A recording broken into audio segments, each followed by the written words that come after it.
see each other visually, to be able to be together, and just pray that we're about your business. The awesome responsibility of the students in Hart County. We realize that even more, just doing little things like delivering meals and meeting needs of parents and kids. And we recognize that the school system is so much more than taking a class. It's about those relationships and loving each other. I thank you for our staff, and our staff has been awesome during a difficult time, and you've blessed us so richly with community members that have helped and supported and provided food and provided just about every need that we have as a school system. So I pray that you'll be about this meeting, and that you guide and direct us in all things we do and say. Now we pray. Amen. Amen. Pledge allegiance To the flag of the United States of America and to the republic for which it stands, one nation, under God, indivisible, with liberty and justice for all. All right, a couple of ground rules. Hey, Reverend Robinson, how are you? A couple of ground rules. One of the things that I'd like for us to do is make sure that we maintain our social distancing. You know, kind of going to be a little bit of a hightail, I'll be honest with you about it, because I just want to make sure that we do things right. I think when we do it, we need to do it right and do it first class. So, you're welcome at any point to get up and go. We've got drinks, we've got food, we've got hand sanitizer, we've got masks, we've got gloves, we've got Clorox wipes. Everything in here has been disinfected. I can tell you that. Even the cups, every individual cup has been disinfected. So the door handles have been disinfected until now, until everybody came in. So I just, if there's somebody already up or one or two up, please do not gather, communicate, talk. If we take a break, you know, talk from distance. But I guess the biggest thing to maintain is if there's one or two people already up, just wait until those people come back to their seat, and that will kind of take care of everything else. So, with that being said, thank you, Jonathan. Jonathan has us audio on YouTube. It's not video, but it's audio on our own. We have our own school board YouTube channel now. So, what will be on the YouTube channel is the PowerPoint presentations. So that will be on there with the audio. So, what I'd like to do is I'd like to go around the group right here. We'll start with Mr. Mubert, and if you'll give your name and your position before we start the board retreat. Do you want to open the meeting first? No, I want to go ahead and do this first. Okay. All right. Brooks Beaver, CEO of Hart County College and Career Academy and CTA Director for the Hart County Charter School System. David Bettenbaum, Assistant Superintendent. Lonnie Robinson, District 1, Board of Education. Matthew Honeyotis, Board Member. Kimberly Pierce, Board Member. Richard Sutherland, Board Member. Dennis Dowell, Board Member. Jennifer Carter, Associate Superintendent. Jay Floyd, Superintendent, and we also have Lydia Bennett, who is one of our principals. She was presenting first on strategic plans, and we also have Administrative Assistant at the Board Office, Millicent Townsend. So, with that being said, Ms. Pierce, I'll turn it over to you for the agenda. All right. We'll go ahead and call the meeting to order. First up is the approval of the agenda. So everyone had a chance, it's in the front of your notebook. If you haven't had a chance to look at it, any questions, comments, edits, anything that needs to be? Just a comment, I appreciate the opportunity to have input into it. That's my only comment, thank you. Okay. Move we adopt the agenda. I second that. Okay. Motion by Mr. Sutherland, second by Mr. Robinson, all in favor? Okay. All right. Turn it back over to you. All right, thank you. I will say welcome, and it is good to see you. It's hard to believe that you miss seeing people, but you do. And so I think it's good to see you guys. And I appreciate, you know, the things that you've done, and I appreciate your support, because It has been a very difficult time.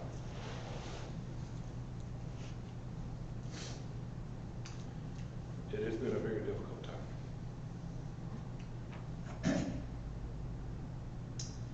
And I don't want to get emotional.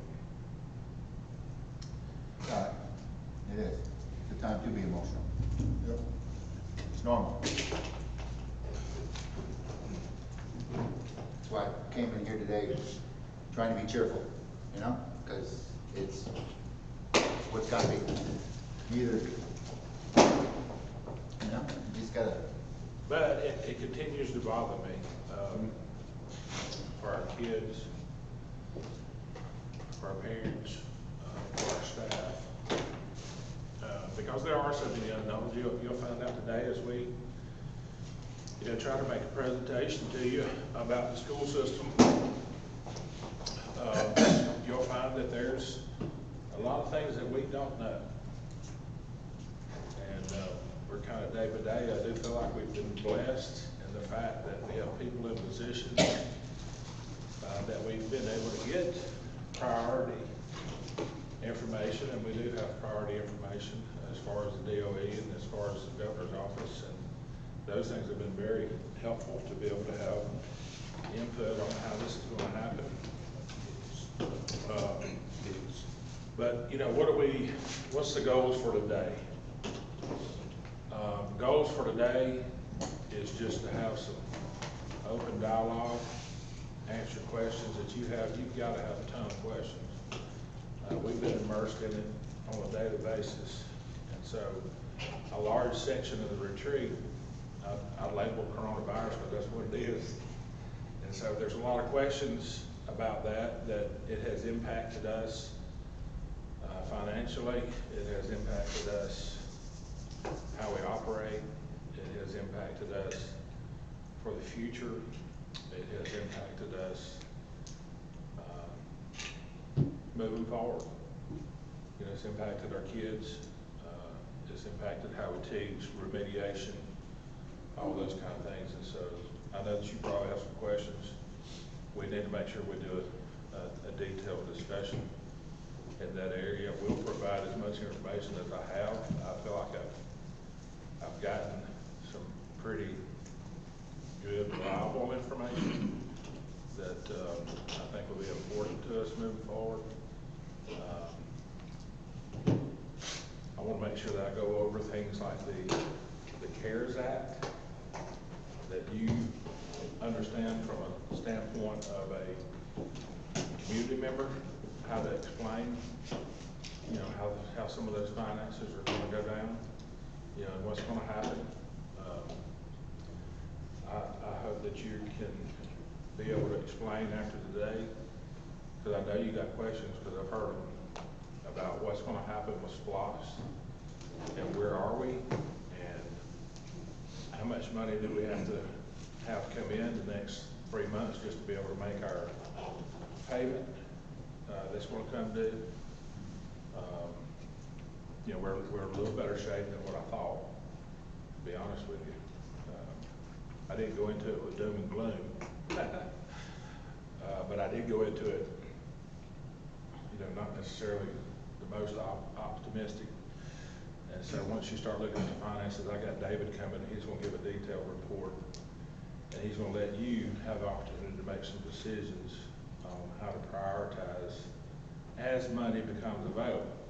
Our goal, first of all, is to get Hartwell Elementary and HVAC paid for. That's goal one. And goal two is moving forward as money comes available, whatever money becomes available. What do you want to do with it? Okay. And thank goodness, man, that we had the 1.2 million from SPLOST 4. I mean, I'm just telling y'all. You look back now. it all earmarked, and all of a sudden, bang. Such a wise thing for this school board that we've got that $1.2 million that's sitting there for SPLOST 4. If it wasn't for that, we would not make it right now on SPLOST. So that was a blessing in disguise that, we're patient, you know, and moving with some of those items. But I do have a list, it's not even booked, but I do have a list from last year that you guys did that I want to go down that list, and I want to show you how many of those things that we did. Okay, and I'll be honest with you, we did them all but one, and the one was the board office. You know, so thank goodness that, you know, we had some intercession there, Mr. Robinson. Thank goodness. We want to make sure that we hear you. I appreciate y'all sending some topics, and I'll be honest with you, we already had those topics on the list pretty much. It might not have been in the same wording, but we've got some challenges in the college and career academy moving forward on what the future looks like. You know, we've got some pathways that are not so good. We've got 4 or 5 pathways that are rock star status. And so Mr. Buvern has got a couple of detailed stories with some students that he's going to tell you to kind of let you know what the benefit is of the College and Career Academy, even students that are getting in the University of Georgia, and students that are getting in Georgia Tech, over other students, and what they have that's different. They might not have the academic status, but they had a lot of these skills, and it's just blowing my mind that they got in over other kids. And so that lets you know, and I'm gonna let him tell those stories specifically, the value of what we're doing moving forward. Now, is it gonna look like it looks like right now? I have no idea. I have no idea. As long as we have funding and the money available, I can actually see us, because of need, teaching a lot more adult skills at night. But that means that Athens Tech is going to have to step up to the plate. That means some other areas are going to have to step up to the plate, because we cannot take a hit on our staff to be able to provide that kind of thing. First and foremost is our students during the day.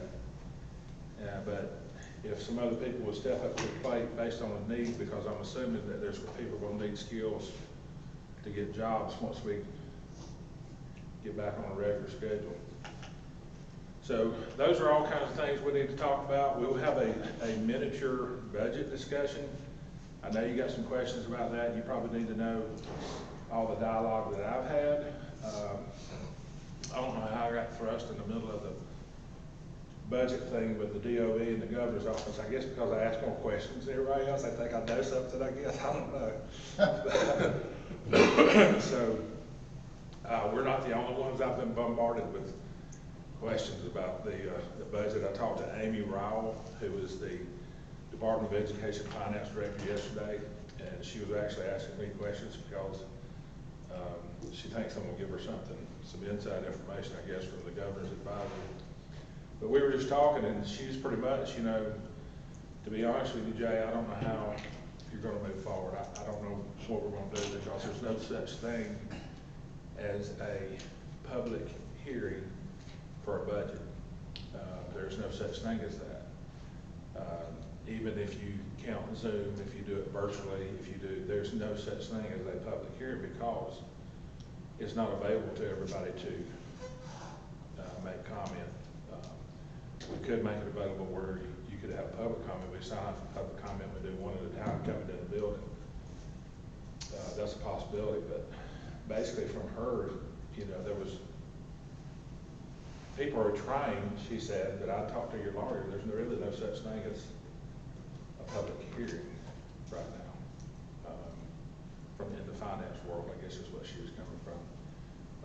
That doesn't necessarily mean that I agree with her, but I just want you to know that I have been in communication with the people that count, not the circles around the people. I've been in touch with people that matter. I talked to one of my mentors last night.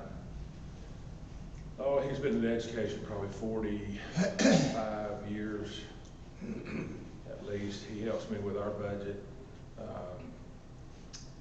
And he's been a long time mentor, and it's pretty much, well, Jay, I guess you can mentor me now on what you're dealing with, because we've never seen anything like this. We don't know anything about this. I don't know what you're dealing with. I don't know how you feel, you know. And so, I guess a lot of my emotions coming from thinking about the process, thinking about where we're headed, thinking about what we're doing, and knowing and understanding in the back of my mind when the state legislature goes back into session, it's not going to be very good. The governor does have access to emergency funds that he could use to fund education this year. In my opinion, I wish that would happen to that and give us time to come up with a plan. Because right now we're right in the middle of it and you're just kind of shooting from the hip. It's real hard to approve. Like you guys, one of the things that I've got on there, it's the last one, and that's the point I'm trying to make. Approve staffing models, you do that every year. We move students up each grade level to determine how many students are going to be at each school. We ask the principals, how many teachers do you need to teach this number of kids? They're pretty good at that. Jennifer's really good at that. David's good at that, helping the middle school and the high school. So they're going to present the staffing models today. We say, all right, this is the employees we need for each school. It's hard for me to ask the board to approve a staffing model, and then after we approve staffing model, which I'm going to give you the detailed plan on what has to happen. Okay, and the dates that it has to happen by. Some of those dates are going to be waived from what I understand now. But it makes it difficult for me to ask the board to approve staffing models, but you got to approve staffing model before you have a budget. It's impossible because 80 to 85% of our budget is staff. But then knowing that we have a tentative budget that we've approved in June, because the law is it's got to be approved by June 30th. That law is not going to change. That's the law. You can approve a spending resolution so that you can pay payroll July, August, until we get a budget, until the legislator gets in and we get a budget. But that makes it difficult too, because you're trying to attract teachers and you're hiring people and knowing that you could possibly go into the year and have to have a reduction in force, you know, and that's pretty hurtful. I'm going to go through the 4 options that you have when we talk about the staffing model, when we talk about the budget. I'll go through the 4 options that you have. I'd like to hear from you what your preference is, ranking. It doesn't matter if each individual person is different. You say, well, I'd rather do this out of the 4 things that you presented. If the need occurs, I don't want everybody to panic, okay? I'm just being real. If it occurs, which one of these 4 is your choice? And Matt will remember, Richard will remember, when I first got here, one of the first things that I recognized was that the board did not have a set of approved guidelines for reduction in force. And so the first thing that I did is got the board to approve, these are the things that we're willing to do, these are the things that we're not willing to do. These are the programs we're not willing to cut. So the board approved a set of guidelines. I'll bring those guidelines back out. If need be, you can review those, you can look at them. For you new board members, there are things like we will not cut the arts, chorus, band, our art program. That was one of the things that was on the guidelines. We would not cut the arts. We would not do these things. These are the things that we would consider. So that's all the guideline is. What that does is that takes pressure off of you of in the heat of the battle, so to speak, right now, like we're in the heat of the battle, of making emotional decisions about these are the things that we need to do. You already have that in place. Okay, when things were going good, we put that in place and said, these are the things we will not. Okay. So, with that said, we'll go through all the staffing models. Those staffing models need to be approved Monday night at our board meeting. I'm trying to make the board meeting Monday night as simple as possible. We're not gonna have anything that doesn't have a high priority to approve. It'll just be me and the 5 board members. I'm not gonna ask any of our staff to come. David Seagraves has to come because you got a guaranteed maximum price for the elementary school in phase 1 that needs to be approved to start the construction. And you've got a resolution that needs to be approved. So those are only 2 things that I can recall right now. The agenda, I finished it yesterday. It'll be later this afternoon. They're gonna give us about an hour after we finish here. Before that will be posted, I gotta make sure my guru, my agenda guru right here has a chance to go through it and tell me where all I've screwed up. So there's a personnel list of retirees and the people that we're hiring for those retirees, and then there's a few resignations and who we're hiring for those. So we have been able to do that.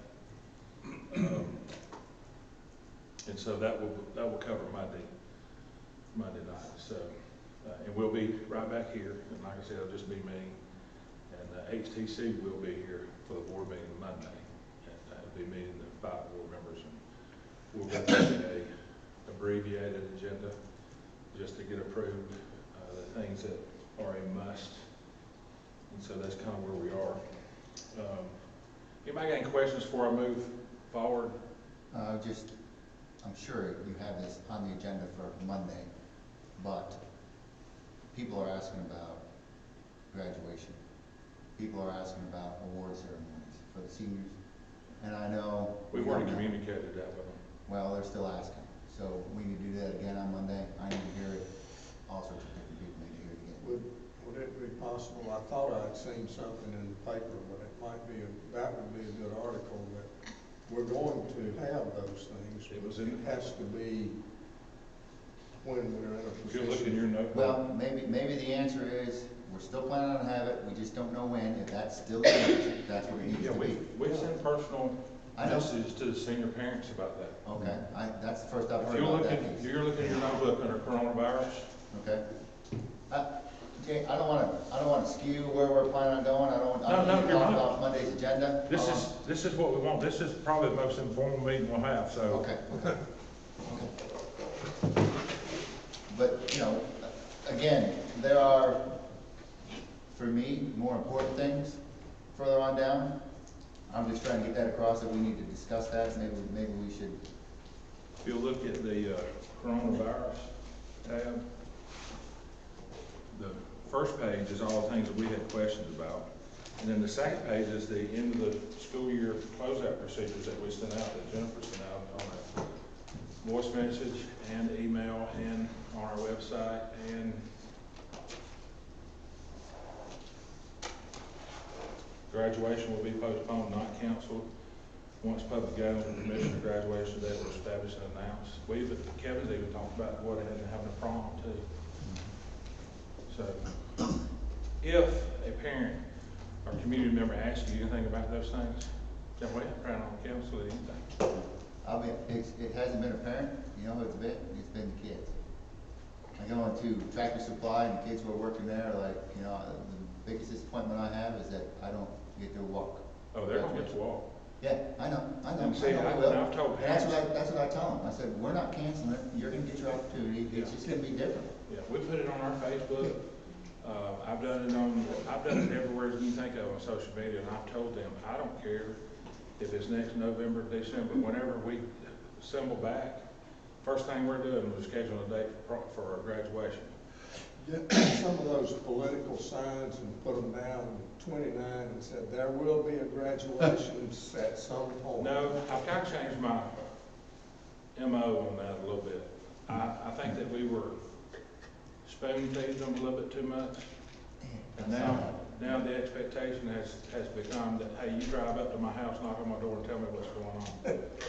And so we put more information out that's ever been out in the history of Hart County charter system. Send them all, I got the phone call, I sent them on Facebook. Okay, I appreciate what you're saying. The kids just need to know, and the parents need to communicate. And you guys, anytime that we do anything like fact, I sent it to you guys first before we sent it out. So I just want to make sure you get the information. While we're on that discussion, we don't say nothing on Calvin. A gentleman asked me, I ain't gonna be long on this. He said, as soon as his son gets out of it, he's graduating this year, he's going to service. He might be gone when graduation comes about or whenever. You just want to know, would it be any way that him or his wife, one could walk for the child and accept the thing? I mean, it's just, it's nothing, was just a question. Yeah. That's all I gotta say. And we'll have to cross all those bridges once That's we what I get a was told, date and yeah. we get a thing, and I'm not gonna answer it because that's not my decision. Yeah, that's It's not- interesting. That is something that I have not heard of, but that's something that's good to be put out there and to think about. Yeah. You know what I mean? The kid's gone, he's off at college, or he's off in the military and he cannot come back. What are we gonna do for him? What are we gonna do for that, if we can? The high school has discussed all those things. Okay. Oh, okay, well, See, there- that was just a question I would ask. No, I'm glad you asked. I mean, y'all need to ask that. Now's time to do it. That's the reason why I said when I first started, I know y'all have questions.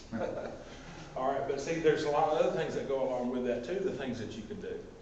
And I've done these in the past, by the way. You can have one person, I don't like a whole family walking for somebody. You can have one person walk for them to get their diploma.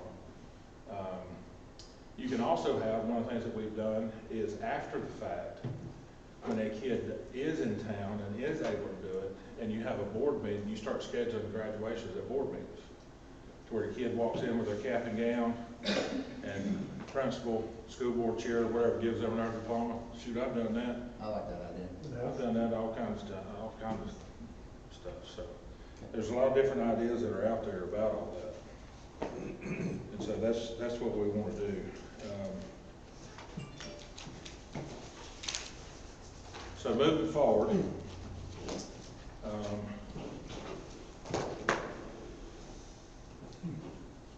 backward, that was backward, just moving forward. If you recall, this past spring last year, we did an in-depth discussion on the strategic plan for the school system, and you guys approved a strategic plan. The reason why all this stuff is important is we're accredited by Advanced Ed, used to be Southern Association of Colleges and Schools. Now it's changed for the third time. It's got a different name. It's called Cognia. And so we've got our visit coming up next year. And one of the things that's very important about that process is that you have strategic plans in place, you have goals in place, and we have a charter, which we have 3 charter goals. So everything stems from our 3 charter goals, and then you got a strategic plan that has 4 goals. Well, you guys did a great job last year. If you recall, we went through that thing tooth and nail, and we changed some of the verbiage to, I think one of the things was family oriented on some stuff. So we have a strategic plan for the system. This is pretty much the 4 goal areas. We have our mission and vision that kind of guides us. And then the 4 goal areas are student achievement, school climate, community engagement, continuous system, school improvement, and then basically efficient operations in every area, whether it be maintenance, nutrition, finance, all those different areas. So that's the 4 goal areas. So the question that you have as a board member, well, is our strategic plan, how does that get into the school? So what we have today is we have the principals that are presenting to you a brief description of their strategic plan and what it means to them. Okay, they're going to have all the goals on a PowerPoint, but they're going to tell you what that means to their school, how they put that into their school. So that's the way that works. That's what it's going to do, and then we'll just move forward from there. The guiding principles that are a part of our strategic plan, and to me, I think these are some of the most important parts because it puts the legs to the plan. Well, what does it mean? Well, all our schools are safe, secure, they have nurturing environments for every student. that our stakeholders, which mean our community, our parents, our kids, our business people, they all have a way that they can get input.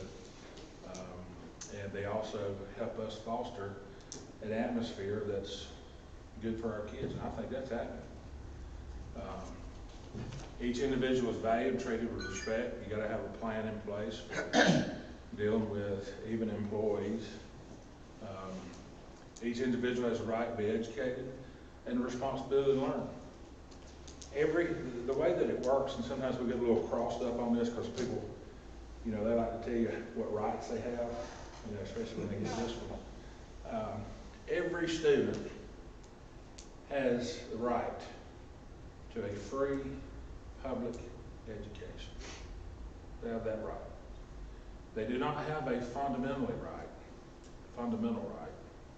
to come to the school and tell you what they're going to do, what they're not going to do. You got to have a set of guides. Amen. This is where guides are. Amen. This is our strategic plan. So, all God's children. yes, you have a right to a free public education. You're going to get a free public education as long as you can fall within the guides. Okay. Just like if I went out here in the street, I have to obey the lines in the road. Yeah. If I don't obey the lines in the road, then it's not going to be good. It's not any different than that. So, quality education requires a partnership, which is the responsibility of the school system, the students, parents, and the community. And I think over the last 5 years, probably one of the best things that we've done is kind of tying those entities together. And one of the best statements that was made to me was actually out here, Bobby Fleming. We were at a meeting, and he said, I'm going to tell you something. He said, one of the best things that's ever happened is the school system has put all these other entities on the same page. And he said, it's like the school system is the hub that has the spokes that has reached out to this group, reached out to this group. And he said, because of the school system, we're better right now in our community. I thought that was a pretty strong comment. Wow, that is a good one. I will learn how to do this for us up there. So, if y'all recall, this is the first slide from our strategic plan last year. Our charter, high expectations for all, literacy, college and career preparation. Man, that's us. That's us to the T right there. And so how does that fit into the strategic plan, or where, the strategic plan draws from that? We went over that last year. This is our 5-year charter, and this is the goal areas, okay? And it'll be with us the entire time. David did a great job. I got to brag on David Buddenbaum. He did a great job of coordinating with the charter system folks and what used to be advanced ed, which is Cognia, and put us on the same time frame so that when our charter is renewed, we're also looking at renewing our accreditation. Did you want to say anything about that, David? Yeah, that'll be part of next year's process. We'll have to do a resolution with the board that basically puts us in alignment where our advanced ed will go with our charter. So part of the process of doing the advanced ed or Cognia accreditation this year will be to align them. So we won't have to do that again for 5 more years. So from now on, it'll be in conjunction. Yeah, when we renew our charter, we're also renewing our accreditation, basically. Goal 1, student achievement. Well, what falls under student achievement? Those are the 2 goal areas there. Increase student mastery of the curriculum, ensure student success. Goal 2, school climate and community engagement. We've talked about those. Those are even in our guidelines. Improve and increase stakeholder involvement. Safe, positive climate. Goal 3, efficient and effective operational. We talked about that and what the areas that means. Maintenance, nutrition, all the different areas. And then our resources, prioritizing, that's what we're doing today, is prioritizing resources for our academic success. And, we've done a great job. Don Jones has done a great job. Finance, couldn't be better. far as how we operate, the communication. We are now auditing ourselves. Okay, when I say we're auditing ourselves, we have learned so much from the state finance people when they come in. They don't just come in and sit in a corner. We put them over in the corner and let them audit our books. We bring them in, we sit down with them. You know, what are you doing? You know, how's this work? Yeah, tell me about You it. know, tell me what you're looking at. Donna could go work for them right now. Yeah, You know. it's awesome. Tell me And why. so, what has stemmed from that is, you guys all know that the principals have their own principal account at the school, you know, where they do fundraising clubs and all that kind of stuff. So what we do now, the state comes in and audits us. We go in to the school and we audit the school. So I can tell you, because I've laid hands on it, and I've laid my eyes on it, I can tell you that every dime that goes through some of our entities, we've looked at. And so those are pretty good. Donna gives a pretty detailed report back to each bookkeeper at the school. Some of my best learning experiences have been hearing from stories of when other people have screwed up. Okay, that's what pilots do. And I can imagine that the state comes here and says, well, we learned this from this school doing this. You know what I mean? So learning about that, you guys getting involved with them and hearing those stories probably has helped. Well, and in turn, the state is asking us what we're doing. That's pretty good. Because I don't think they have another school system that has 5 years running without any financial audit hits at all, period. Not even a minute one. So I don't think they have another system that's got 5 years running. So, I mean, we did it again this year. And so they're asking us, you know, what's different? And, you know, the only answer that I have is we're doing what we say that we're doing. We don't just have it in a policy or in writing. I would answer that question easily. It's because you've given the responsibility of our budget to everybody. Right. Everybody understands the budget now. Okay, that's something we didn't have before until you came. And I can sit here and say, Jay, good job, that was fantastic. Because you made everybody understand it, or made them, gave them the opportunity and had high expectations for them to do their job. Right. Well, I think part of that, and y'all understand this, comes from, y'all didn't know I was speaking back there. Not mine.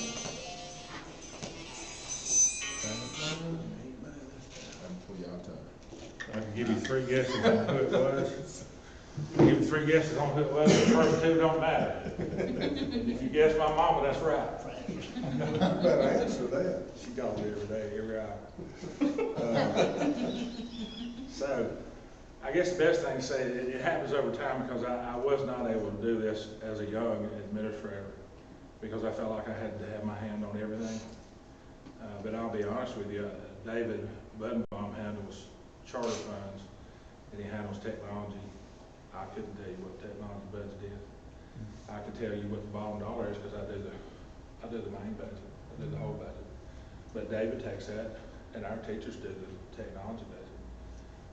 I couldn't tell you what the CTAE budget is. I know how much it is because I have to give him the dollar amount, but Brooks takes that and he goes into his teachers. Jennifer's got the professional learning budget on training our teachers, and she does an outstanding job of doing that with our academic coaches and those kind of things. And all I do is I call her and hound her and say, I need X amount of dollars to be able to do this, you know. So I will say that I do feel pretty comfortable in our staff and what they're doing. I know a whole lot more my first year, my second year, when I came in because I did have a hand on pretty much everything. But we've got to a point now where the principals have been trained on how to do their budgets at the schools. We meet quite often about that. So I will say that is one area that I'm proud of. I do have a couple of areas that I'm talking to you about in the budget that we've got to get a little better at. One of them is transportation. But it's, you know, a different pot of money. He gets his own money from the state, so to speak, just for transportation, just like nutrition does. Nutrition is a federal thing, and they get a total separate dollar amount. So there are some things that we're looking at trying to do better. And so that's a big part of our goals, though. You know, that's our goals, and I've always been this way. And that's the reason why we're having a board retreat the way we're having it, and that's the reason why the principals are presenting their strategic plan. When somebody comes in here like Cognia or Advanced Ed, and they want to look at you, I think they ought to be able to come in here unannounced. I think they ought to be able to come here any day, and they're going to hear the same thing today that they're going to hear in the fall. They're going to hear, because we're doing it. We're actually doing it. Yeah. I would love to think that they would come here and sit down and talk to one of our principals would be able to say, well, this is the way we do this is the way we do this is the way we do this. I couldn't agree more, Jay, you know, because when the FAA shows up in my cockpit, okay, I'm like, welcome, because you're not gonna see anything you don't wanna see. Right. You know, this is the way I've been taught, I'm doing it the way I've been taught, this is the way I've been trained, I'm doing it the way I've been trained, this is the expectation you set for me, and that's the way I'm doing it. Well, it makes it easier on me. Yeah, You know, it should be easy for everybody. because you don't have to scramble. And David knows what I'm talking about. Jennifer probably knows what I'm talking about, because you've probably been a part of this type of situation to where you have Advanced Ed or Southern, used to be Southern Association of College Schools. They say that they're going to come in on this date. Well, for 2 weeks, you spend gathering crates and boxes and folders of information trying to show what we've been doing, you know, because you hadn't been doing it all along. Now, you know, now I got to meet with all my stakeholders.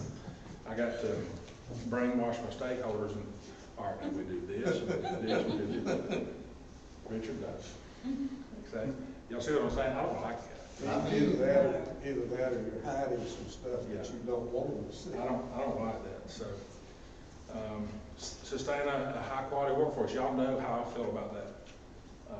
I feel like that is number one. That is number one in the book. You gotta hire good. All right, school strategic plans. We got Lydia Bennett. It'll take me just a second to put Lydia's PowerPoint up there. If you want to get something to drink, or a mask, or some. I'm good. Bathroom break? Bathroom break. Lydia, this is go down on that. I learned that. Okay, thank To you. change to the next slide. And I'll get yours up here.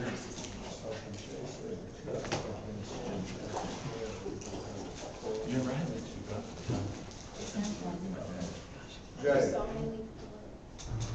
Jay, just a thought. Did you say the cups have been sanitized? Yes. So we're gonna have a chlorine taste? Yeah, you have a little bit of alcohol taste.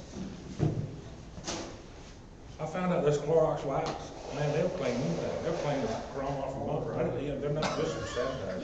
They're clean what? Them things are clean. Those Clorox wipes. We had them in the training center, but they don't want you to use it on the computer screens or anything like that, because they'll eat it up. Yeah. Well, I think my mom cleaned her entire house, every square inch with just Clorox wipes. Cleanest it's ever been. You know, you can't, I was talking to the Athens janitorial, you can't get Clorox and, the wipes, they're sending them all to the, medical facilities. Don't let me in there, everybody.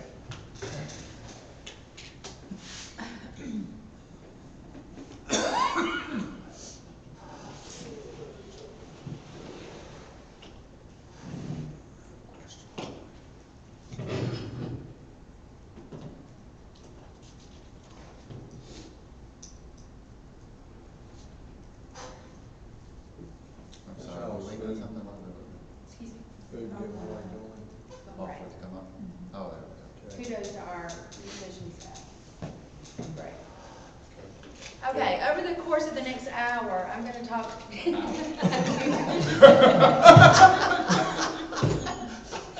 No, Bennett, this is gonna be very informal. Ms. Bennett, Yeah, HBO has comedians out of work. I know. You're at a big one. Stop it. I meant to tell you, I used 10 every 20 minutes. I put all my notes on my phone, and now I don't know why, because I'm not gonna be able to read them and talk and do everything at the same time, but I am not gonna read the PowerPoint to you. It is my understanding that you have a copy of the school strategic plan in your notebooks. If you look under the tab strategic plans, Hart Elementary should be in there. Of course, I have our mission statement here, which I'm not gonna read to you. I do want to briefly talk about some of the demographics of Hartwell. I think it's important that you know and understand what Hartwell is about currently at the moment. There are about 550 students, 47% white, 42% black, 1% Asian, 3.5 Hispanic, and 6.5 two or more races. We're about 52 male and 47% female. Gifted, 4.6, 13% in special education, which is a little high. Free and reduced, 72. That's the newest number that I just got from Courtney this week, 72% at Hartwell now. Wow. Current teacher-student ratio is 18:1, and our average classroom size is 18. Okay, in student achievement and coherent instructional systems, one thing that I really want to focus on this particular piece is our instructional coaches. I cannot stress to you how invaluable those instructional coaches are to us. Although myself and Ashley are the instructional leaders in our building, I resort to my instructional coaches to get us to where we need to go. When I go into classrooms and I recognize or see patterns of concern, I immediately go to my instructional coaches and say, I'm seeing this. Why? What do we need to do? Help me fix this. They devise a plan, we come together, and we work with our teachers. As far as monitoring the curriculum maps and the pacing guides, we are communicating with the other schools in the county. We are making sure that we're all on the same page and doing the same things and working collaboratively so there's continuity across the entire system. As I'm going very fast, if y'all have questions, please stop me. Don't hesitate to stop me. Okay, let me ask you one question. Yes, sir. You had, the average was 18 per classroom.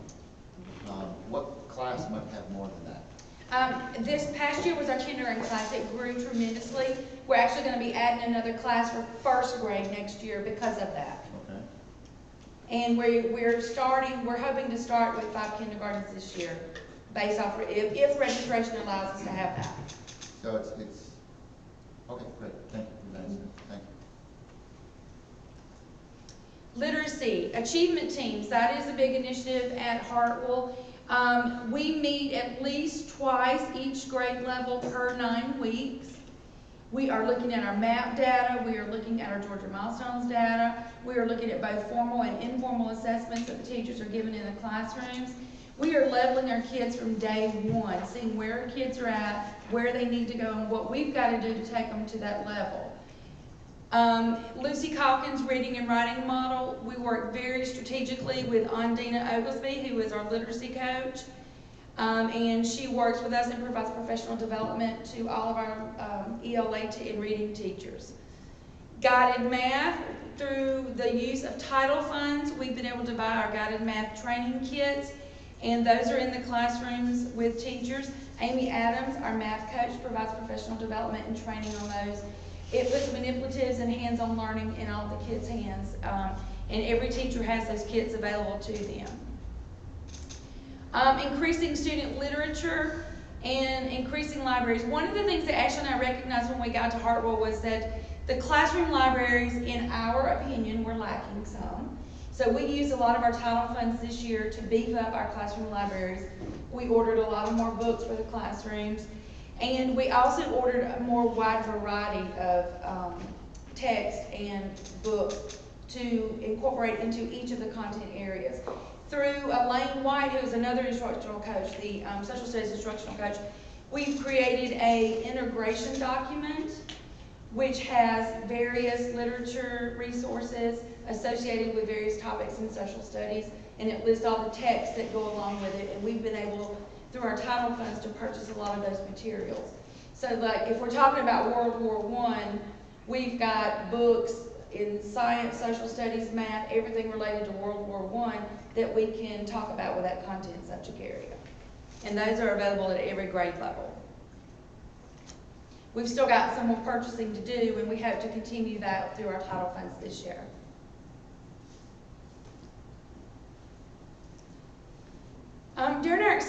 block through high expectations.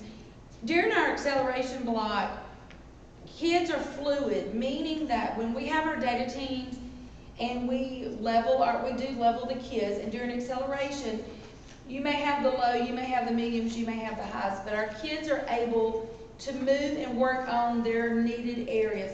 And it's split up between math and reading. So 3 days a week they're getting reading, 2 days it may be math. But if Johnny is high in reading, then Johnny's with the high group working on acceleration. But if he's struggling in math, then he may be working on remediation in math. So kids are where they need to be to get the remediation or acceleration that they are. And once they accomplish or meet those tasks and those standards, then they're moving up to the next group. So they're constantly moving in and out. Question.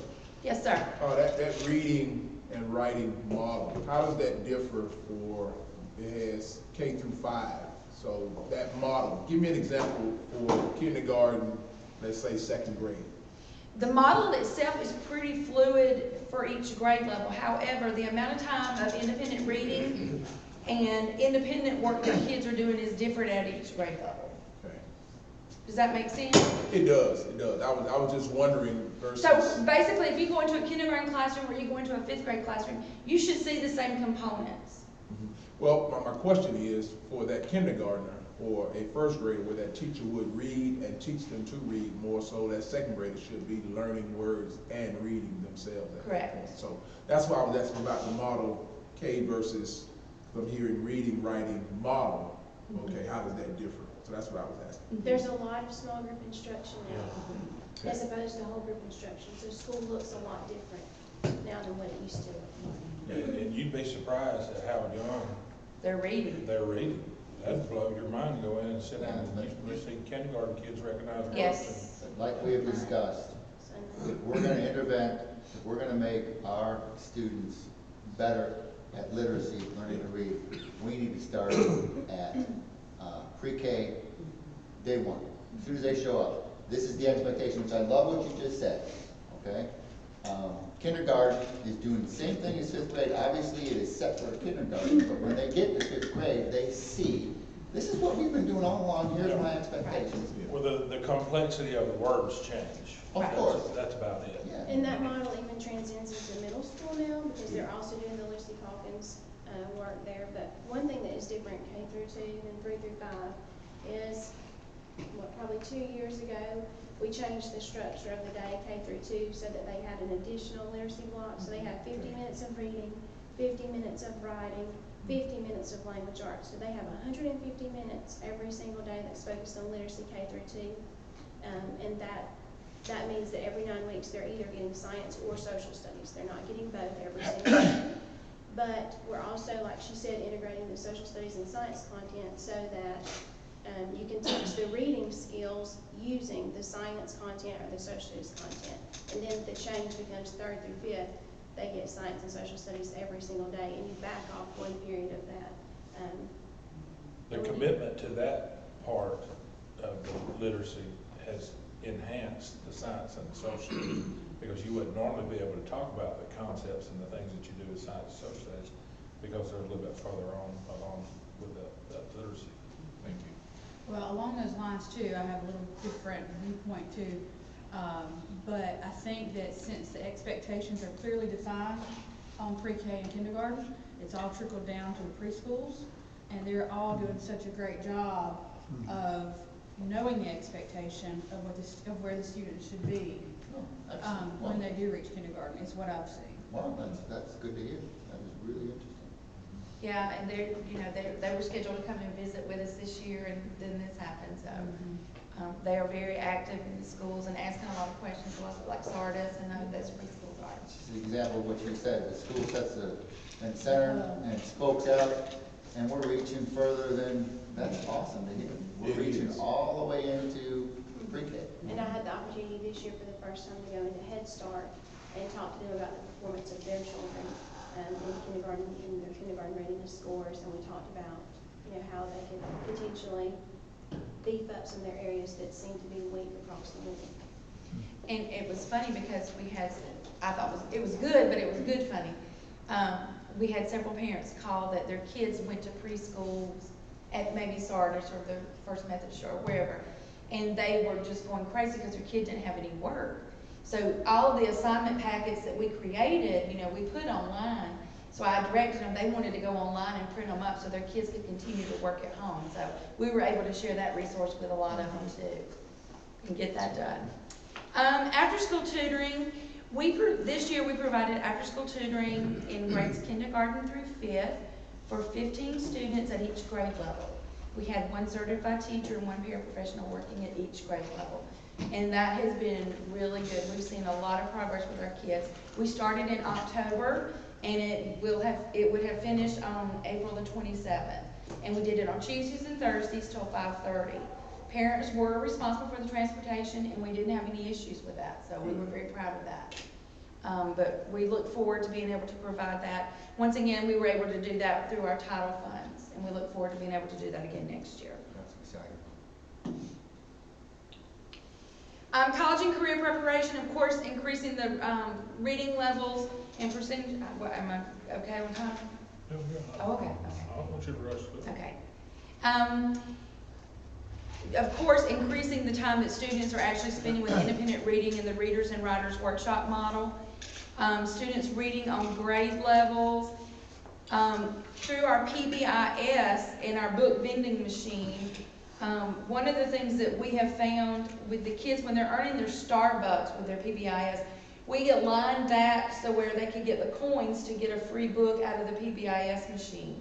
And they're buying those books up, like we can't keep it full, which is an amazing problem to have. That is. So we're very excited about that. But we're seeing kids wanting to read more, and that's where we really want to be at. That's a problem that we want to have. And the kids in K3 are making regular visits to the media center and checking out. We purchased book bags for K3 so that they're able to have a book bag full of books at their disposal in their classrooms, and they can take those home and bring those back every day. And we're going to continue that next year as well. The 7 Mindsets program, of course, we have Mindset Monday every Monday, and that goes with our soft skills that we're teaching. We correlate that with our STAR program and our STAR Students of the Month. We have a theme, such as We Are Connected, or various things that we have throughout the year. And the students are selected for Student of the Month. And then every quarter we have our STAR program where students perform and we award our students with certificates and recognition for the STAR Student of the Month. And we've had great parent participation this year with that. School climate and culture. One of the things that Ashley and I really worked on this year is the climate and culture of the school. Not that it was bad, but it wasn't where I expected it to be or want it to be. And it's still not where I want it to be. We still have some work to do. We really, I'll just be honest with you, I feel like I went into it thinking that they would all just open up, but they've been a little bit more reserved than I wanted. I think they've got to build up that trust level. And that's fine. So we really had to work on the trust level and building the trust there. We've came a long way. We allow them to provide input through surveys and things that we do. We also sit down and have very open discussions and conversations and allow them to provide input. And I think they respect the opportunity to be allowed to be able to do that. And through our leadership meetings, which is represented by all of our grade level chairs, we meet once a month. The decision making is very transparent. I'm very open about everything that we decide. I want their input, I want their feedback. Ultimately, of course, I make the final decision, but they do have input in everything that we're doing at Hartwell Elementary.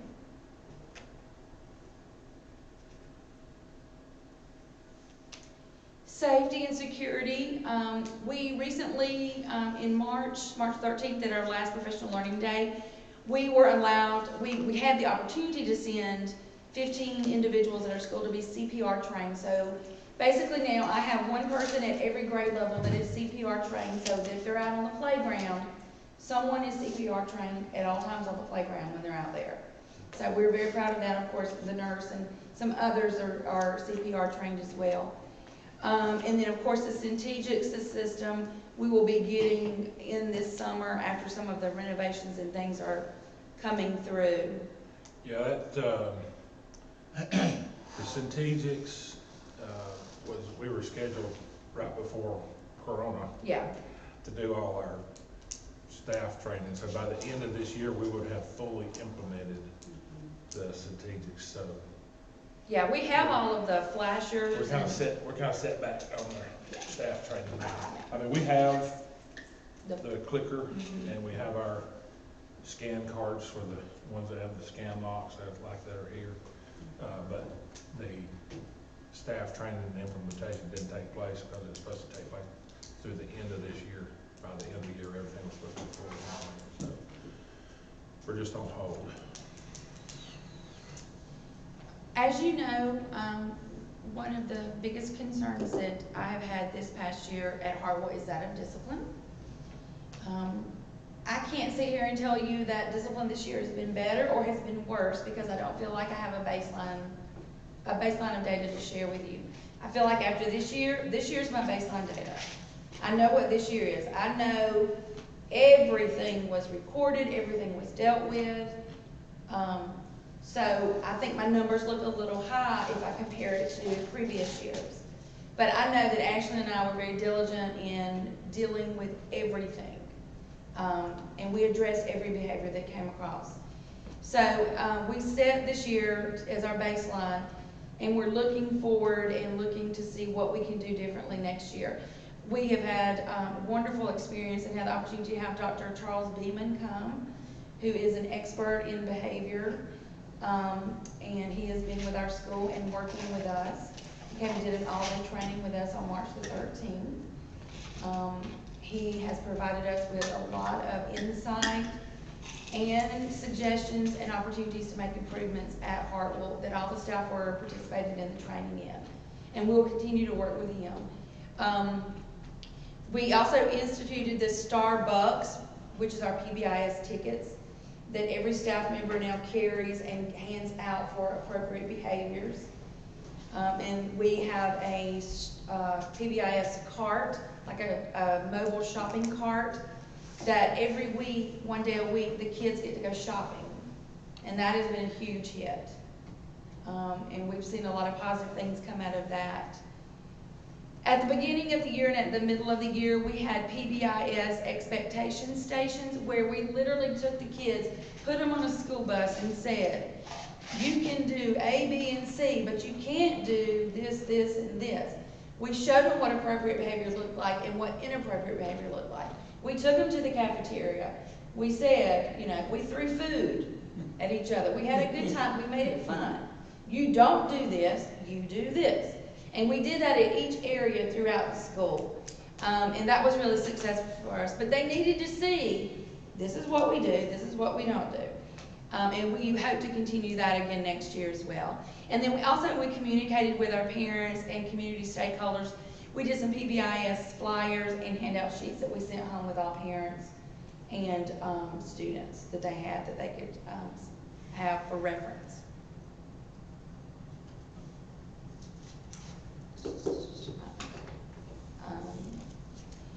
As Mr. Floyd said, yes, we've included all the employees in the budgeting process. And they've jumped on that. They really enjoyed being a voice in that. But it has been something new for them to learn and to do. But they enjoy having that voice. Resource utilization, we've been working on improving staff attendance through initiatives and through some prizes and things like that. And then, of course, a lot of our time and efforts, we've been working with Mr. Floyd and Mr. Seagraves and the others about the building expansions and renovations at Hartwell Elementary. Your best innovation on your staff attendance is paying them cash. Yeah. that I can't do anymore. Yeah, y'all remember that audit thing he was talking about? Well, I got talked about and talked to. I did something I shouldn't have done, but We learned now, we won't do it again. Better to ask forgiveness than ask And I, permission. yeah, It's a great idea. it works, but I can't do it anymore. What's wrong with it? Uh, What's wrong with it? You can't do that. That's not easy. And then leadership capacity, of course, I told you monthly we have our leadership team meetings. We have an individual that is going through a leadership, cohort with Pioneer RISA that was identified and is gonna be a wonderful leader in Hart County.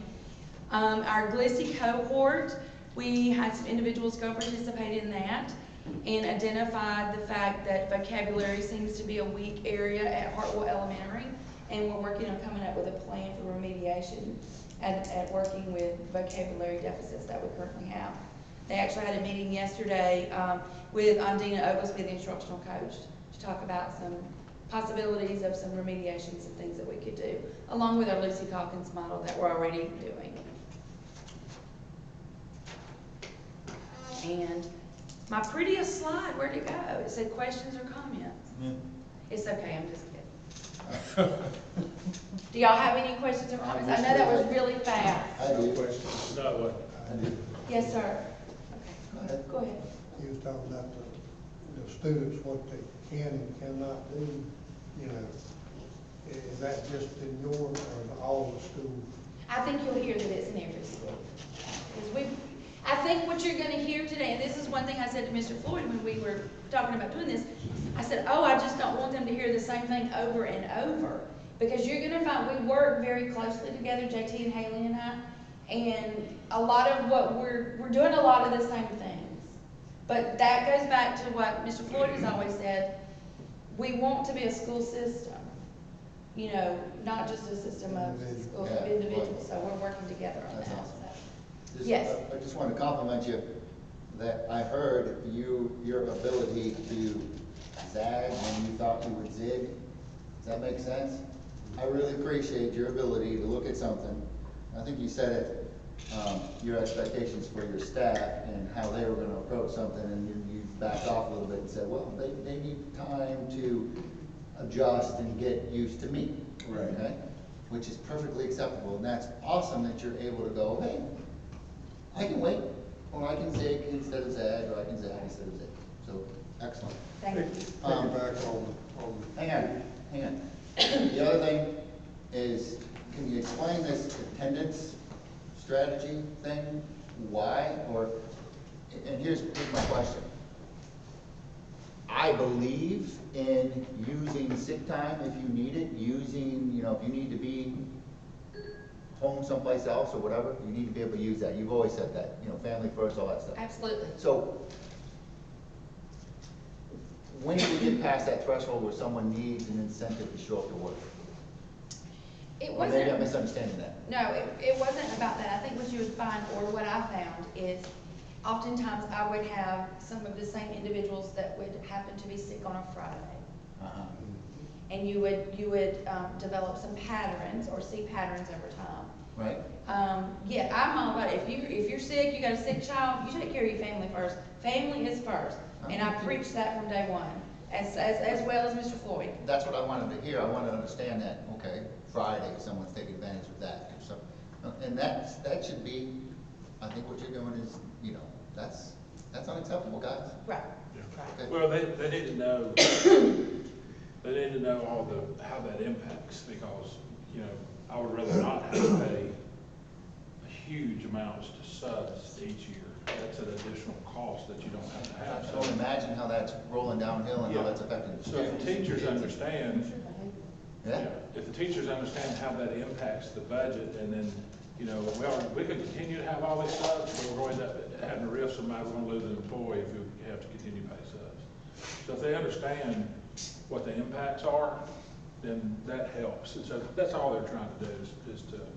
And I'm just trying to get a better understanding, and I appreciate you did answer. Excellent, thank you. Thank you, Ms. Benny. I was just gonna piggyback on what you said about the same PowerPoint for the middle, for the elementary school. That's something that this board has been trying to do for years, is to get North Hart, South Hart, and Hartwell Elementary to do the same things, that we don't have something going on there that's not going on here. Well, my kid doesn't. That's now eliminated in that we've got a, Well, I think you'll hear a lot of the same things today, and that's perfectly what we want you to hear. Thank you, Ms. Bennett. Thank you. Thank you very much. Next we have Haley Smith, who is our principal at North Hart Elementary. And you need to take a quick break. Y'all can take a quick break while Haley's coming and getting ready. I need to stand up. Can you adjust the temperature Getting a young. little bit? I feel old. Are you cold? Getting young. Garth Brooks had a song But now I about have it, heat but on I this can't house. repeat some of the words. Brooks, I told you not to get that too cold. I'm too doggone old. Oh. Oh, gosh. What did it say on? 66 over here, because I've been eyeing. Oh, well, I will be honest, this not set on that, it's just. I said 66 over here because I've been eyeing. Well, we're just not gonna turn on the heat. So that'd be fine. Well, open the We doors. just turn the air on. Well, there's no air on. This is the temperature. This She's is like, what? This is the temperature of what it got overnight. You do know it got cold last night. How cold did it get last night? It was only 38. It was 30, yeah, mine had 30. Big It's now. Big ass sweater. 34. With my jacket. It's 54 outside. We got going on. I get it.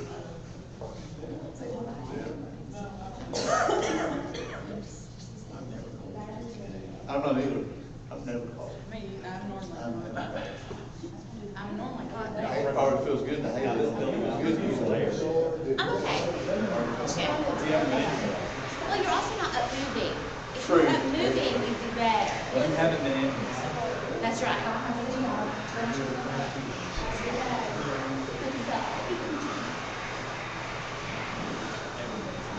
What Charlie been doing is getting this water bottle. You have to slow down. Yes, sir. Just turn the heat off, just knock the chill off. Yes, sir. I don't want it to go up to a certain temperature. No, I got you. Turn the heat on, so just to knock the chill Put it off. on 95 and then we'll let them fuss about that. That's why I went along with the shirt. We did. We did. That was very helpful. Our families were very appreciative. All right. You want me to come on? Does she live here locally? Atlanta. It changed all of this. Well, I don't think so. I don't think you do either. I think there's some, but I don't know how there's some. See, Does that make sense? yeah. But I don't know how they are because of where they're located.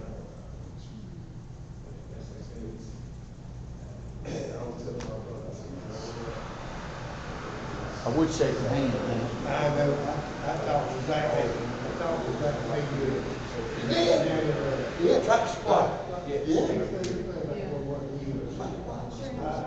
Since this thing clears in, I don't know where it's at. That's where he wants to go. Yeah, Oh, that's right, that is right. Hey, I'm so sorry. 8 weeks to get my certification. And for him, hey, he's pretty fired up about it. yeah, he was good with this. I thought about it the other night when the storms come through. I said, Yeah, first time I got up in a long time on the council. I need my shoe buttons, Kim. I got up, well, we had three grandkids out there. What's that? They spent the night, well, most of the time they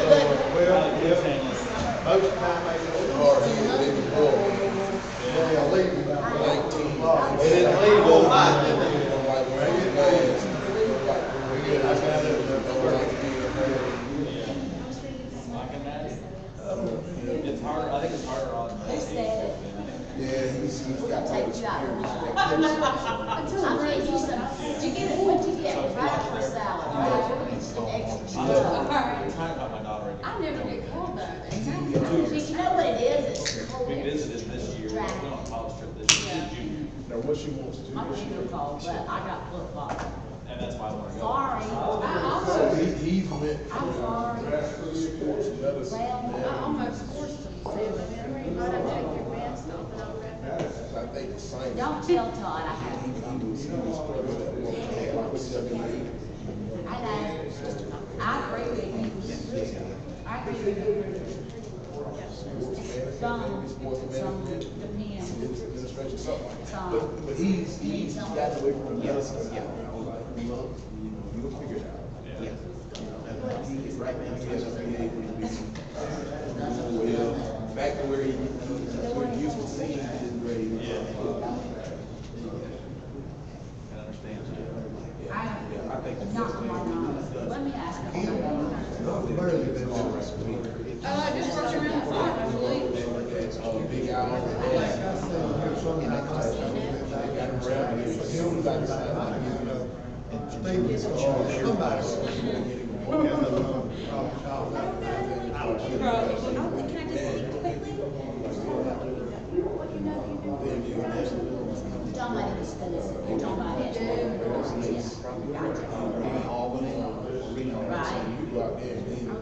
everything was totally stopped.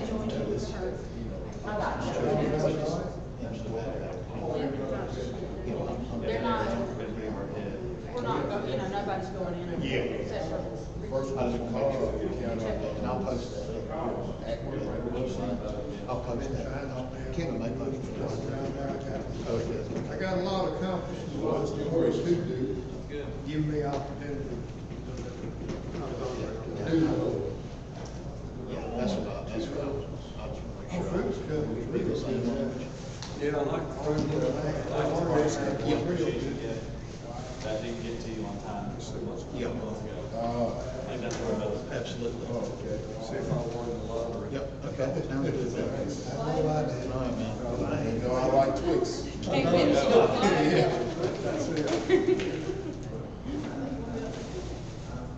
There's that bitty girl,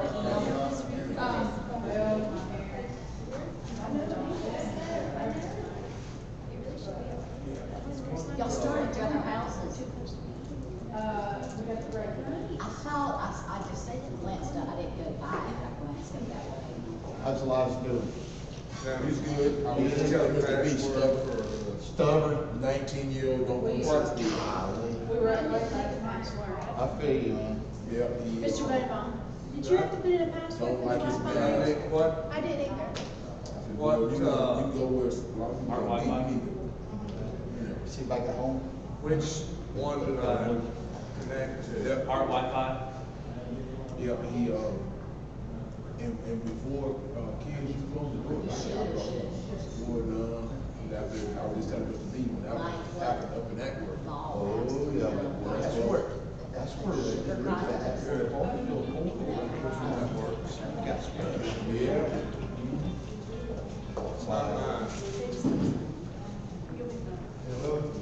This too shall pass. It shall. It's almost like God was telling us we need to reset. That's right, so when you're, I agree with you. Right. Reset. You know what I mean? There's a lot of that, you know, yeah. Forward and back. I want to dive in right there because, there were some members that just drifted. Reconnected. They came running. Reconnected. What you say the Lord said? And I have to be honest with you, with 3 teenagers at home, I have enjoyed not going to a volleyball tournament every all day Saturday. I know, I've had that same. And enjoy being in the garden a little bit. Yeah, I've been in the yard. We lived in the old houses for a And year. otherwise, I would have it in there, because we have literally a volleyball tournament every weekend, basketball. Yeah, it's something We, that. you know what I would do, I'd say, all right, like, tag team, like, everybody. More time in the yard. Yeah, that was recent. Watching a movie. We watched more home video in the last month, just when the kids were little, we would film Christmas or the beach night. We have watched more of those home videos and laughed. We wouldn't have done that if we'd have been. All right, we'll go ahead and get started back so we won't get too far behind. Thank you. Ms. Smith will go ahead and, Ms. Smith will present North Hart. Good morning. Good morning. This is definitely a different setup. Charter Schools, we are fortunate to be led by people who have a heart for students, employees, and our community. Our board members and district leadership demonstrate an immense amount of support for school-level administrators, which allows us to do the best job that we can do. For that, I thank you. I'd like to take a few minutes to share aspects of North Hart that allow us to continue moving forward and grow all of our students. For goal area 1, student achievement, I'd like to highlight a few things. Like other teachers in Hart County, our teachers utilize curriculum maps, basic guides, and common assessments to support content instruction. At North Hart, the use of instructional coaches is strongly encouraged and embedded into the professional learning goals of our teachers. The use of instructional coaches allows teachers to go deeper into teaching practices and further develop their skills to better meet the needs of their students. This year, 50% of our North Hart teachers in kindergarten through 5th grades have directly utilized the instructional coaches to improve their academic practices. I define utilizing as reaching out for coaching above and beyond or outside of the required professional learning.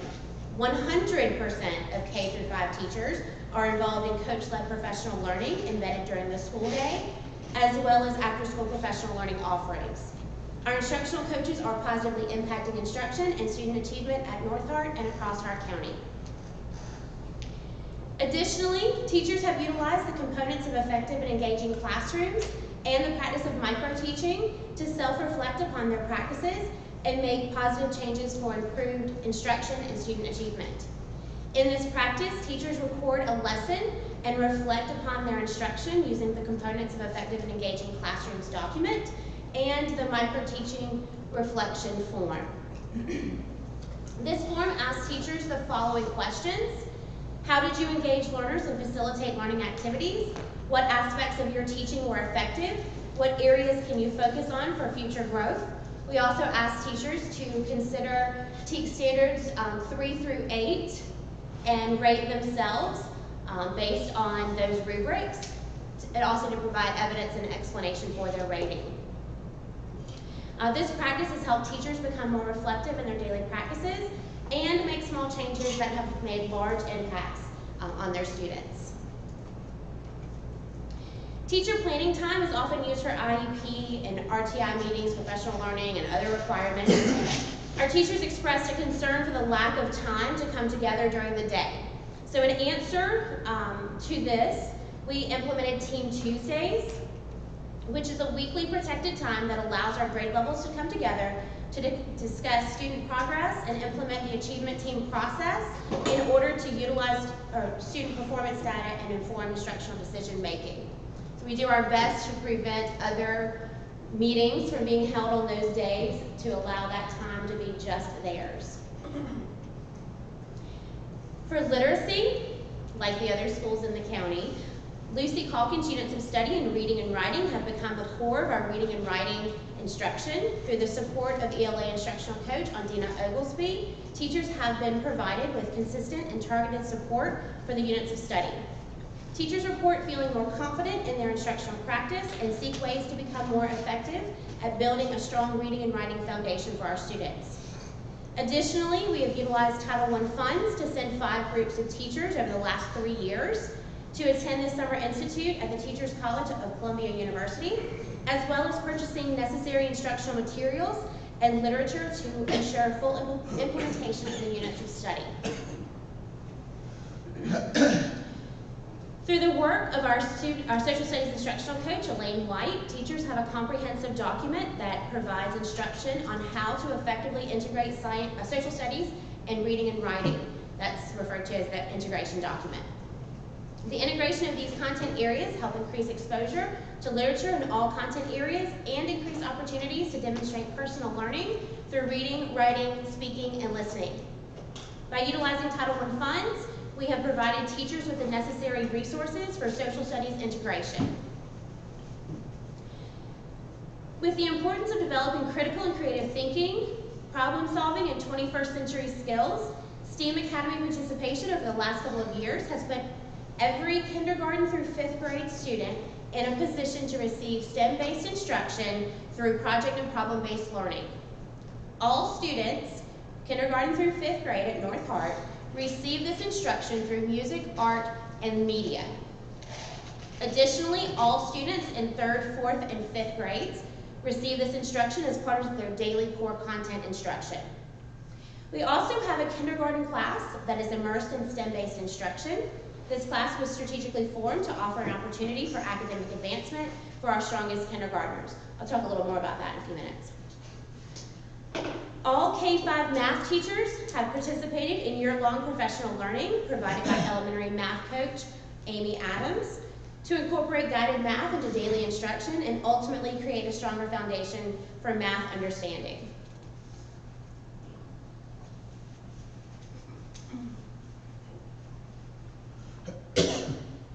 For us to ensure student success, this is performance objective 2. In order to address gaps in achievement for students, we have established a targeted plan for intervention blocks that allows for the necessary remediation and acceleration for students based on performance data. These groups are revised quarterly based on the progress of each student. We are quite proud of the achievement gap closure as it relates to subgroup performance on the Georgia milestones. Though we were unable to assess students this year, we have established a trend of positive growth. In 2018, we met or exceeded subgroup targets in only 50% of our subgroups, that's 11 out of 22. In 2019, we met or exceeded subgroup targets in 75% of our subgroups, with 8 out of 10 eligible subgroups receiving additional credit for exceeding 6% growth. We anticipated continued growth, mirroring our 2019 performance, but we'll have to wait to see how that turns out next year. At North Hart, we believe in establishing and maintaining high expectations for all students, teachers, and staff members. So much time and consideration is given to the placement of students in their classes. Much effort is also given to ensure that students have teachers who meet their academic and social emotional needs. Students are tracked from year to year to monitor placement over time at North Hart. This helps us monitor patterns in terms of teacher effectiveness. So this is 4th grade right now because it gave the most information as compared to like pre-K or 1st grade, obviously. But this document lists all students in each grade level. 4th grade, obviously, we have addressed the subgroups with the exception of economically disadvantaged, since we are not necessarily privileged to that information. We know our general percentage. So we can see the different subgroups that these children fall into. Several of them. There's a pointer on there, I think, of infrared. You want me to do that too? Come on. I don't know, which one is it? On the left of yours. Let's see, we'll play with this for just a second if y'all don't mind. I'm better as Vanna. Ooh, what did I just do there? I'm gonna do that again. Yeah, let's go back to, It's not doing it. yeah, just go back, don't worry about it. Okay. So obviously we have first name and last name columns. I've blocked those out for their privacy. Their grade level assignment, this is 4th grade for this year. Their race and all of the subgroups that they would fall into, as well as their RTI involvement. You'll see, you may not be able to see, but the next few columns are just a synopsis of some of their most recent performance data. There are additional columns that are hidden to include more of that information. Hey, explain to the board, why is it important that the teachers have this when they get their kids? So of course, for our teachers, this is important because they can get that snapshot of where their students are performing, especially over time, over history, to be able to look for any trends in their academic performance. And hopefully we've already kind of seen the gaps in their performance. But in case there's something that just kind of like is a red flag for our teachers, we don't waste time in getting the services that a child needs available to them. Okay, so let me ask you a couple questions to make sure Sure. I'm understanding this. Okay, so let's just take the second column since the first one is somewhat empty. If I'm looking at that first column, I can't really read the categories of above, but I see 24th, 58th, and then 68th. Yes. Is that so, his class ranking in that particular subject, or what is that? No, sir. In the center is performance status. So you'll have milestones from the previous school year. So we have ELA and the corresponding Lexile measure as determined by milestones. The other columns, you will also have MAP performance. So the numbers that you see, like 94th, 22nd, 98th, that is their percentile ranking from that particular MAP assessment window. National, it's a national. Yes, the national one. It's not with the class? No, sir. No, it kind of lets you know where what level that, but the column you're looking at is the spring map reading. The map data we use is normed nationally by different years. And so when we look at our students, we look at a national percentage to see how they're performing against national, not just about how they're doing against Hart County. We want to make sure we're looking at national norms. And so we've looked at those norms, one of those reasons that it's important, we've looked at the norms and we've studied it, and we can tell you pretty well with assurance that if they hit the 75th percentile, they're going to come in as a solid level 3 when they take milestones. And so we're looking to get more children to that 75th percentile, or as close to that as we can get them. And you're wanting to get them, they show more growth the younger they are, so you're wanting to capitalize on that at the very beginning of those years so that they're on track quicker, you know, by the time they get to that 3rd grade mark, so that then that better ensures that they're going to be successful throughout their academic career. Okay, so let's look at column 3 and 4, I guess, maybe a little bit. Okay, so I'm looking at 94th, 88th, and 70th, and then the other guy is 22nd, 47th, and 45th. Being lower is better, or being No, higher? Higher. Higher is better. Okay. So that's one way too that we look at who should be tested for gifted, who's probably needing some early intervention services. One thing that she didn't discuss, but I'm sure she's going to get to in just a second, is when she has the teacher names right there, we have to also ensure that we're providing equity to children. And so one way that you do that is they can't have 2 ineffective teachers because they cannot overcome that. So they've been charged with finding a way to make sure that you do not put a child in a situation that they're going to have an ineffective teacher 2 years in a row because they cannot overcome that. Research so shows that. And so that is why she developed this particular chart, and it was phenomenal. And when she showed us, this is the way I'm doing it, we asked her to show it to the other principals. Good. That's one of the reasons why we've gotten better, is because you have such individual focused data on each kid that they're not going to fall between the cracks, you know. And I don't know that y'all might be able to help with this. You know, this kind of information is not out in the public. It's not out in the community. You know, that we are this detailed with each individual kid. I mean, it might be with some of the parents and that kind of thing, but this kind of information of what the schools are doing is the kind of, to me, it's the kind of stuff that needs to, you know, people need to know a little bit more about and understand. Yeah. So are the other elementary schools doing this now as well? They all had somewhat of a system that they used, and I wasn't asking them to change their system, but I asked Haley to share what she had because it was all in like one nice, neat package. So I think that while, yes, they're doing it, they may not have been doing it exactly like her, but I think some of them are going to transition into more of this type of form. Okay. Because they might have had it in like different, 3 or 4 Different documents, you know, or a different format. Because all of that information is readily available within our information system. Right. It's just not all concise and in one location. So that did take some work to kind of pull it all together to be able to have that quick snapshot instead of having to go run map data and then go to Infinite Campus and search through their enrollments. And you know, that takes time for each child. So this was just a way that made sense to me. It may not make sense to everyone. Well, think about the high school too. I mean, they're not any different. I mean, I'm a high school teacher. It's summertime. We've already got schedules. I know my rosters, my class rosters.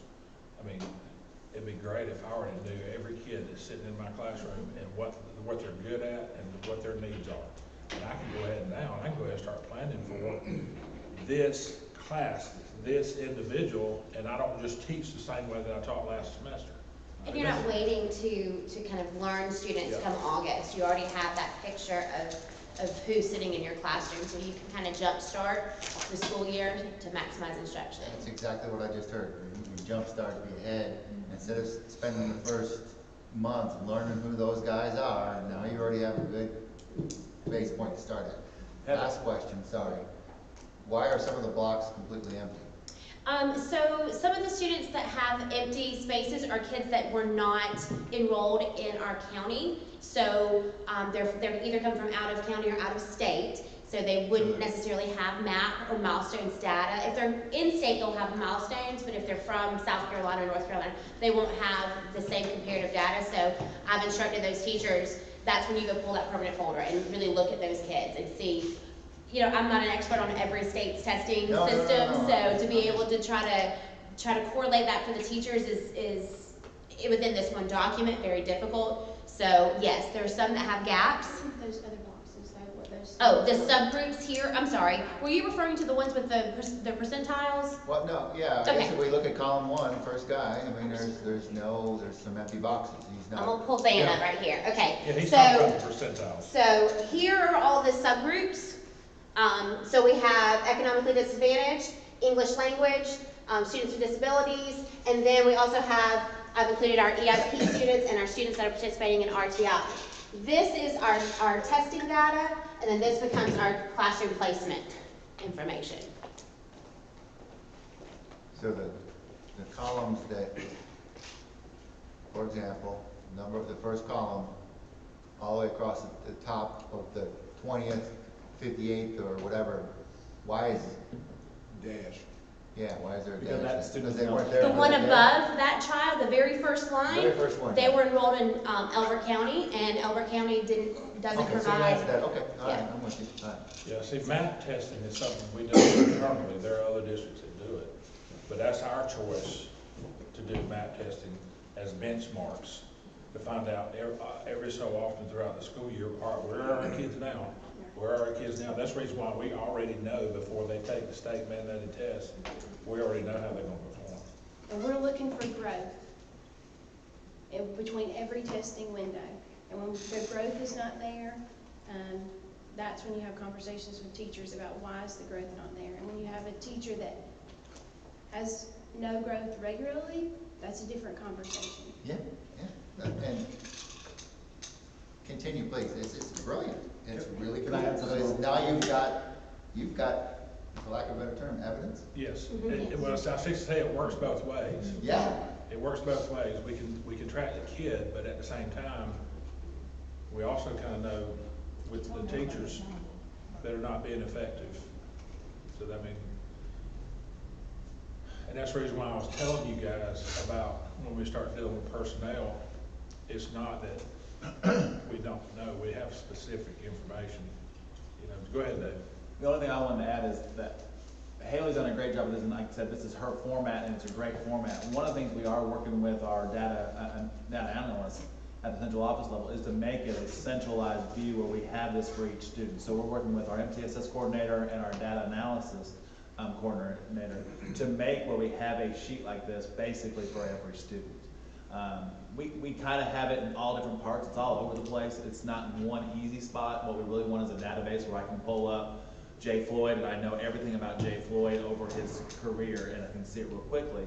But that data analysis position that we were able to add last year, or transition a little bit from a different role, has allowed us to see, okay, how are we using data, and where do we need to pinpoint to give us more information about each individual student, but also about each individual teacher, to see where we're effective and where we're not effective, and how we can enhance in those areas. So that's been something that Haley's brought to that discussion, because she's had a lot of conversations with Heather in that area. And I think going forward, the more we can use data to really pinpoint weaknesses and strengths, the stronger we're going to be able to attack and close the gaps, like North Hart's done a great job of doing over the last few years, in closing those gaps. And we've really done that in all schools, but it's very noticeable. It's actually been very noticeable in all schools over the last few years in our closing gaps, which is that one chart she showed between on the flags. So you might ask yourself as a board member, you might ask the question, well, how as a board member, how do I impact instruction? Well, you understood when we presented to you the significance of having a data analysis. We changed that position at the board office from a data clerk to a data analysis. Okay, and you understood that, and you allowed us to change that position. Well, that's where a lot of this information is coming from. It wasn't for naught. It was, you know, for good. It was for a reason. And I'll go back to probably the greatest thing that you have done is, and you've heard every principal so far, you know, it's just two, but you've heard them talk about so far, is the academic coaches. So you say, how do I, as a board member, how do I impact instruction? Well, I mean, that's two very, very specific examples right there on how you impact instruction. You've got to be able to see, and that's what the reason why we do this. That's the reason why we're doing this is the big picture, because you guys are concerned with the big picture. I'm concerned about the budget. I'm concerned about, you know, what curriculum we're teaching. I'm concerned about our employees. You know, that's all of those things, and that's why we're doing this. So I just wanted to make sure that I thought that was a good chance right there to kind of put a plug in for that data analysis and our academic coaches. Okay. Absolutely. You got 3 minutes to finish. Okay, No, don't rush. so while we're talking about data, another piece of data that we have noticed over the years is that we have students that come into us and they're very strong academically. However, that doesn't necessarily transfer to milestones data when they hit 3rd, 4th, and 5th grade. So they kind of taper out around at about a level 3 and not necessarily a level 4. Mr. B's kind of giving me the eye there. I'm just processing. I'm Yeah. sorry. We feel like we should have more level 4 learners than we do. So we kind of looked at some of the things that we were doing, and this year we attempted to kind of jumpstart the educational careers of incoming kindergartners. We knew we had a group of kindergartners that were coming to us who were, I would say, probably mastered the majority of kindergarten content before they even walked through our doors.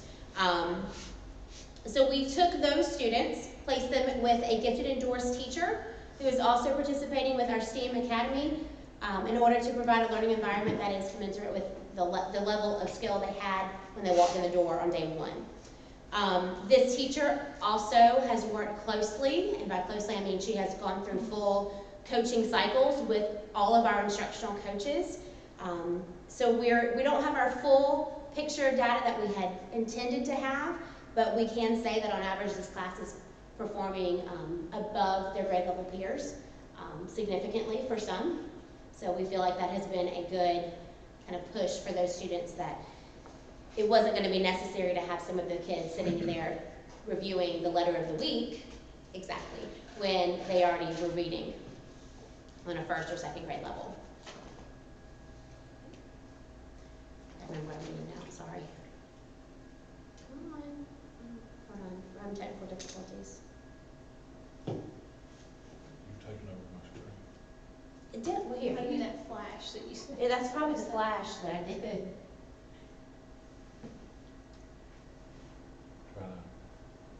There we go. Okay. So on many of our feedback surveys over the last several years, we heard that we don't do enough for kids who are doing the right thing all the time. After a little soul searching, we realized that that actually was true. We don't do enough for students who are excellent role models for their peers, who demonstrate hard work through their academic achievements, and who have innate leadership abilities and characteristics. So we decided to do something about it. In 2019, with the help of Chick-fil-A of Livonia, we initiated a leadership academy for a select group of students. When you guys toured our school, you met some of our students. These were our peer leaders that escorted you around the school. Students were nominated by their teachers as having the desired qualities, skills, and abilities. Students in this group worked closely with Chick-fil-A leaders who helped develop the soft skills and leadership qualities that will help make our students even more successful. Because after all, good grades are a good thing, but being a good person is a great thing. Unfortunately, this year, due to the COVID-19 closure, this kind of shut our program down for this school year. we do intend to continue this program and to expand it. This was something that we do in the springtime once our kids have had the majority of their standards, so when we go into review, because it does cut into some of their instructional time, it does. So we don't want to steal that away from them early. We were just kind of getting started with this when everything closed down, so. This is Leading with Hart, and it was built in part on the foundation of our character education framework, 7 mindsets. Our goal is to develop necessary soft skills for current and future success. This does trickle down to all students through our character ed program. We target a specific mindset each month to increase understanding and establishing a strong foundation of understanding, very similarly to what the other 2 schools are doing as well. I did it again. Will you click me? It's not working. There we go. Never mind, just kidding. I don't usually have this many technical difficulties. I think it's y'all are stressful. Okay, outside of traditional academic instruction, we incorporate other opportunities for students to learn and demonstrate their knowledge. The integration of in-house field trips allows us to bring learning to our students. By bringing these events to our school, we maximize instructional time because we don't have to leave the school. Perception feedback from our students on these in-house field trips has been overwhelmingly positive, with the vast majority stating that they learned something valuable from the experience and would like to participate in a similar event in the future. Our annual Careers on Wheels Day, which is, I think we did our 5th annual this year, introduces a variety of career options that can be found here in our community, and they usually have some pretty cool vehicles too. So as you can see, we had the Georgia Highway Patrol helicopter. That one's pretty fancy. That's the one that the Lieutenant Governor flies in. I got to sit in it. I was a little excited about that. And just some locally based companies that support our schools in so many ways. Okay. Ag Day is another student favorite, mainly because some of our students become our presenters. As you can tell, in the top left, we have a student presenter. In the bottom center, student presenter as well. This is especially important for those that don't typically excel academically, because they can still show that they have so much knowledge. If cows and pigs and goats aren't your thing, oh, I don't have pictures of it, I'm sorry. I apologize. Am I going backwards? No, I'm not. We also have Fine Arts Day. Why aren't you doing that? Fine Arts Day was started last year. I don't know why this isn't where we are. I'm sorry. Fine Arts Day was started because we do have kids that don't like cows and cars.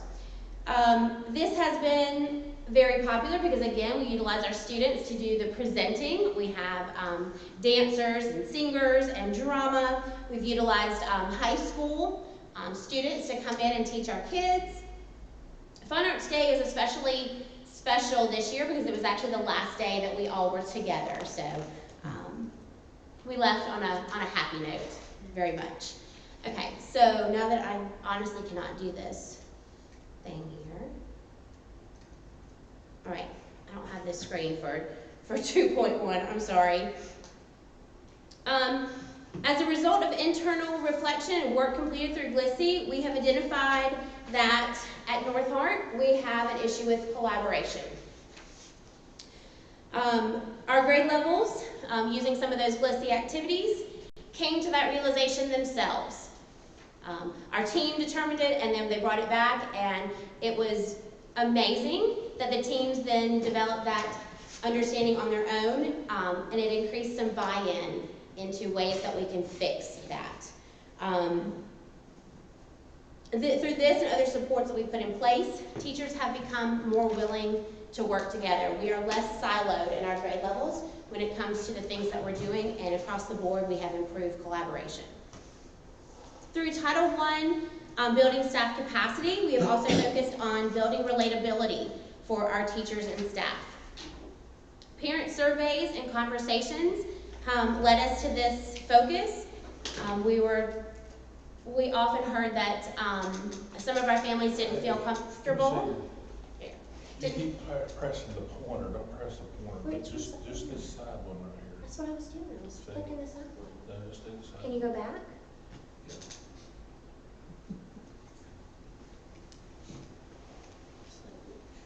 Which one you want to be I on? want that one, not that one, that one, right there.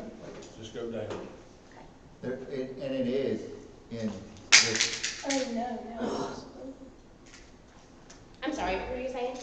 it's in this handout as well. Yes. Yeah, you can follow. Probably the pictures. Okay. Yeah, you're missing the She was pictures, trying that's to all you're get to missing. that Art Day picture thing. Yeah. So we heard that parents told us that they often didn't feel comfortable coming into the school and talking to some of our teachers. They often felt like the teachers carried a certain air about themselves that wasn't necessarily relatable to all of our students. So we could kind of understand where that was coming from, especially if we have teachers who've never experienced poverty, who've never experienced hardship. It would be very difficult for them to relate to that. So through our Title I building staff capacity, we focused on building relatability for our teachers and our staff members. It's important for us to have our students and our families connect to us, because then we have a better foundation and better structure for support in our schools. One way that we have learned to make connections beyond academics is through club days. By sharing our interests and hobbies, we make connections with students, most of them outside of their own teachers' classrooms, and it helps the students connect with adults who may have similar interests that they wouldn't otherwise have already known. Club Day is a long-standing tradition at North Hart for close to a decade. Our teachers and community volunteers spend time sharing their passions and inspiring our students. We now offer Club Days to all students K-5.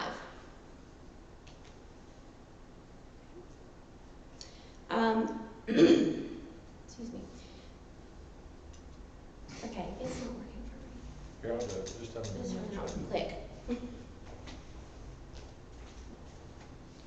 So this next slide kind of takes a little sidestep from the strategic plan, but it goes very much with our school climate and culture.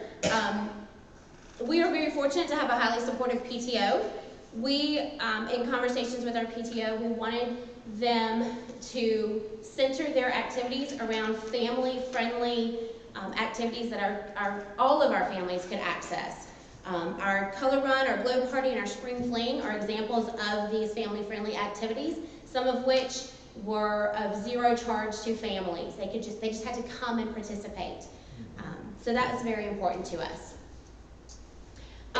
Safety is always our first priority. Every decision that we make is based first and foremost on safety. We conduct unannounced monthly drills with distractors and using plain English phrases. We also review the drill information during our threat assessment team meetings that occur each month to ensure that we are maintaining the safest and most efficient practices. We have trained personnel on CPR, mindset restraint training, and stop the bleed. We also implemented a new checkmate system for visitor check-ins, which requires a driver's license to check in, and this makes sure that the people who shouldn't be in our building don't get past our front office. Wow. Luckily, we haven't had, that hasn't been an issue, but I think other schools have had, that's worked beautifully for them, so that's a good thing. Maintaining safety also means that we establish a learning environment that encourages positive, productive behavior. That one, yes. In our second year of implementation, PBIS has helped us address rising discipline concerns and has strengthened the understanding of expectations of our students and staff. We start the year with school-wide expectation stations to set the understanding of showing heart at our school. Our behavior trends show that PBIS is working for the vast majority of our students, which allows us to focus supports on the 5 to 10% of students who truly need it. Students find value in the compass coins that they can earn. They're also learning that the more they earn, the more rewards they get. We have a rewards store for students. If you come into the atrium, there's a display that shows some of the things. We also have a mobile cart that kids can come and buy some of our cheaper rewards, our less expensive rewards. We also have big ticket items like we have bowling, we have trip to Dairy Queen for ice cream, we have a day at Herndon Stadium, which unfortunately we didn't get to do this year. We have popcorn and movie, things like that the kids just really seem to enjoy. Additionally, we have Compass Coins for our faculty and staff. Our faculty and staff give them to their other co-workers, and like our student rewards, our teachers have a store that they can come and buy snacks or pens or, you know, teacher crazy about teacher supplies. So they can buy all kinds of stuff like that. Or they can purchase privileges like Jeans Days, Leave Early Pass, or lunch off campus for their team if they have earned enough Compass Coins. You can advance. That's our picture from our color run. This was a PTO-sponsored event. In an effort to increase communication, teachers and grade levels develop communication plans which outline the modes of communication with the intended frequency. This serves as an outline, but of course is adjusted based on the needs of their students. For internal communication, administration provides information via email. Mostly, I mean, of course we have our faculty meetings, but we always follow up that information with an email so that teachers can reference that information so that they have clarity, and if they need to revisit it, they can. They don't have to just come find me to say it again. Additionally, staff members receive a 5-day outlook, which I stole from Coach Mewburn. That's our FDO that they get each week. Changed the format a little bit. It's a little girlier now. Every school does that now. Yes, Every every school does it. They send out a 5-day thing on Sunday that lets you know everything that's going on during the week. So, you know, if you guys want me to start forward that you, I can. I don't want that added.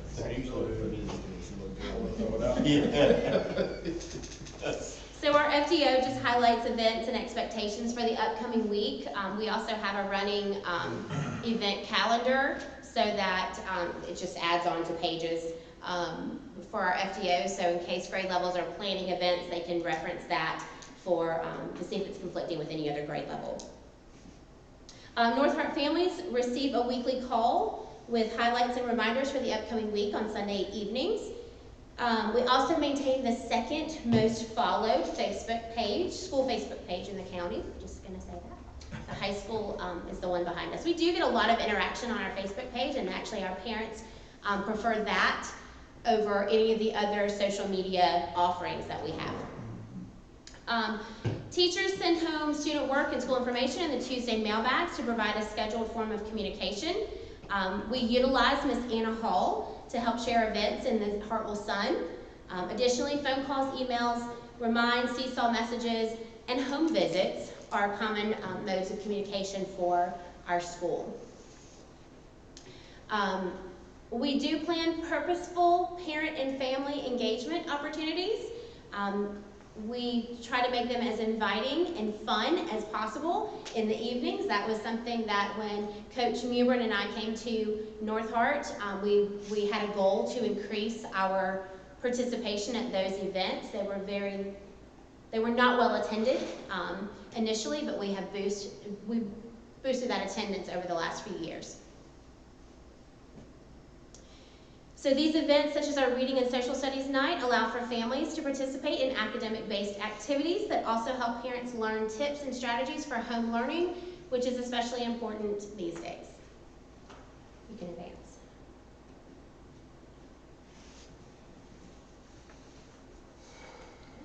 I think I skipped. There's just one skipped in there.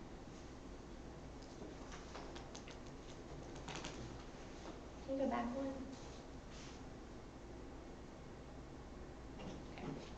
All right, our school governance team meetings, we do conduct those meetings monthly. We follow the system plan for trainings, which includes, of course, our system-wide training, but as well as our Compliance modules, all of our members complete those annually.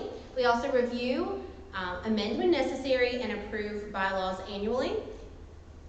I've already addressed some of our purposeful parent-family engagement events and the other ways that we share district information. I will say too, as we're talking about things that are of value to our county, I think that we are very fortunate to have our community relations director. She does help us a lot. She works closely with our media specialist to kind of tell our story. We do communicate directly with her, and there is always a standing invitation for her to come to our school and participate in any and all of our events. She also receives our weekly FDO, so she kind of knows what's going on at North Hart. She even highlighted some of our playful antics this Christmas with our the Elf Pranks article in Christmas, if any of you read that. We had a mischievous elf around school that was playing pranks on Coach Burton. It was kind of funny. He didn't think so, but we did. But this does help the community see us as real people and helps build relatability. Okay, no, yeah. It is always my goal to operate transparently in everything that we do, but budgeting especially. Budgeting practices and allocation of resources is shared openly to faculty members, school governance team members, and any other interested stakeholders. There are no secrets when it comes to how we spend the money that we are allotted. We maintain physical inventory of resources, including purchases made through Title I, which is especially important because we have spent a tremendous amount of money in resources for math and literacy over the last several years, including the creation of a leveled book room that started several years ago, and we've built on that over the last few years. We do encourage positive staff attendance through honest dialogue about expectations and the impact on our students, as well as some small incentives for those who have good attendance. Most of our staff understands that the impact poor teacher attendance can have on students, so most of them are very aware of when they are out, so they don't make a habit of it. I have had to have conversations with some teachers when it comes down to the placement of the days that they're taking, because we did have an issue with making a doctor's appointment the day before a break. When it wasn't, in fact, really a sick day. They didn't have a doctor's appointment, but they had done that in place of taking a personal day.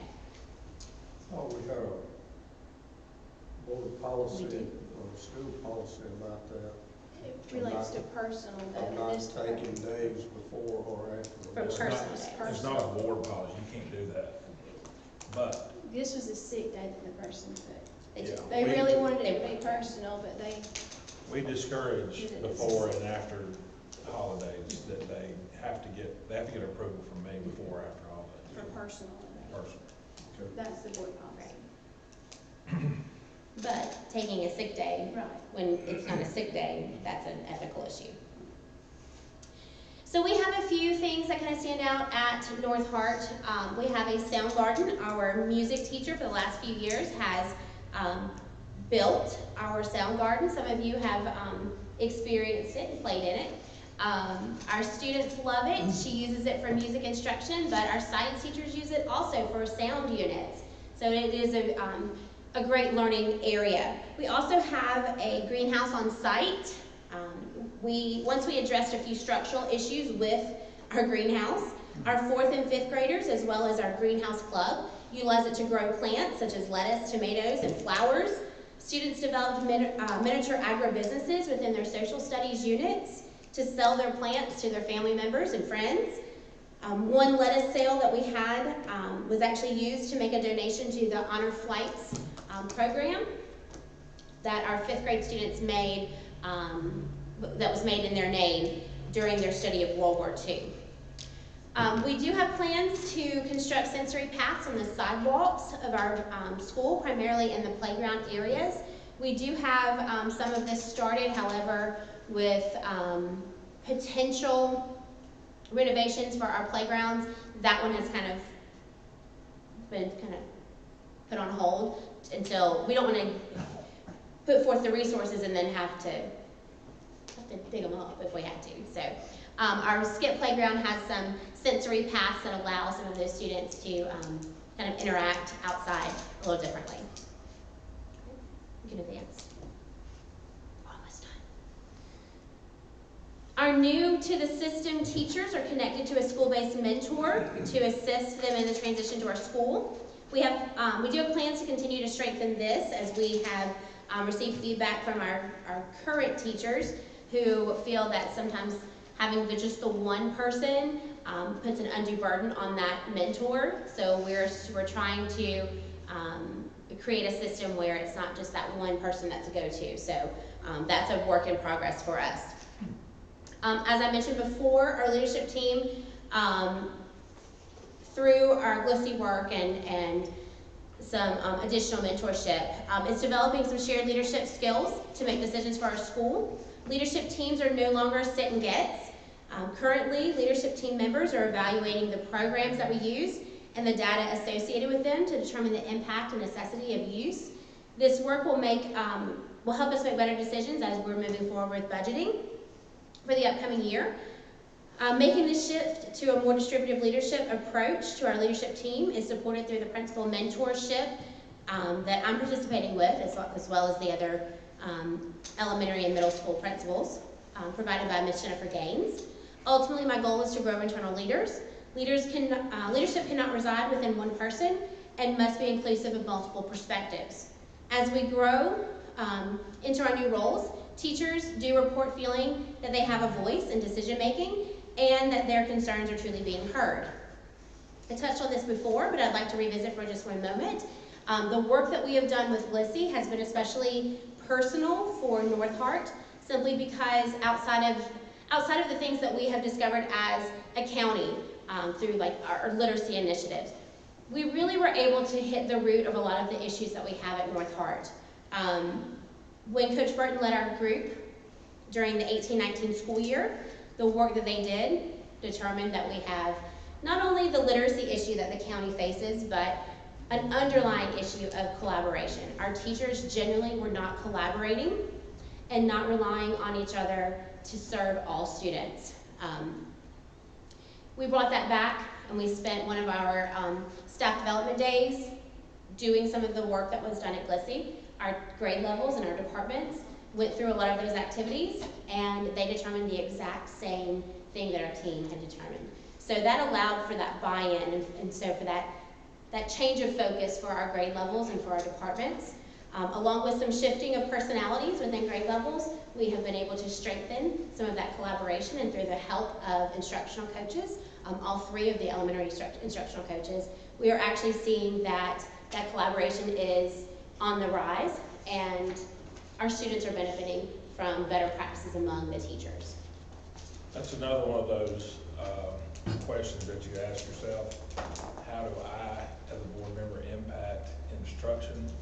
And the Georgia Leadership Institute for School Improvement, Matt and Richard, if y'all remember, that was my first year that we started doing that. And we started doing that searching for some identity, and now our school system is a standard in presenting at the Georgia Leadership Institute for School Improvement. We presented this year at the Georgia Leadership Institute for School Improvement. So the schools that are coming there now for what we were coming there for, we present to now. So that's another one of those things that you guys as a board, that you know you're part of that whole process, that decision-making process. So I guess I'm saying thank you too, because when you start hearing it from your principals and other staff members. And I do want to thank David and Jennifer for their leadership in that area too. I'm bad at that. I focus on you a lot because you're the one, and I don't give it to Jennifer or David. I appreciate you guys very much and the work that you guys have been doing. All right, thank you, Haley. I'm finally done. Very good. Real quick. Yes. Don't mean to put you on the spot. I don't know if you have this number directly. Free and reduced lunch, do you know what your percentage is? 68, I think. 68? It's in Well, the- no, ours went down this year. 60.8. So I that think was you based said- on last year. I think you said 72 when you No, that's No, that's No. not elementary. Okay. 72. 65, it's around 65 as a system. Yeah. Yeah, our percentage dropped a little bit this year, which the information on the strategic plan would have reflected the data that we had, I think, from last year, so. Okay, I just want to tell y'all too, I'm not being rude, I've been on my phone. The principals are sitting in their car, so I'm texting them and letting them know where they are. We you can know, put like- one back in the corner and one Yeah, back. yeah, so I'm letting them know kind of where Haley is and And how Haley's far been behind forever. she is, so. I do have a question generally, probably for Jennifer, but you mentioned when you looked at the data sheet, how do we build the classes for each grade level? So using that, obviously you don't want to have classes that are heavy in a particular need, so you Yeah. want to distribute that need. Additionally, there's another document that is similar, but it's a little more personal that each of the homeroom teachers fill out that really addresses some of the personal needs of each student. It might be just a little bit of their history, some of the things, behavioral needs, some of those things. So I take that information and piece it with the data to try to make sure that they're grouped in places that they can be supported. So of course, teacher personality is a huge factor in creating class lists. They are heterogeneous, but you do have to group sometimes children together that have common needs. So for example, if you have students with disabilities and these 5 need co-teaching and reading, they go into the same class. And we have to look at our early intervention program models, and we have to, balance. Most of the time we do a ratio. We don't do self-contained EIP classes as a system, and our principals feel strongly that that's typically not the best way to serve children. So if we can avoid that, we do. So we don't put all the EIP children together in one class, because they do need role models that are higher achieving. And also, sometimes when you don't achieve well, you don't behave. So they need children that also do behave. They are heterogeneous, but at the same time, you have to look at, you've got to meet their needs. So a lot of times, it'll be like a ratio of maybe, let's say, 10 EIP and 11 that are not EIP, for example. We also look at, we try not to put all of the English as second language learners in the same classroom if we can avoid it, if it would make it look as though, like if it's identifiable when you see them going down the hallway. It's not so bad at some of the schools because they may not have very many English learners, but when you get like at North Hart, we try to scatter them in different classrooms because you don't want a parent to come in and notice that. So we did away with the dartboard. Yeah. The dartboard. Yeah, there's no just random placements. Everyone is placed with intention. And we let teachers also have say as far as the next year's concerned. If you know that you have 2 children that just do not need to be together, we take that into consideration as well. And then that also gives you that picture of the teacher. We've already talked about the one that needs help, and you're not gonna put this kid in that. Very much, Okay. very much. And 2, I think there's a benefit of having been at North Hart now for 5 years. I know the majority of our kids very well. So really the only ones that we kind of struggle with as far as placement, pre-K and kindergarten, those kids that we don't have a lot of information on. The rest of them, we have a pretty good idea of where they would best be served. But we're even getting better at that by having them come in the summer. Like Yes. when we had the ones that were incoming kindergarten, we had 20 at each school. Yes. We easily identified some that, because of behavior, even within those 10 days, they needed to be with a certain kind of teacher, or we were able to identify problems like, I had a child that her speech, you just could not understand it. It would have done me no good to say, please repeat that. I couldn't understand it. So I was able to jump start the testing, get her tested, and come in with services as opposed to starting and then have to go through the RTI process to delay those services. Thank you, Haley. Just Okay. system-wide, I was asking Ms. Carter, system-wide, do you have any pushback for parental involvement that says, I don't want to be in this class, I want to be in this class anymore, like we used to in the past? I think How do you you'll see- always have some of that. You're always gonna have some of that? You'll always have some of that. It's not like it was, That's what I'm, you know, 'cause I mean- do you remember Right. 5, 6 years ago, we had one parent make a, you know? And our principals will tell them, we don't take necessarily specific requests. We do try to pair your child with the best fit. We encourage parents when they want to come in and name a name. Don't tell me a name. Tell me what your child needs, and then I'll try to pair that with the teacher that can provide that need, that need. Yeah, but the reason why we're able to do that is because the instruction has changed in that, one of the things that they really have a good handle on, Haley spoke that they have a good handle on who the kids are in the building. Well, I think they got a pretty good handle on what the strengths and weaknesses of the teachers are. So that, and see, we had to do our part. Yes. It doesn't do us any good to take a stance on that when we know that the parent is right, because the parents learn from each other. You need to take so-and-so in this grade, you need to take so-and-so in this grade, you need to take so-and-so. So they learn all that. So unless we get that corrected, we don't have a leg to stand on. So we can honestly say, okay, every kid's gonna be taught the same curriculum. They all have decent skills. They all, so we can put an end to that. That was exactly the basis of my question. You talked about that earlier, and I was curious. Obviously, we still get a little bit, but it's significantly reduced. Right, and we're in a much better place too. Like, there was a time that I worked here that it was not supported at the school level if we came to the superintendent and said, Mr. Floyd, this person just is struggling with teaching. I don't want to recommend this person for renewal next year. That was unheard of. It was not supported. And so now that it's supported at the central office level and it's supported by the board, we're making headway because, it is better, a bad hire is worse than a no hire.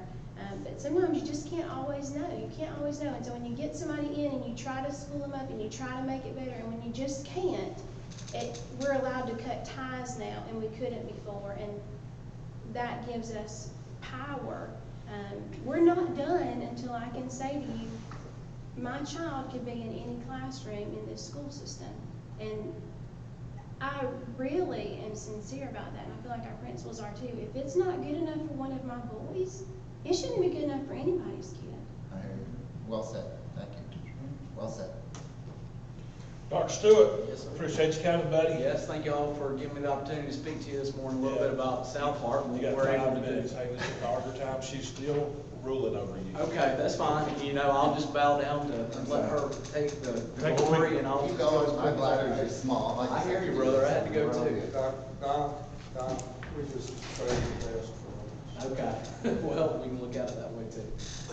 But no, I do plan to talk to y'all about what we were able to implement from our school strategic plan for about 3/4 of the year, until we obviously got shut down here. We're gonna wait on Mr. Honeyhood. No, go ahead. Okay.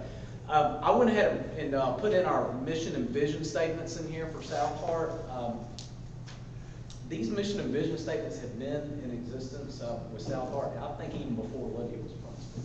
And so I felt like coming to my leadership team this year and just asking them if they still believed in these statements was something that we needed to do. And I gave them an opportunity to change it, and we could talk about it and collaborate together. But they still believed in the principles that are stated here.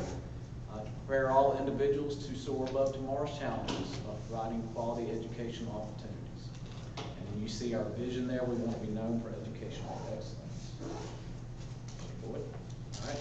So a lot of people ask me, well, what is my vision for South Hart? All right. Well, I've summed it up here in one little small paragraph. And there are some key buzzwords here. I won't read the whole thing to you. But the very first sentence, you'll see the word proficient learners, and that is something as a district we're trying to develop more proficient learners in our school system, rather than students that are just meeting that basic grade level content mastery. Second sentence there, you will see you'll see 2 words that are very important to us: collaboration and teacher collective efficacy. If you're familiar with John Hattie's research at all, teacher collective efficacy, it holds the highest effect size when it comes to staff implementation and the direction that schools are headed. And what that basically means is that all the teachers in the building, we believe in the same thing, and we're headed in the same direction. and that's teacher collective efficacy. The next sentence there, you'll see that we have collective initiatives and goals. And in the next sentence, we want kids to feel loved and valued. We want them to have a reason to be at school each day. We believe in building relationships with students. We partner with families, PTO, our school governance. We have a great school governance team at South Hart. And we developed a mentor program this year. And we had between 25 and 30 mentors coming in each week and working with kids that really needed that older adult to provide them some guidance in life. And community support. Thank you, sir. All right, district goal number 1 is student achievement. And if we look at the initiative of literacy, at South Hart this year, we used some school governance funds to purchase Accelerated Reader, which is also known as AR, for grades 3 through 5. And this is a computer-based program that schools use to monitor reading practice and progress, and it helps teachers guide kids to books that are on their independent reading level. Accelerated Reader really helped us track reading progress with students, and each grade level had reading goals for their kids. And one of the things that I wanted to do as a first-year principal was install a reading rewards program. And we did that this year. We only ended up being able to have 2 reading rewards programs this year. The third one was scheduled after we obviously dismissed from school. But we ended up having tremendous parent support, and I'll show you a picture of that on the next slide. And also, the very last bullet there, during our Title I planning the last couple of years, we've had a couple parents, and they are members of our school governance team, that indicated, when we asked them for feedback, they wanted a backdrop for pictures when we do our rewards programs. So you can see right here, there's our reading rewards program. I believe the board came and did our tour, actually, on the same day that we were having one of them, so y'all were able to see through the atrium what that was like. During our reading rewards program, we bring 1 grade level in, and we rotate them in about every 25 minutes right through the atrium of the school. And we hand out awards and prizes for kids that met their reading goals. And parents really showed up in droves, and they appreciated that. You know, one of the things I was asked when I was interviewed here in Hart County as an assistant principal was about parent involvement. And how do you get parents involved? Well, I truly believe that when you showcase their individual child, then you're going to increase in parent involvement. Not so much if you just schedule a math night during the middle of the week, because kids are going to go to ball fields instead. But if you're going to reward their child or put their child on display, then they're going to show up. Sticking with goal number 1, our STEAM initiative.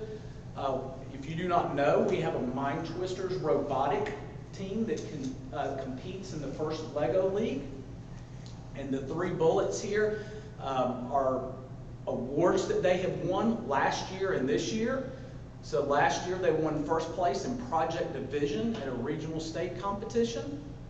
That same team went on to a super regional in Chattanooga last year, in Chattanooga, Tennessee, and they won first place in a Project Division.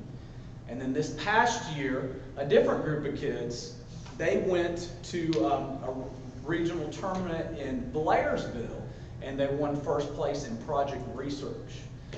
We were also planning to have an interactive STEAM day, and we had started buying supplies for that. And Mr. McCurley, who leads the robotic team, and actually he was getting ready to receive a reward before schools closed from the state of Georgia for being a Georgia STEM scholar.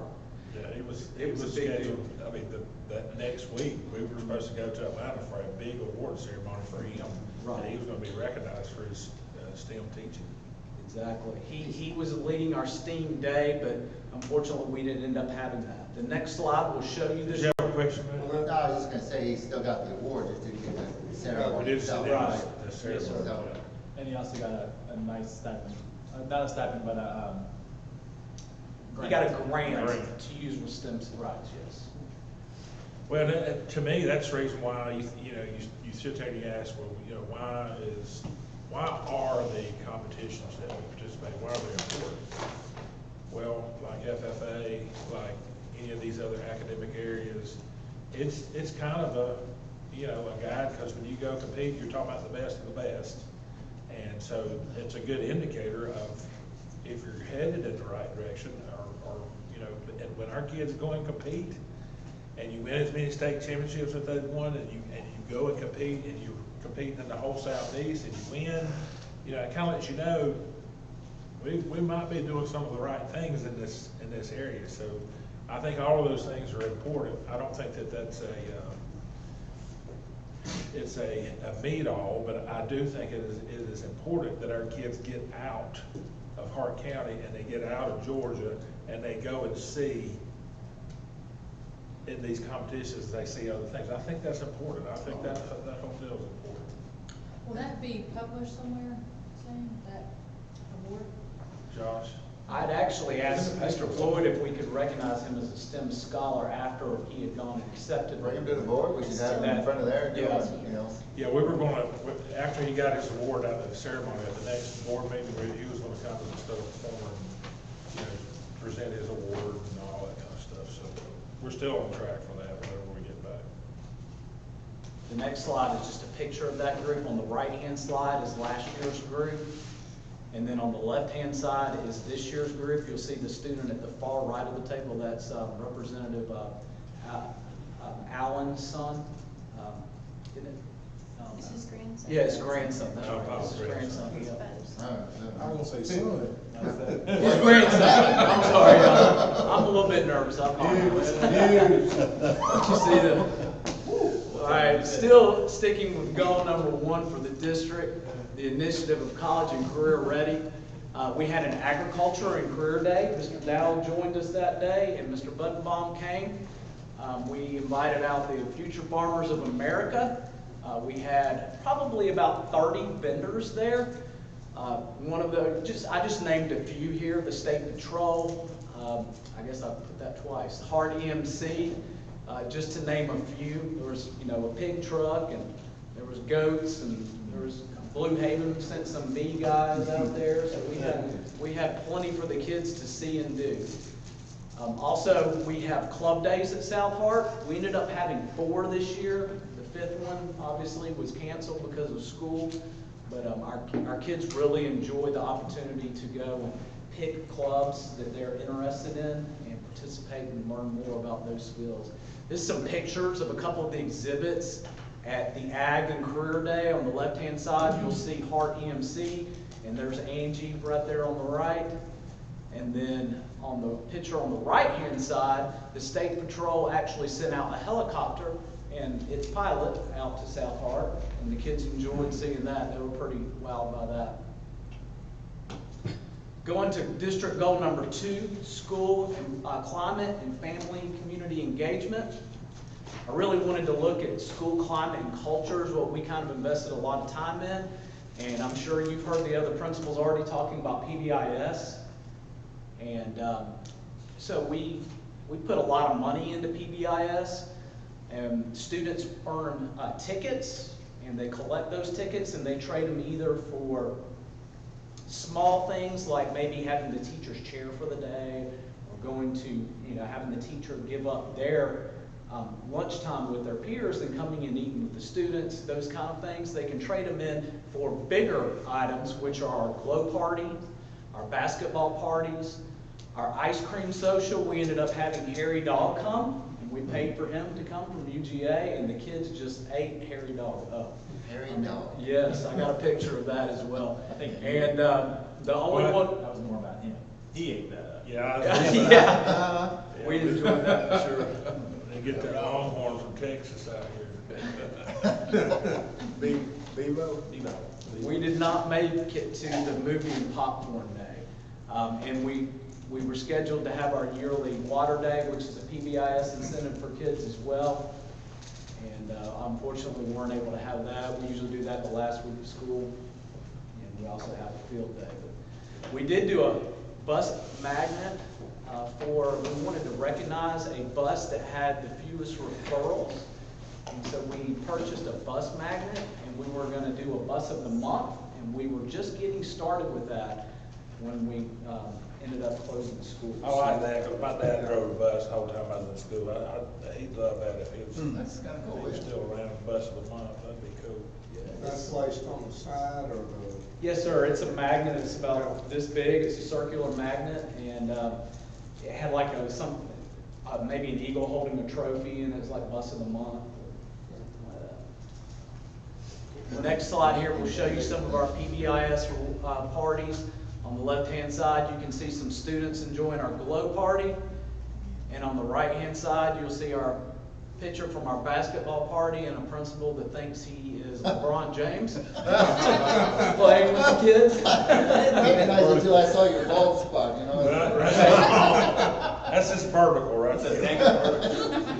My bald spot always ends up showing up.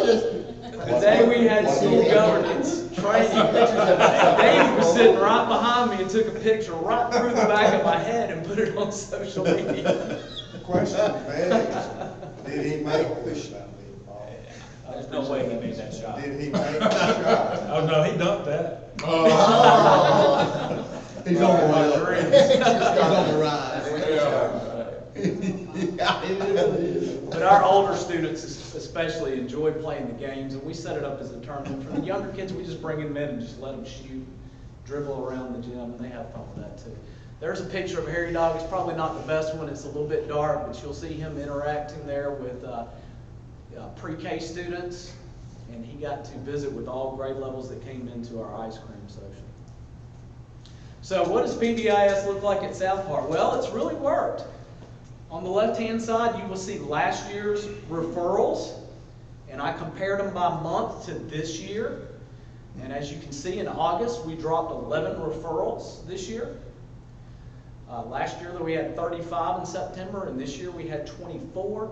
October, 28 last year. We were down to 19 this year. November, we dropped by 4. December was the only year this year where we had a little spike, and that can probably be contributed to bus referrals. I would say about 30% of our referrals come from bus referrals. Back in Candy. January, we had a dip, and look at February. We went from 26 last year to only 7 this year. So there's your evidence. You know, Mr. Buddenbaum talks about, you know, having evidence of your practices and what's working, and that's some good, solid evidence that PBIS is working. Sticking with goal number 2, school climate and family community engagement. Another initiative I wanted to talk about was safety. We had a CPR and AED training on one of our professional development days right after winter break. And we trained 20 staff members, including a few instructional coaches here in the county, on CPR and AED. Those certifications have to be renewed every 2 years.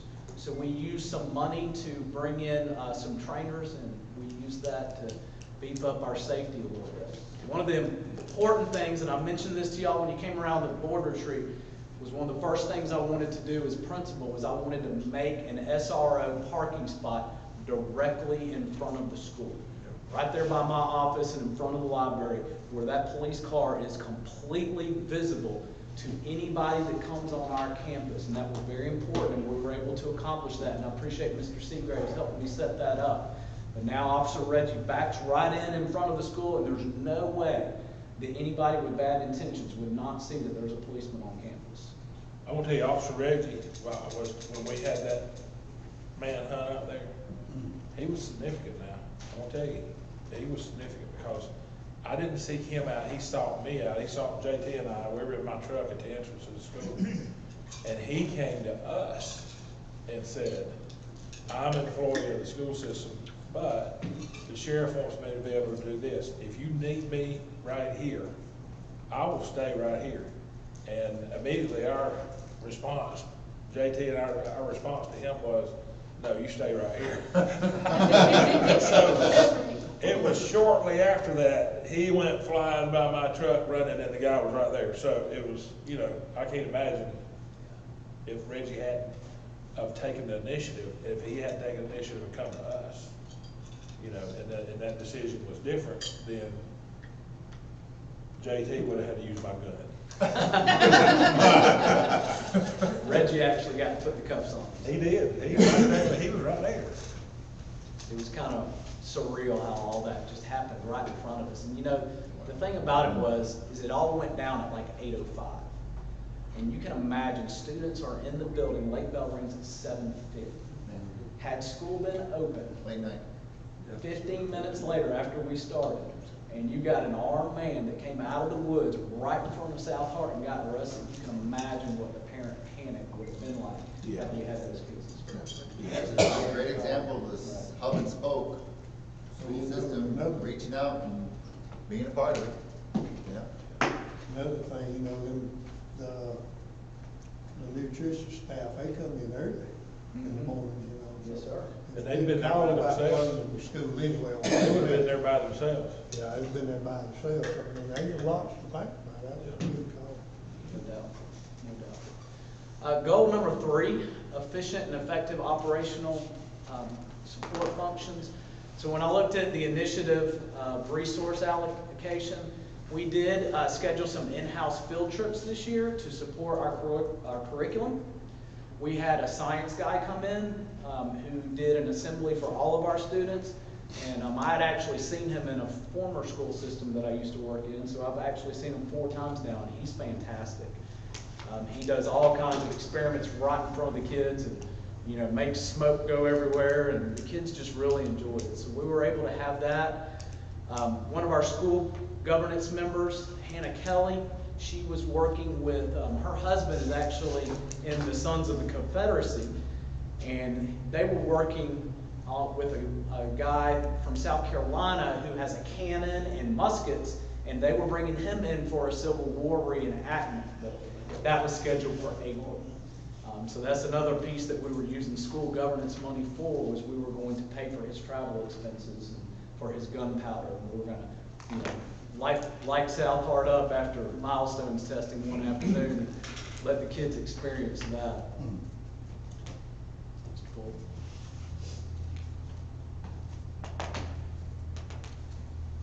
Technology is another initiative under goal number 3. We brought Dr. Sampson from Edmonton in. She did a training with us at the district, and then she also came to South Hart and worked with our teachers during their planning times and helped them dig a little bit deeper into Study Island and Exact Path so they could understand some of the features of those programs. Those are 2 of the biggest programs that we support with our Title I funds here in the district, is Study Island and Exact Path. They actually have the ability to speak with our map testing, so we can load our map data for students into these programs, and then those 2 programs create learning paths for our students to work on skills that they are deficient on based on what their map scores show. We also sent some teachers to the Georgia Technology Conference this year. Usually those teachers come back and they will share with us some of the more innovative programs and ideas that are going out in the world of technology. David, but Mom, you might want to share just a little bit about the State Technology Conference, because I remember, I don't know that when I first got here, we were sending anybody, and then you've had a plan every year to send as many teachers as we could to the State Technology Conference. And I'll be honest with you, a lot of the ideas and things that we've been able to do have come from that. So David, you might want to share a little bit about that. Sure. We had Mr. Floyd's first year was the first year that we started talking about GATC. GATC is a state conference, and it's really instructional technology. It is really teachers showing their best practices of how they're using technology to not just sit and get worksheets, but actually problem solve, critical think, actually apply technology in a useful way, more of a application based versus just a study. A study island is great for practice, drill and kill skills. It's not an application based. It's not a create something and synthesize the information and create and develop. So GATC shows you best practices on how to really get kids to think with the use of technology and 21st century skills. So 4 years ago, we sent 25 teachers, and we sent 25 teachers for 3 years in a row. This past year, we actually pushed that onto the schools and made that a school initiative. So if the schools wanted to send, they could send teachers using their charter funds. So we have paid for it with charter funds every year. I just organized it for the first 3 years. We had 5 teachers per school go. But this year, we actually had each school kind of decide how they wanted to implement it. And actually, each school, I would say, I think about 3 of the 5 schools sent somebody this year, but I think all 5 schools plan to send somebody probably next year. Their media specialists have been going every year because they're really the main technology person. One of the main things that we did with GATC is we really focused when Ms. Carter and I worked on the plan for our instructional coaches. I came from a former position where I was a technology specialist, and honestly I was useless because teachers didn't like me because I wasn't a curriculum specialist. Teachers want to hear from people that are like them. They want to hear from science teachers and math teachers and social studies teachers. They don't want to hear from somebody that just does technology. Now, I was a classroom teacher and I knew all about K-5 instruction, but they didn't want to hear from that. They wanted to hear from a person that was a content specialist. So when we developed our coaches, we developed content specialists. Well, one of the things we believed in, Ms. Carter and I and Mr. Floyd believed in, is that the technology, our instructional coaches needed to understand technology to the highest degree. They needed to be proficient with how to use technology and fuse it into their content area. So for the first 3 years of GATC, we also sent our coaches with those teams. They went each year too, and they established a rapport with the teachers that went. So those 25 people that went, we also sent our coaches who supported them and then also developed plans with them over the next couple of years. And it's actually turned into, now the last 2 years, our instructional coaches have led our own technology boot camp in August. So we had one last year with about a 2-day technology camp that our instructional coaches, and then actually one of our APs and then a former teacher led.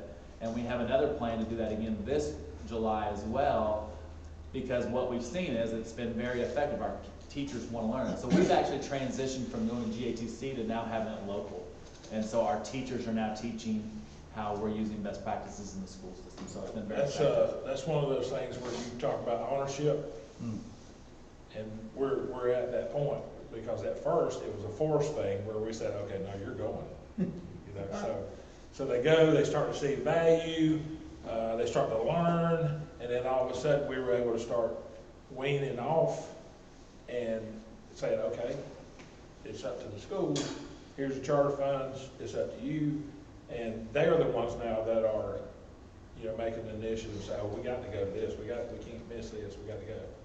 So that's one of those things that has been a very positive in my eyes. It's one thing if you have technology, but you don't know how to use it for instruction, it's not doing you good. We have pockets of that. We have pockets of that where we have incredible technology in the classroom and teachers not using it to what it could be for the classroom. I'm not saying that technology is the end all, but I am saying that it has developed to a point to where it gives you a significant advantage as a teacher. And if it gives you a significant advantage, like watching yourself teach, watching yourself provide instruction, to me, that's important. I mean, coaches do it, players do it, NFL does it, everybody else does it. They like to record themselves, like to see how can I do it better. Well, why not? I think every position, you can find a way that you can do it better. And it all stems from those things. So anyway, thanks to that too. Sure. We sent, I think, 4 this year to GATC. So moving on to goal number 4, the continuous system and school improvement. I got 3 initiatives here that I wanted just to talk a little bit about. Employee development. We do have first and second year teachers at South Hart, and they are involved in the induction program that Mrs. Carter sets up. And so those teachers get an extra layer of support to help them grow professionally, and it gives them someone that they can go to and ask questions beyond just their in-building mentor. The leadership capacity, as I mentioned before, we have a great school governance team. It's a fantastic group of ladies. They really took ownership in some of these projects that I've shared this year. They spent money. They went out and ordered things. They went and picked them up. So I'm very appreciative of them. They give me feedback. They don't have any problem doing Our school leadership team at South Hart is awesome. I walked into a great situation because we have so many leaders in our building. So it's nice just to sometimes just be able to facilitate things rather than having to feel like I have to do everything. And the teachers appreciate that. They, you know, if they have an idea that they want to run with, they want you to step out of the way. And they want you to let them, you know, do their idea. So I've got several teachers that would make great assistant principals as well. So we're really working and giving them more leadership opportunities. So I'd like to be able to see them achieve those goals sometime in the future. We sent a group this year to Gillespie, and this is the 4th year that we've done that in Hart County. And this group just peeled the onion layers back from the first group. The very first time that we sent people in Hart County to Gillespie, Mr. Floyd went, Mrs. Carter, Mr. Budenbaum, and all the principals. And they identified literacy is a weakness in Hart County. You see now by the 4th time, the group that we sent this year, they're digging in deeper into the literacy issue, and they've identified vocabulary specifically as an issue that we have with our students. And so they've got some plans to develop some different vocabulary instruction next year to enrich student vocabulary. For the initiative of strategic improvement, every year we do a Title I plan. I've gotten feedback from Mr. Scott that last year I think we had the most parents come for our Title I planning week. And the way I decided to implement that a few years ago as an AP, I was in charge of Title I, is I asked every teacher in the building, give me one parent that you know can give us an hour or an hour and a half and show up on one of these 3 days this summer. And just identify one. And if you do that from every single classroom, what I found out is all of a sudden I had a pool of about 25 folks that can come. And that's really good amount of people for your Title I planning. And of course, we have teachers that are participating in professional learning to get better at their craft, their practice, to learn new strategies, to work with students in the classroom. They do that through collaborative PLCs, their individual PLCs, and through our school-based PLCs. I appreciate y'all's time. Y'all have any feedback for me? Just let Dr. us Stewart, thank you much, brother. I appreciate it. Thank y'all. That was pretty good. Gave us some good stuff. Okay. I have one question, Dr. Floyd, for him. You were sharing about that employee development. So as we recruit and employ great teachers, now give me an example of how you develop that first and second year teacher if they're not meeting what that student needs. Well, they'll get feedback through their TEKS evaluations. Okay. For a teacher that is 1 to 3 years, you have to do 6 observations on them in a year. You have to do 2 full formative observations and then 4 walkthroughs. Walkthroughs consist of anywhere between 10 to 30 minutes. I usually stay in there for 45. All right, and then a formative, I typically go in halfway through a reading session and I'll stay halfway through the next part, which is the writing session, and I'm usually in there for an hour because I want to see a lot. Because, you know, sometimes you can go into a classroom and the teachers can turn it on for you for a few minutes, but if you hang around for a good while, you let them know you're not going away, and they got to keep going. So you give them feedback through their TEKS observations. If what you're seeing is not meeting the mustard, then you're going to pull them in and have conversations with them. Okay. All right. If you provide any help that they may need, you may, have them work with the instructional coach and say, hey, would you go work with this teacher on, guided reading? And then you can use people in their own grade department that, are novice teachers that can come in and step in. And if all that's not working, then at the end of the year, we'll put them on what's called a plan of improvement. And we'll give them certain things to work on for the next year. And obviously, if they're still not cutting the mustard by the time they reach where they're going to be signing that 4th contract, you've got to help them find a new place in the world. It's a minimum, it's a minimum of a 2-year process. Most of the time, it's a 3-year process of providing professional learning to try to help them to get better.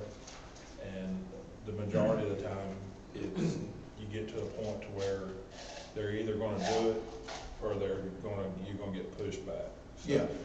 They also get to work, in like a Java-like setting with other teachers that are in the same boat as them. Like our first year teachers, they come together various times throughout the school year, and then our second year teachers are in a separate group, because a first year teacher and a second year teacher, they have different needs. And the people that facilitate those working groups are teacher leaders within our district that have proven their success in the classroom. So for example, Angela Wolf is one of those. Andrea Gibbs is one of those. Amanda Ayers is one of those. So when they come together, it's all needs-based. So they talk about, what needs do you have? And they work to address those needs. And they really look at that semester by semester, because sometimes what you think you need when you come in August, and then you get in the classroom, it's like, oh no, they didn't teach me this. So now I thought I needed this, but I know I really need this. And so we adjust it to meet those needs. Yeah, my trigger was, I appreciate his presentation, but I heard two other principles, and I heard a lot about the coach. I heard a lot about that mentoring of the teachers, and then now in his answer, I heard him pull that coach. They're required at that level to work with an instructional coach. It's not by choice.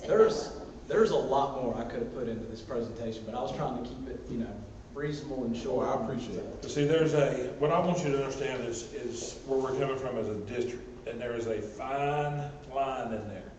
There's a fine line on me being patient, that they are getting the professional learning that they need, they're getting the training that they need, and there is a fine line in that I can't continue to wait on you because your kids are suffering. I can't continue to go past this point of time for you to get better. I can't keep on training you to try to get you to get it. There's a fine line in there, but that you start saying, okay, my kids are at risk now because they're still not getting it. They've had ample opportunity, they've had the proper training, they've had the professional learning, they've had the guidance, they've had a mentor, they've had all these things. And when you start getting to that point, then you got to move on. Oh, I totally agree. Yeah. Totally agree. To piggyback on that, the conversation that we were having earlier, with Mrs. Carter, when you said that we want to get to the point where, since we have all systems in place, we have a board that supports, not renewing teachers when principals say, okay, the teacher's just not effective. I know we still are on the climb to being at 100%. What percentage are we at? Could you estimate? Oh, I think we're very close. We're very close. When David and Jennifer we do a mid-year evaluation with the principal, okay? And then we have a end-of-the-year evaluation with the principal. We have meetings in between there with the principal, depending on what the situation. The first question that is asked to those principals: who is the weakest teacher in the building? And why is that?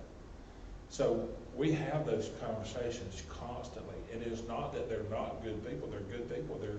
And they have the potential to be a great teacher.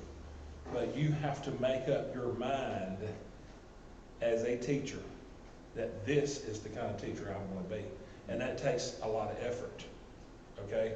So if you have been allowed to teach X amount of time, and that was not an expectation, it's hard to overcome bad habits. But what I want you to hear as a board, we have things in place to help take care of that.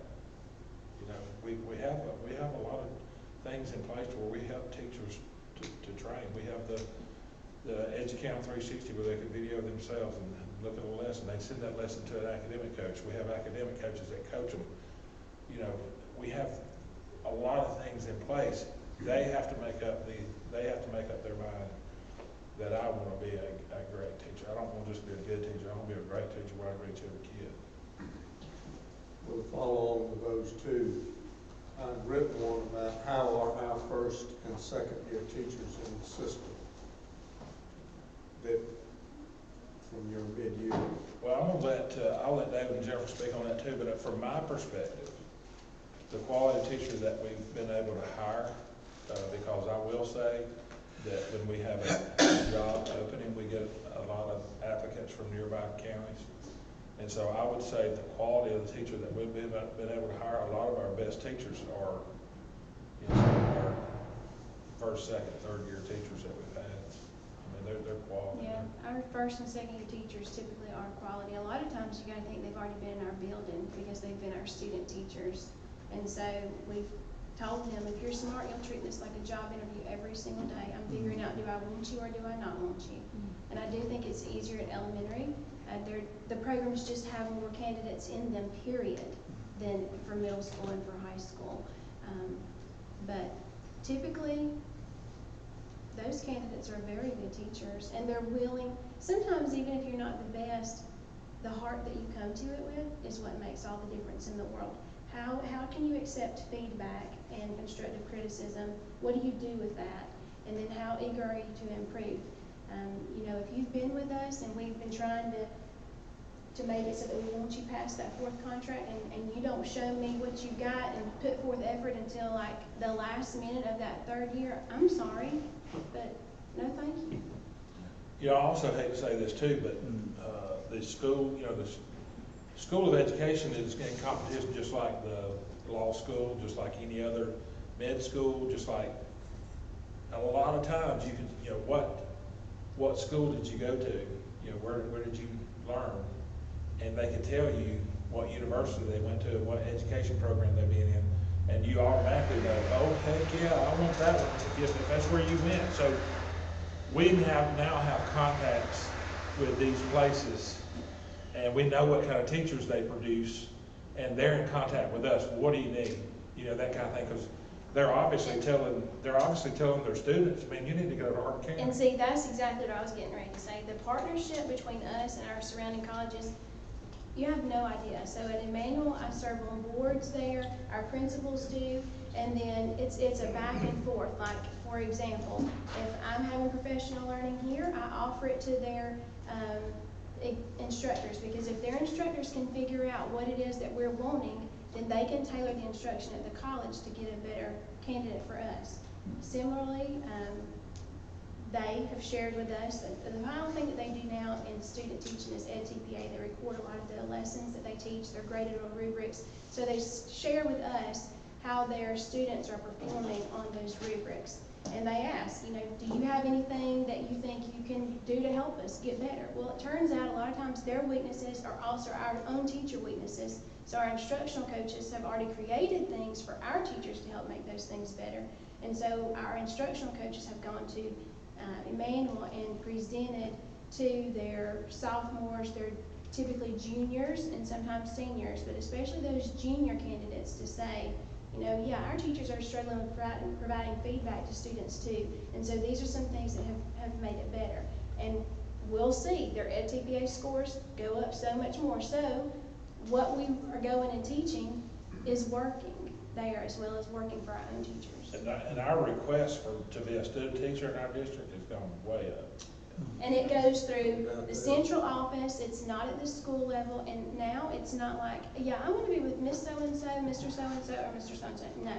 It comes to me, and you tell me I would prefer second, third, fifth. So, and you can even say, I prefer these schools in this order.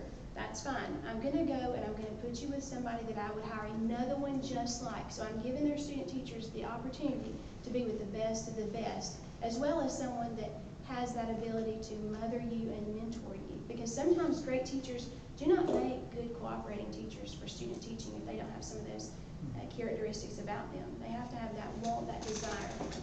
But we are partnering. It's not like, oh, well, that's my mama's friend, or we go to church together. No. That's really exciting to hear that you guys are on boards and you guys are collaborating with, you know, higher education, because that makes you better, that makes us better. That's fantastic. It's good to hear. Well, y'all I'd like to hear more about that. We're crossing the state line in Yeah, I don't know Anderson. if we hear that as a board enough Exactly. of what, you know, you're doing and the principals are doing, and don't misunderstand me, you guys are doing a great job, but I'd like to hear more about, you know, you be serving on a board someplace, and just, you know, this is a great opportunity to hear it, I guess. That's really, that makes me feel really good. Yeah, y'all may We're not. both on the advisory board in Emmanuel. Yeah, y'all may not know this, but even our students that are going out, they're excelling. I'm on advisory at UGA. Y'all may not know this, but Jalen Burton is now on the advisory of the College of Education. Well, he's a student, you know, so he's from Hart County. So what do you think that Jalen Merton is saying in the College of Education at the University of Georgia?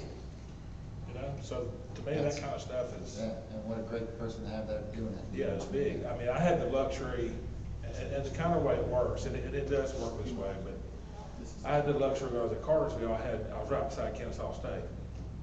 Kennesaw State has an awesome education program. You know, they'd have 300 a year.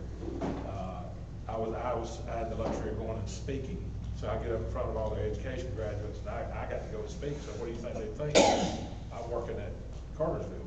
I go to Valdosta. Valdosta State has an incredible education program. Okay, they have an incredible education program. Same thing there. It didn't matter how many teacher openings I had, I'd have floods of them. We still have relationships with those people. It's just it's a distance thing. But we do have people in the surrounding area that go to Kennesaw State and they end up doing an education major. We do have people that are in the surrounding area that go to Valdosta State in education, and then we had a request this year for a student teacher from Valdosta State. We got to figure as far as you can go, you know. So I guess what I'm saying is the same thing Jennifer said. Emmanuel has a great education program. We're very fortunate with that, and so you kind of have to know, you know, which ones are top-notch quality. You got to have a relationship with them. They have professors, they have people, and you got to have a relationship with those people, because if you have a strong relationship with those people, and they know what kind of teachers you have, and they know what kind of school system you have, that makes a huge difference, because they're also advising their teachers that they're producing. You know, so you want them to be able to include Hart County in that conversation, you know, and so that's a big deal for them, because the kid's going to come to them and say, okay, I got opportunities for this school district, and Hart County. You want that person to immediately say, okay, well, you know, I think you got 3 good choices. Or they might say, listen, you better take a strong look at Hart County.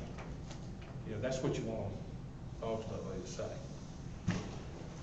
Thank you, JT. Hey, I appreciate y'all. Thank you. God bless y'all. Stay safe. Okay. Appreciate you.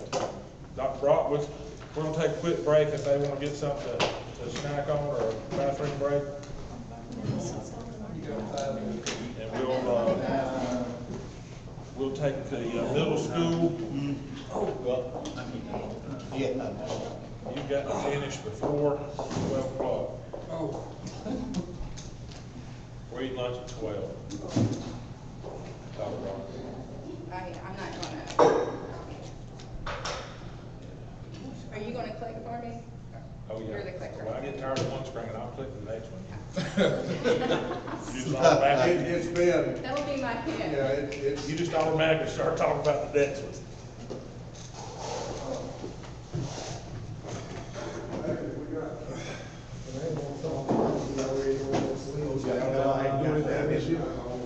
We don't talk about To be honest with you, man, I know we talked about that in the future. Everybody getting better around? I think they might be getting ready to take a break. I just, you know, I won't grab. I I hadn't been on there. That would have been. That's fine. No, it's going I pretty don't know, well. man, I think saving. I got mine zipped down. He's lost some, I mean, I ain't being some key, this coaches, thanks.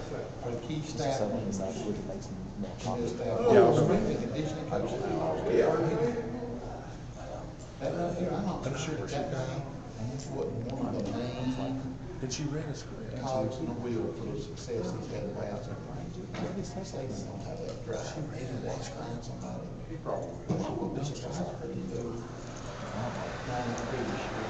Which is a damn good for them. That's good for them. That's good for them. Yeah. That's a bad man. I think the dynasty might be kind of fading a little bit. I think the change in the guard SEC might be the Kirby.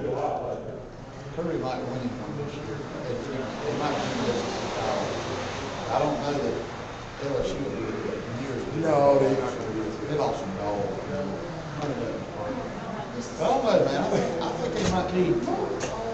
I think Cal might struggle I felt like they were gonna struggle. I wanted to hear somebody else say it. Yeah, I think they will. Yeah. You know, Saban wants to get one more. He wants to get one more so he can say that he was at least with the Bear Bryant. Yeah. He don't like to be second. He don't. I've got to pay $1,000 on tickets here. I saw, Well, you can go ahead. there was a Power 5 AD who said spring football was losing. He could say that. Football, power. This lady is black door. I guarantee you, like, I don't care who it is. The NFL was smart. Guys,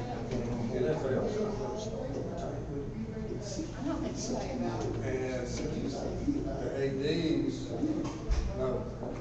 See, Greg, you know, good, man. Vice president, we're not just football until we have students on campus. That makes sense. How can you have students want to advance if they're not in school? That's one of the things I'm looking at. Lawrence, we're quitting like It's on where like a skirt. May 15th is our race. Take the race the next week. We'll put it all together. But I'm looking at next year. Through the summer.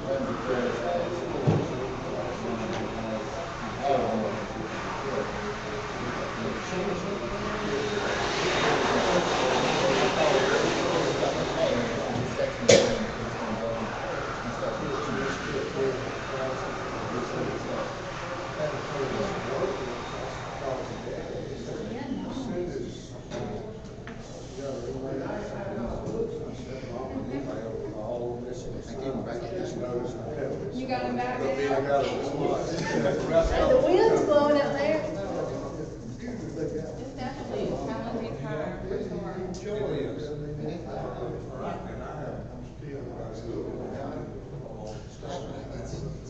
Are our teachers doing, Jennifer, Yes, sir.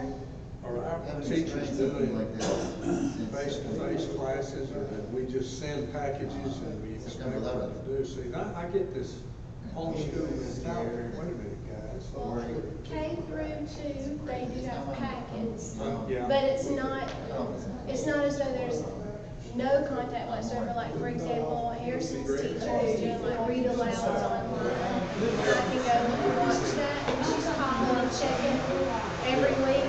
But now, like Landon, he's at the high school, and so his stuff drops in day by day in Google Classroom. And a lot of his teachers will either record themselves doing a lesson, or they will have a video that is related to the lesson that someone else has done, whether it be through YouTube or whatever you Yeah. watch. I think one of the things that a lot of this stuff on Facebook, memes about homeschooling. Oh, right. And all that. I think that would bring something out there too. Whatever. But I think it becomes important for us.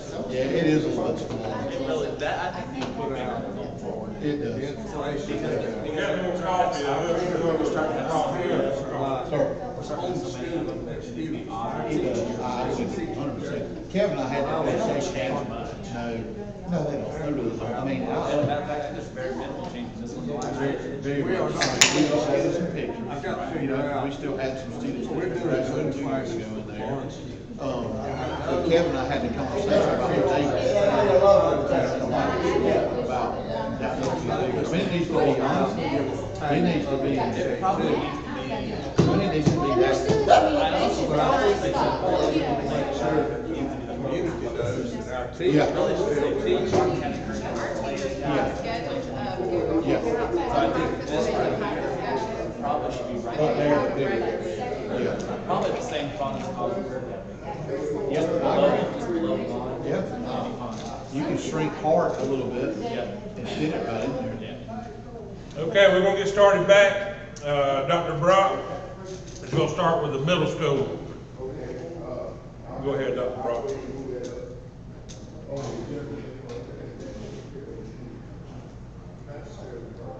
Hart County Middle School, we have 3 major goals for this school year, and it's literacy, building a positive school culture, and STEAM. So as we go through these slides, you'll see those 3 goals embedded throughout the strategic plan, because that's our 3 focuses this year.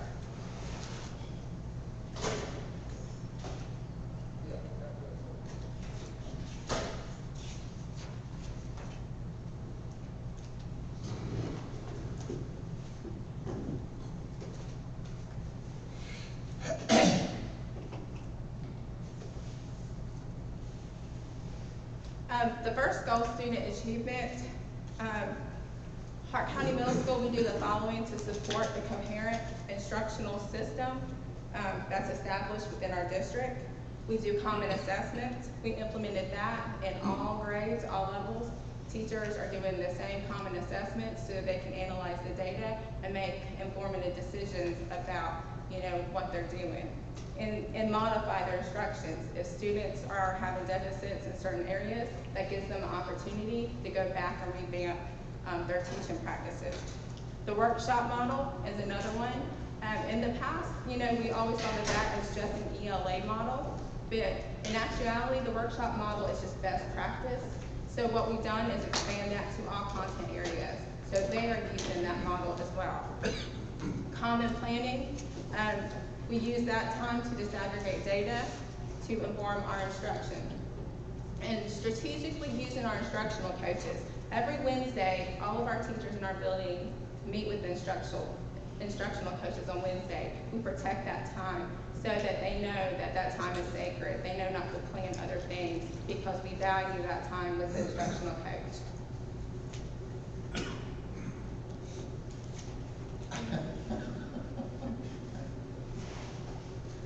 The third and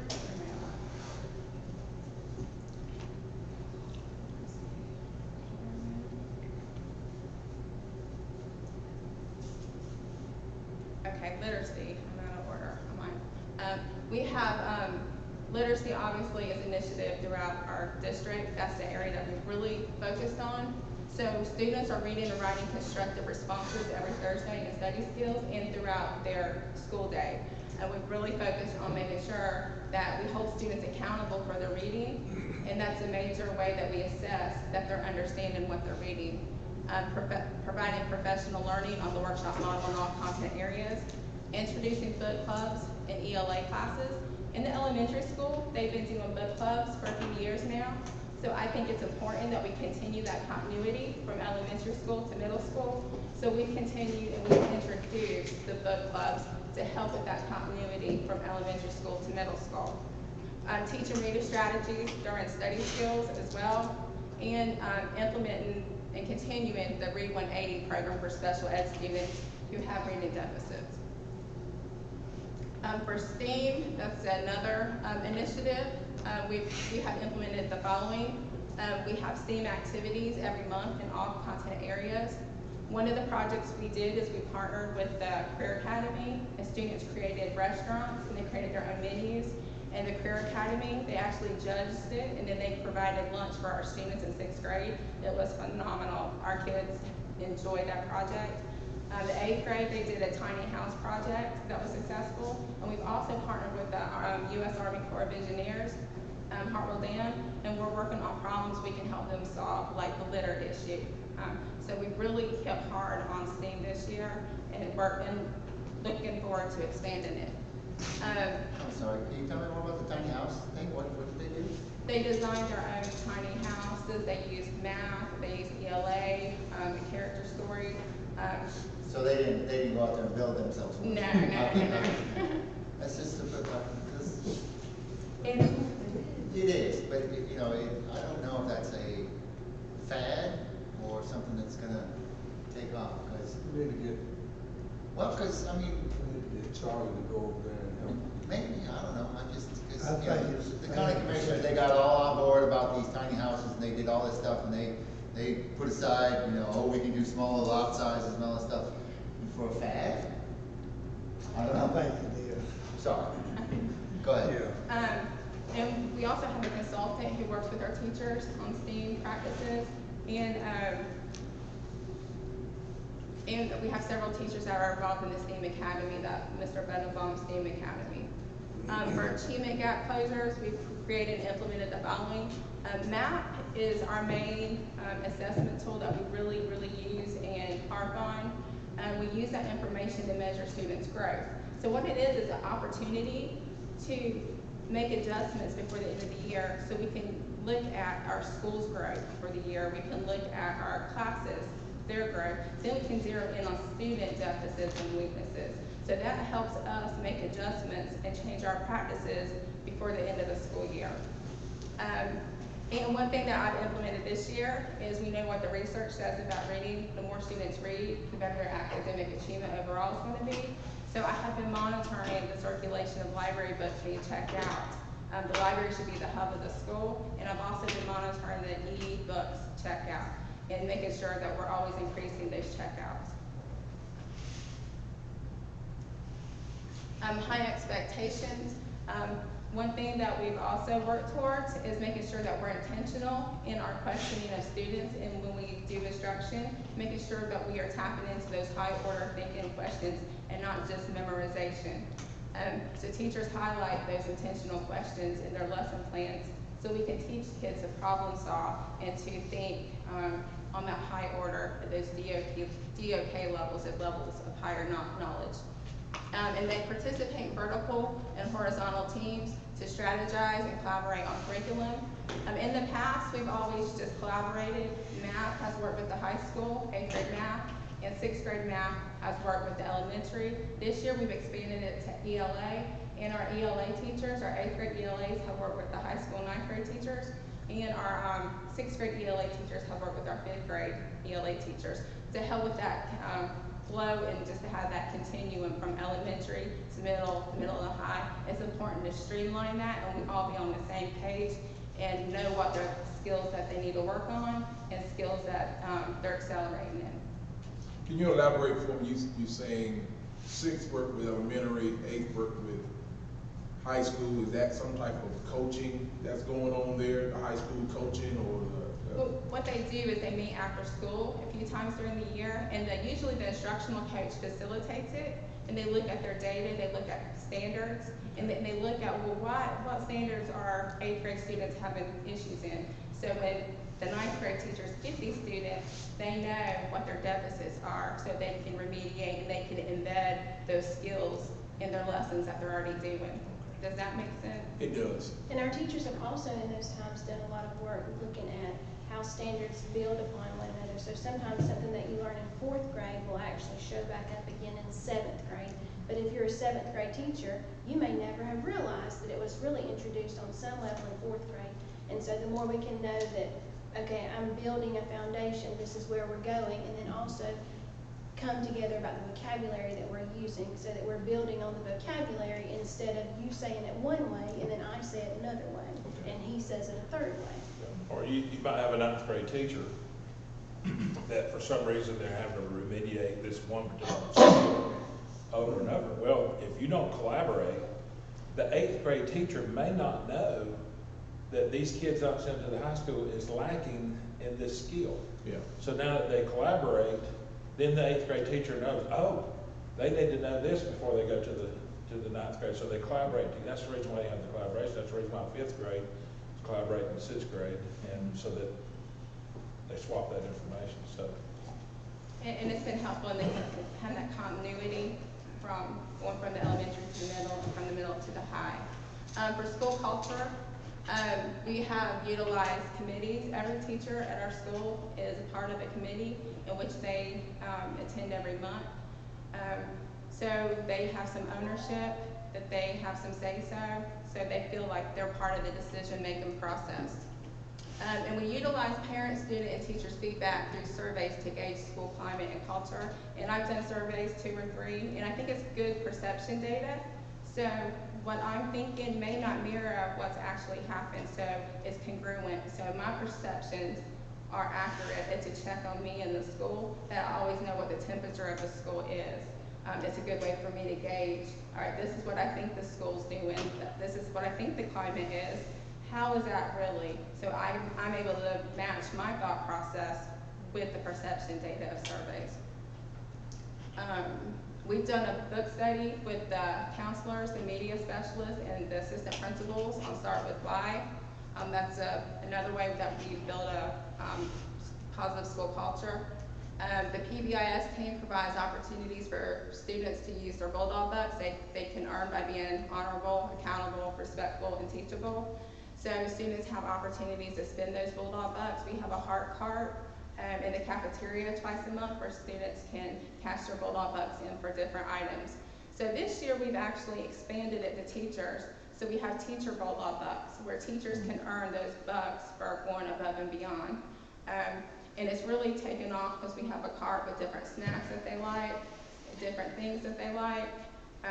One of the things is beat the car line early so they can leave 10 minutes from work if they have so many teacher Bulldog bucks. I'd be buying that one. So that's really helped with the school culture and morale, is to be able to recognize teachers as well for going above and beyond.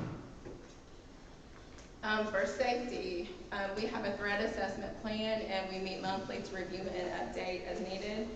The value for me for having that every month is sometimes teachers see things that we may not see, so that collaboration is important because they may think of something or see something, you know, that the administration team doesn't think about. School counselors, they teach lessons on safe responses every month.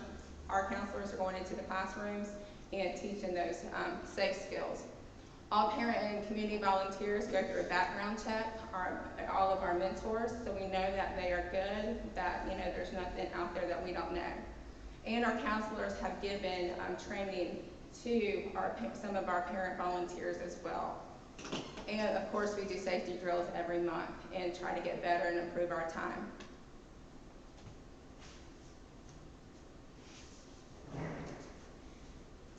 For discipline initiative, we started doing character education program in ISS, where we developed a character education program so when kids are in ISS that they can learn different strategies to hopefully decrease the probability that they'll be back in ISS.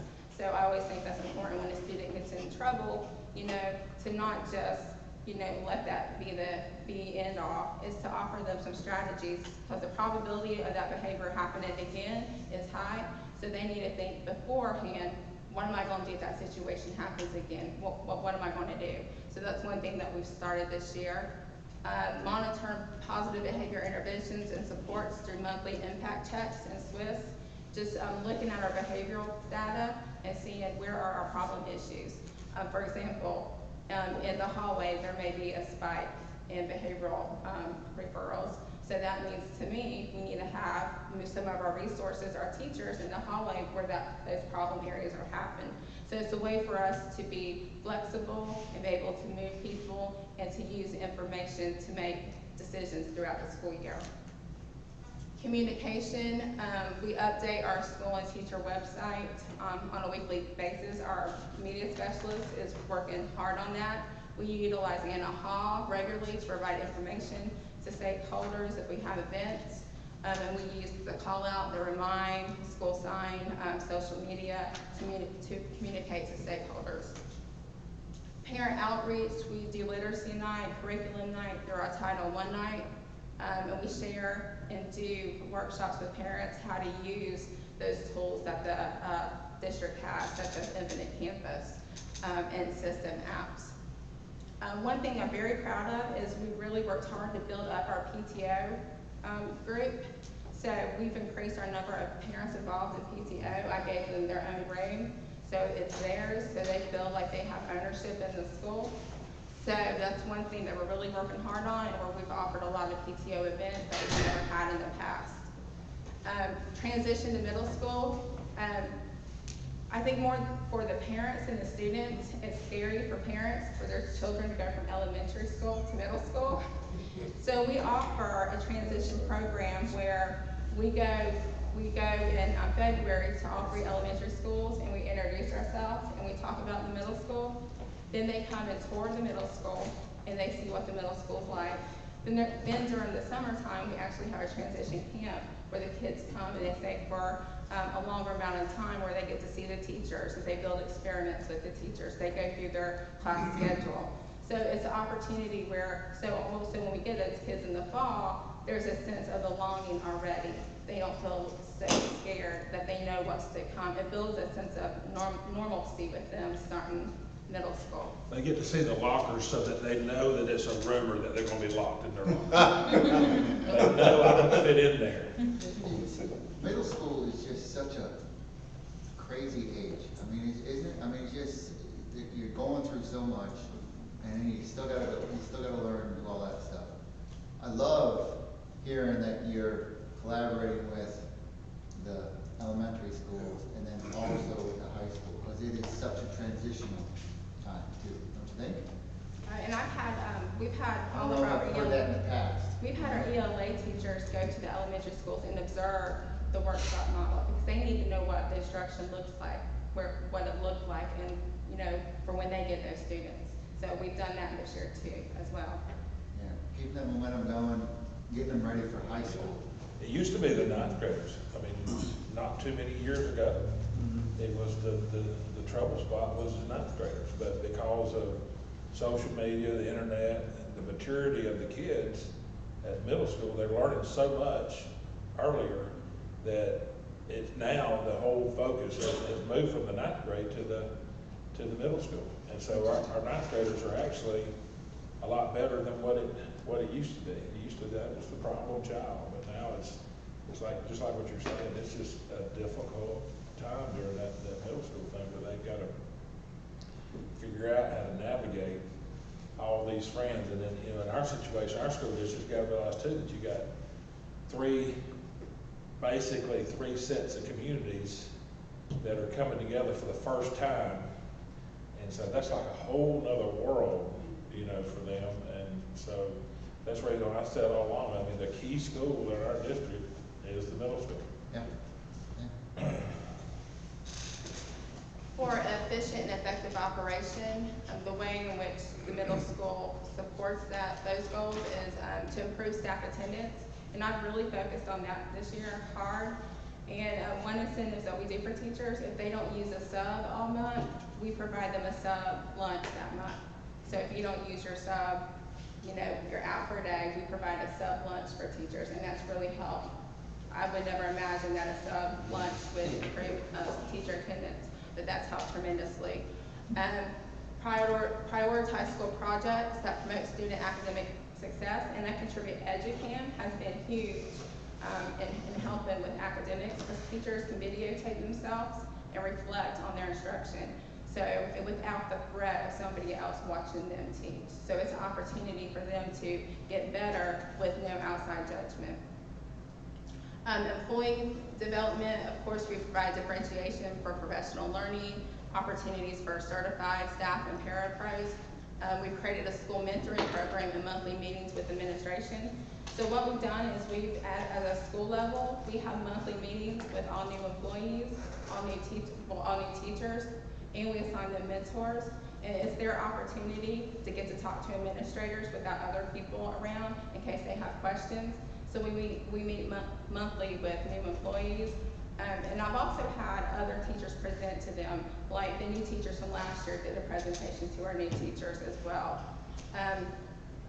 Then building leadership capacity with building level APs and teacher leaders. We visited other schools around and tried to look at some of the things that they were doing to try to adapt it as it fits ours.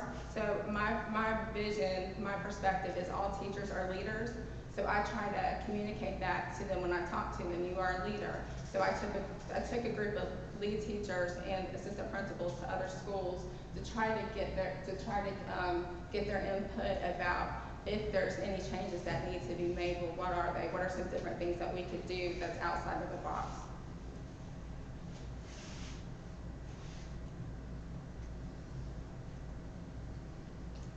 And that's all I have, Mr. Floyd, school board member. Thank you, Dr. Brock. Y'all have anything for Jackie? I would like to say, I've been looking on the Parents Have Rights, you know, that little website, and I like the way y'all would respond back to some of the questions or complaints about it. Everybody gives them feedback, that kind of stops rumors from spreading, you know, it kind of just puts a stop to it kind of quick. You know, gives them a little information, gives them some correct information instead of something other from somewhere else, you know, I mean, I just That's, throw that in, I mean, that's for everybody, so. That's kind of put an end to any negativity on that. That's actually become a positive I've avenue. It has, seen it's that come lately, that about. it's been more of an informational thing than anything else. The climate's changed in that group. It has, it sure has, that's what And I would attribute a lot of that to you. Congratulations, good job. Well, thank you. I contribute to the teachers and the Well, leaders. that comes from you, that comes from leadership. It's, I don't know how to, starts at the top. it does. How do you feel? What's that been like? I'm exhausted. I bet. I bet. No, I will say, Kevin Gaines, he has been a great mentor to me. I contribute a lot of what I do through Mr. Gaines. If I have questions, he's always there to answer anything. It could be at 10 o'clock at night, he'll answer my phone call. So I contribute some of my success to Mr. Gaines. He's been very helpful. But just letting teachers know, you know, we're all going to grow together, you know. It's okay not to know all the answers, but it's not okay to stay that way. We're going to grow, we're going to get better. And to be transparent. I have been preaching transparency to teachers. I'm always going to be honest and transparent. I'm going to give you the good, the bad, and the ugly. I don't want to speak for the board, but I think we have a general consensus that we want you to succeed wherever you need. Let us know. Through Mr. Floyd, we want you to be successful. And I know it's really tough. Well, everything I've asked for, I've received, so everybody's been very supportive. I'm just waiting for the day I'm going to get a no. That's a comment, I'll go ahead At least you're being realistic. Communicate, that's what I like. Well, Communicate. I think a lot of times, parents or people that are upset, they don't think about, you know, going to the source. Well, give me an opportunity to make it right before you go to everybody else. Give me the chance to, you know, fix it or make it right. And sometimes they don't want to make it right. They want to have something to complain about. And I'll be honest with you, I can't say that, girl, we got audio on. Just say, I was fixing to talk about my mom. I was gonna say something too, but I ain't really got I wouldn't, you know, we gotta be honest. It just seems like, you know, you get middle school, and I had a middle schooler too. You know, sometimes middle school parents act like middle schoolers. Okay, I was there, you know, because you're new at it. Unless you've seen it already before, you know, this is brand new to you. You know, you got your kid going through all these difficult times, and if you're experiencing it for the first time, it's tough. So, you know, I contributed to that, pieces of it. When you get your first no, tears help, or if all else fails, call Mandy. I'll put that in my back pocket. Well, That was good. Thank you, Dr. Brock. Thank Well, you. Brooks, if you'll say the lesson for us, we'll take a brief little break if you need it, but Millicent has brought your lunch, and so it's labeled up there. And then if you'll come back, and as we eat lunch, I'll get Mr. Gaines to go ahead and start, and we'll kind of have a working lunch. So you do whatever you need to do prior to him coming. Brooks, if you'll say the blessing for us. Yes, that's fine. Our most gracious Heavenly Father, just thank you for the day, Lord. Just thank you for loving us. And thank you for your grace and mercy. Thank you for the opportunity to get together today, Lord, just to discuss the business from our charter system and what's best for our kids. Yeah. Lord, pray that you just bless the hand prepared to food, ask you to nourish our body, and provide a better service for you. Ask you to give us travel mercy as we depart from this place later today. In Jesus' name. Amen.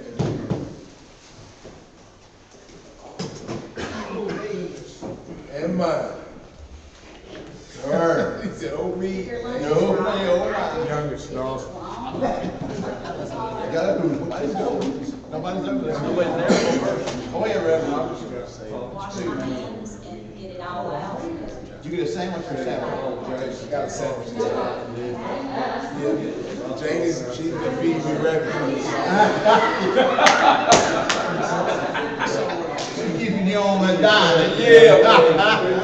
You know I can't get to the gym like I want to. I love it. Jamie. Growing up, where I kicked on because I lived in South No, I Georgia. can't walk too far. You go to walk and you meet somebody, you gotta turn around and go to. Yeah. Oh, Yeah, I don't live in the big city like you. I'm out in the country. Yes, sir. That's right. Too many of us get to walking out there. We got to turn and go through the woods. Yes, yes.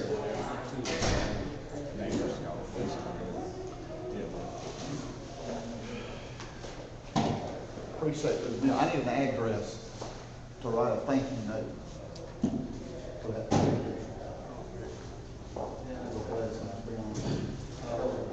Show them that picture you got. I got it. every third Thursday we do that. You'll do it. Yesterday I was concerned because of all of the stuff. I had the old folks who usually come showed up. But the others did. I only think I got the daggone picture. But then that's all right, but now, where did we send food? What? Safe House Ministry. Yeah. Sir. Okay. Hart, Gilbert, Franklin, and Madison County. Well- But I would love to, if you could email me who I need to send a thank you note to. They were adamant about sending a thank you note because I'm gonna tell you. Send it, get Cornerstone's address. Is that all I gotta do? Send it to Terry Lee. Because Because Terry. I coordinate. Right. Sharon Class, Hazel, I'm not sure what Hazel's last name, Hazel Coffey. I do that, and I got, it's not me. I've been doing this thing for several years. Well, she sent me a text. It's Heather's aunt and uncle that live in Elberton that run the Safe House Ministry. Yeah. Well, she sent me a text Thursday afternoon. She said, do you know anybody?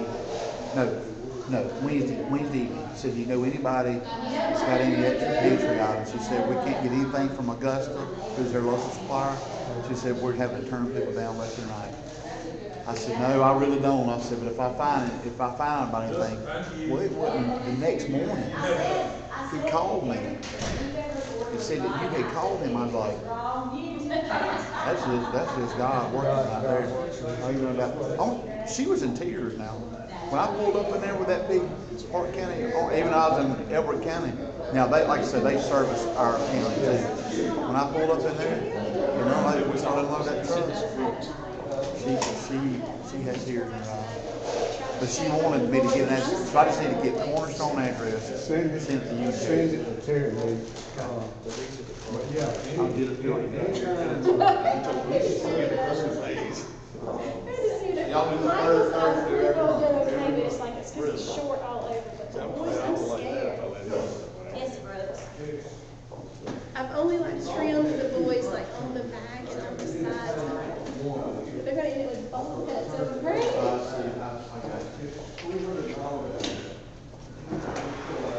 Hey, if y'all get a chance, hey, Jennifer, if y'all get a chance, look at the board meeting agenda.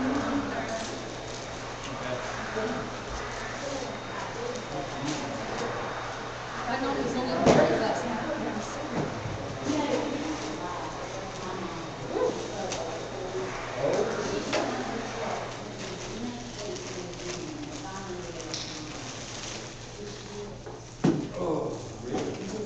You know, I may have to do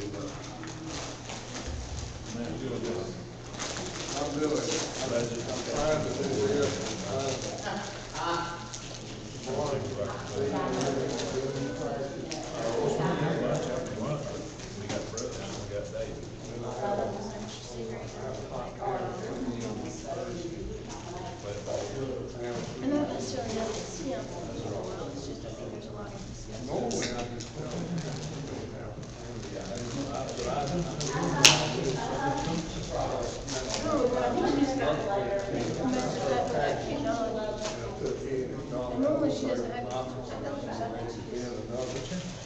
finally, they're going through all of this. I said, I need to talk to her.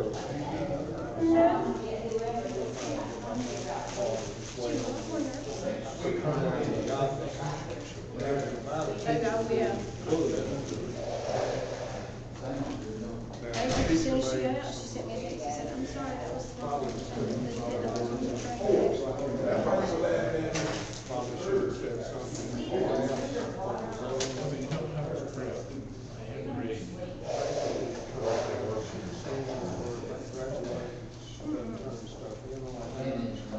Yeah. So I'm picking up, bringing down principal class for that.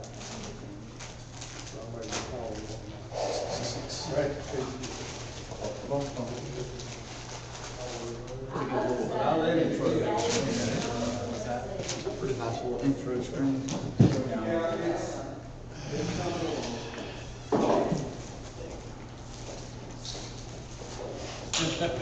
I like it.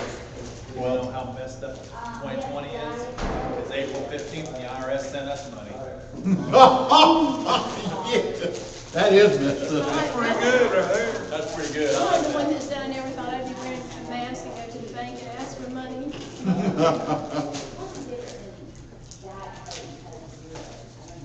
I did, I got my stimulus check on We did, April too. 15th. You already got yours? Yeah, we got ours, and went to the bank, I gave mine April 15th. that stimulus check, Sandy we got already went to hers. the bank.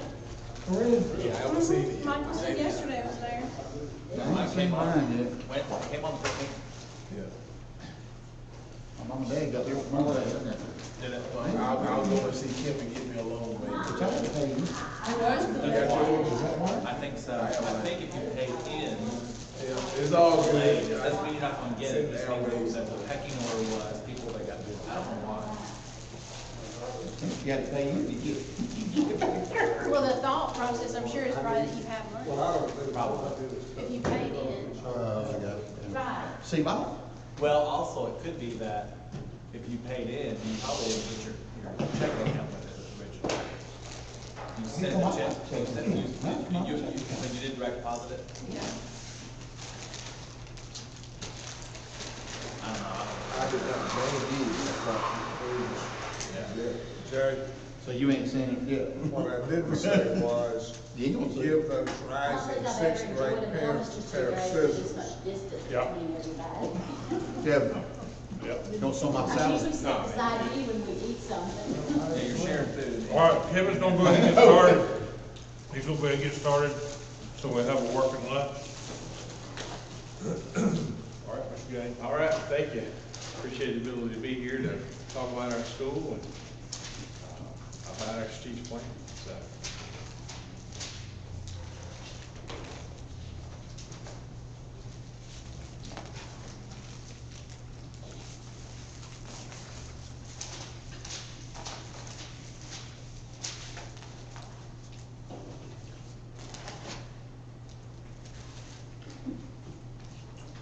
All right, the first two slides here are just the goals and the performance objectives, which mirror the school system strategic plan. We basically take the school system strategic plan, mirror the goals and performance objectives, and then initiatives. Some of the initiatives we do, and some of them may not apply to us at more system level, and then we add some to fit our school as well. So the first two slides there is just recapping what is already in the system strategic plan, with goal 1 being the student achievement, and goal 2, school climate and family and community engagement.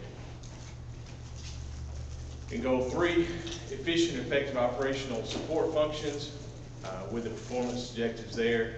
And then goal 4, continuous system and school improvement with the performance objectives there. Looking at goal area 1, literacy. Literacy, I was in the group that went to the first GLISI, and one of the things we discovered there as a school system across the board is we needed to address literacy. And so we took that information back, and then in the second group, Dr. Stewart was in that group, and Coach Merritt, and from that we ended up developing a literacy team that meets monthly. Our literacy team is comprised of people from every single department. And so everybody's looking at literacy and how literacy can fit into what they do. when you think of literacy, you automatically think of reading and comprehension and those kind of things, but it goes far beyond that. And how Mike Carey can address literacy in construction, or how a science teacher can implement literacy there. We've gotten a grant, we got the Dollar General grant this year that our English department wrote for literacy to get additional novels and those kind of things to develop more of a book club atmosphere where students have some say in what they read. It's tradition, probably 99.9% of all high schools in America read To Kill a Mockingbird. And while that is a great book, we looked at other avenues. What are some other books that may interest kids in their reading and comprehension? We also applied for a summer grant that would incorporate literacy with our media specialists, but obviously with the current conditions, I don't foresee that occurring, but we did apply for that grant. We do a lot of coach and teacher-led PL when it comes to literacy, where our teachers come in and either one of our academic coaches leads the professional learning, or one of our teachers leads the professional learning and incorporate literacy in classroom instruction. STEAM, we have monthly meetings with it. One of the things we did this year, we've always had student guidelines, but those guidelines really near the end on how they can finish up. And now we have guidelines that they're going to do every single year, and teacher guidelines.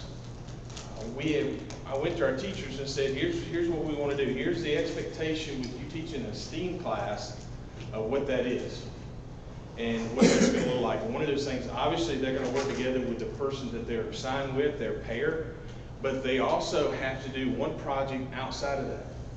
And we really promoted, utilizing CTA, and so our kids can see those connections between CTA classes and then their academic classes. And so we have a lot of different activities going on first semester and the first 9 weeks, second semester, with teachers working not only with the person they're paired with, but someone outside of that as well. We do a lot of collaboration with the elementary school, STEAM activities and various things.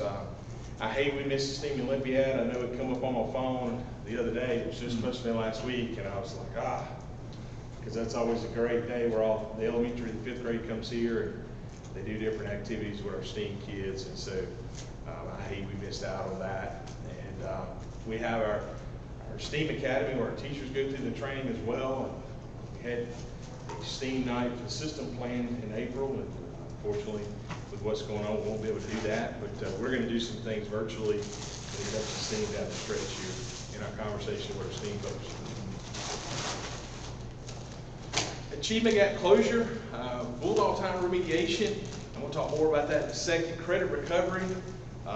With Bulldog time remediation, the whole premise behind why we started Bulldog time at the end of the day was twofold. One about relationships, and the other was about kids being able to get help when they need to academically. And so one of the things we did this year is actually analyze the data with that. We looked at how are we utilizing that.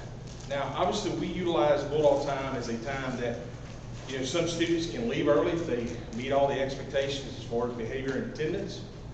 If they're dual enrollment during 4th period time, they don't have a Bulldog time. Obviously, if they don't work-based learning, they don't have a Bulldog time.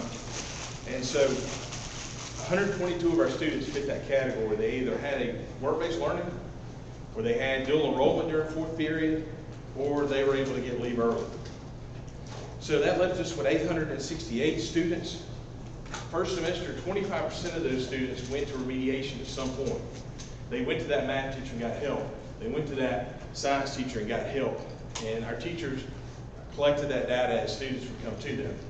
Because again, with Bulldog time remediation and those kind of things, what we found was a student that's in 9th grade that's struggling, that rides the bus to school and leaves school, doesn't have an opportunity outside of class time to get help. And this allows them to do that. We had 42 students working on some sort of credit recovery, recovering a credit they had missed out on. Previously, we had 26 units recovered. With that, we had some that were still in progress after the semester. And so we really analyzed that data. One thing we did this last 9 weeks is Ms. Simpson did a focus group with Bulldog time. We basically took any 9th grader, she had about 20 kids, any 9th grader who either had awful attendance first semester or they failed several classes first semester. They failed 3 classes or more. And we put them in that focus group for Bulldog time. They didn't have a choice, they went in there. And really, it was an opportunity for them to have somebody to love on them a little bit and encourage them, incentivize them. I know she took them, walked and had some Dairy Queen stuff for them one time, trying to build some relationships with them. And we saw some kids really turning around this semester in that focus group. They had somebody that loved on them and pushed them to be better. High expectations, increase of AP and dual enrollment. You all saw the Department of Ed, the College Board AP thing we got earlier in the year where we increased our numbers, but did not decrease our scores. We're going to continue to see an increase in dual enrollment. We have a big increase. Even though the dual enrollment guidelines are changing, we're still seeing an increase with it. I think we'll continue to see, we're going to see an increase with AP this year based on registration. We're going to continue to see that because more students are going to be taking classes on campus, especially in light of the 30-hour rule that the state passed. Ongoing teacher PL, pushing our students, doing a lot of project-based stuff with our teachers and through professional learning. College and career fair, we did that a little bit different this year. When I was in Stevens County, we did a pro fair, and this company basically organizes the fair and brings all the colleges in for you. We previously done all the legwork before that, and we did college and career back-to-back days. We did it in the fall, and we had a lot of schools that were there that typically are not there. And so that went really, really well for us. We had career fair as well. We had a great response for that, local industries and businesses setting up for that. Obviously there's signings, and we generate a lot of publicity with that, whether it's college, industry, or military. Coach Beaver does a great job getting the industries lined up. Those have signed on with different companies, and we put that out on social media. Just trying to show that there's an expectation here, because we want every student to leave our building to have a plan. Whether that's going to work, going to the military, going to college, we want them to have a plan when they leave us. College and career preparation, safety nets for graduation is a huge thing. I get a lot of calls, people ask about our graduation rate, the things that we've been able to do, and the big thing of that is safety nets. When you talk about a Bulldog time where they can recover a credit that they have failed, and maybe they made it 65 and they need some extra help with that in order to get that grade up. And being able to put those safety nets in place, like Saturday school, putting a huge emphasis on attendance. We have a great attendance rate for high school. There's a couple months this year that we led the school system as far as attendance rate. They got to be at school if they're going to be taught. And so you have to have those safety nets in place for that. Internships, Coach Beaver and Ms. Gillespie's done a great job getting kids opportunities and internships, relevant internships. You see in some of our brightest kids take on internships, and that's a change, a trend change really with that. And I know Coach Beaver's going to talk more about that. You're seeing some of our best kids get internships in different industries, and our industries has worked really well with us, and we appreciate them. Employability skills, obviously 7 mindsets, we do that on Monday, and that's in place of Bulldog time. And also in our CTA classes they go through, that's actually one of their standards, and they go through employability skills as well. You can go ahead, that's actually repeat, I forgot to put it up. Goal 2, school climate and family community engagement. A big thing, staff input and feedback. I get a lot of input and feedback when y'all only have an executive committee, which is the administrators and counselors that serve on it. We also have a leadership team that's comprised of the instructional leader, which is what I call instead of a department head, and then also one additional person from each department as well. And we bring ideas to them, and they give us feedback, and we do a lot of stuff with that, get ideas, things that we may want to do, and look at that. And issues and incentives, whether it's PBIS, and I'm going to talk more about that in a minute, but just taking on those opportunities to make people feel appreciated. It's easy to feel, you come to work and come to school as a student and all that. It's a great opportunity to make people feel appreciated. And, I'm going to get into more of that in PBIS, but we really try to, incentivize and different initiatives as well for our climate and culture. Our safety, we always update our safety plans because obviously we want to stay on top of that every year. And we have a committee that meets on that, looks through that as well. goes through our safety plan and make recommendations, things we might want to look at. Obviously with strategics and Salto locks, you know, we got, the strategics is in, but the Salto is not yet, but we'll make some changes with that. Obviously having an SRO, I really appreciate you guys allowing us to have an SRO full-time. I think that's great. You know, I remember when it was somebody different every single day, and that was tough. Because a big piece of an SRO is relationships. You want kids to feel comfortable to come and share with them, and Officer Powell does a great job with that. So I appreciate the opportunity when we were able to have somebody full-time. That's been a great thing for us. And then I mentioned strategics. They've been installed. We don't have the cards yet, but we will. So that's going to be a big plus for us as well. Discipline code of conduct. We put out a system code of conduct. Expectations. I fully believe that students will rise to the level of expectation you have for them. You got to tell them where the line is. And we do that a lot through class meetings, where we meet with each grade level individually and we tell them what the expectations are. We do that at the beginning of the year. We also do that at the beginning of the semester, for second semester. And just kind of go through what our expectations are. And that way nobody can say, well, I didn't know, or I didn't know I couldn't do that, or I couldn't do this. They don't. PBIS has been a big part of that. We did training. We have a PBIS team this year. We went through the training. We're going to enroll that in the fall. We did some stuff this semester. We did some incentives through PBIS for attendance, both for our faculty and staff and our students. We went from 92% to 93% attendance 1 month. We did that. They were really interested in getting a pair of AirPods. The young girl that got a pair of AirPods didn't have a pair, so that worked out great. She was really excited. And so those have been some great things, and we're looking forward to that. We got a lot of plans. I hate we missed our no tardy party. A lot of excitement with that, making sure they don't get tardy to class. We had a lot of activities planned. It was the week after we got out that day. It was planned for the following week, and so we were not able to do that, but there was a lot of excitement. You had a lot of kids making sure they got on time. Our tardies dropped tremendously. Our students won't be able to go to that. We had a lot of activities planned for them on that. And that come out of our PBIS plans. Communications, all calls, I try to at least do that once a week and send information home. Oftentimes I'll have somebody like, oh, you're the guy that calls my house all the time. But, I try not to overkill, at least once a week, and that's just, just communicating with parents, students, let them know what's going on. We try to keep newspaper and radio. Obviously, social media is a huge thing, but we keep our newspaper and radio folks abreast of what's going on. And, radio does great, WKOI does a great job. They read our social media. And so if there's something that I put out that they think needs to be shared on radio, they'll do it automatically. I don't have to ask them. So that's always been a good thing for us. Obviously, multiple social media outlets. With Instagram, Twitter, Facebook, if you've seen ours lately, there's a lot of stuff on there. I've been just trying to keep it active and keep it going. And so that's when we did the senior shout outs, and now we're doing the virtual college wall, and we did the flashback to some of our instructors, senior pictures and all that, just trying to keep it going every day and putting stuff out there, keeping people engaged.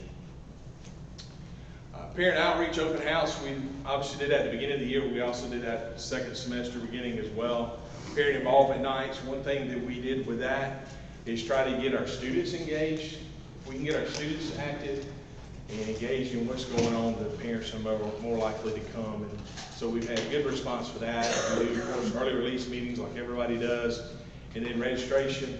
Thankfully, we did registration right before all this occurred, and parents were able to come in and sit down and meet with their child's advisor on what courses they would be signing up for this coming year. Our school governance team, I can't say enough about them. They do a great job, and I really appreciate all of them. A couple things they really focus on. One is charter. They give a lot of input on charter and how we're using the charter money that's allotted for the high school. And PBIS, those PBIS and charter is something I tell them and put on the agenda every single month to go over with them. A lot of ideas has come out of those as well. They also do a great job with social media.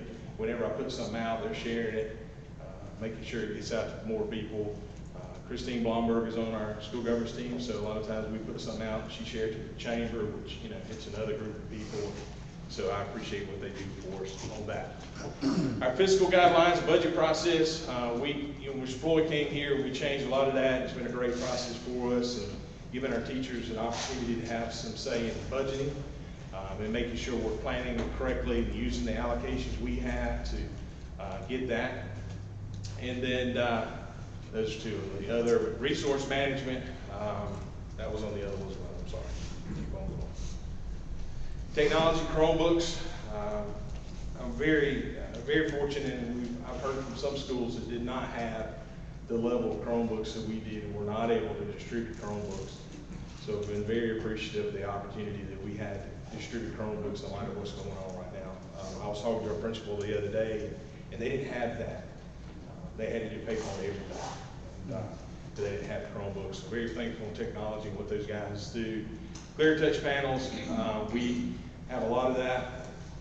All the college career academy rooms have it, and we have some on the academic side. We've increased that as well. What they can do with clear touch. Clear touch panel. So clear touch, it's old smart board, so it's interactive at the board, okay, and they can bring it up on the board. It's very interactive in what they do. Also, students can go up to the clear touch panel as well. Some we put them on cards, so they're also mobile in most rooms as well. And so there's a lot of different things you can do with a clear touch panel that is different than just a normal projector. We've gone full circle, that you had whiteboards, then you had, what was the first one that came that you interacted with? Smartboard. Smartboard, you had smartboards, you have projectors, so you've gone the full gamut of all these things, and now this Clear Touch is basically a huge flat screen TV that is a computer. It is not a computer monitor, it is a built-in computer. So we use Clear Touch panel, it's interactive, so the kid can interact from their seat, they can go up and they can touch, you can interact in the classroom. And so any new technology that we have, that we install, we're trying to move toward the Clear Touch panels, because cost-wise, it all's going to balance out, but that's basically the new. How many of those do we have now, do you know? All the college career academies have. Depends on where you are. I mean, we have them in every room in the middle school. We have them in every room at the high school career academy, and about half of the academics. We've moved all the ones, the elementary schools, we're at about 20 to 25 per school. But those have been, some of them replacements from the middle school going down to replace older ones.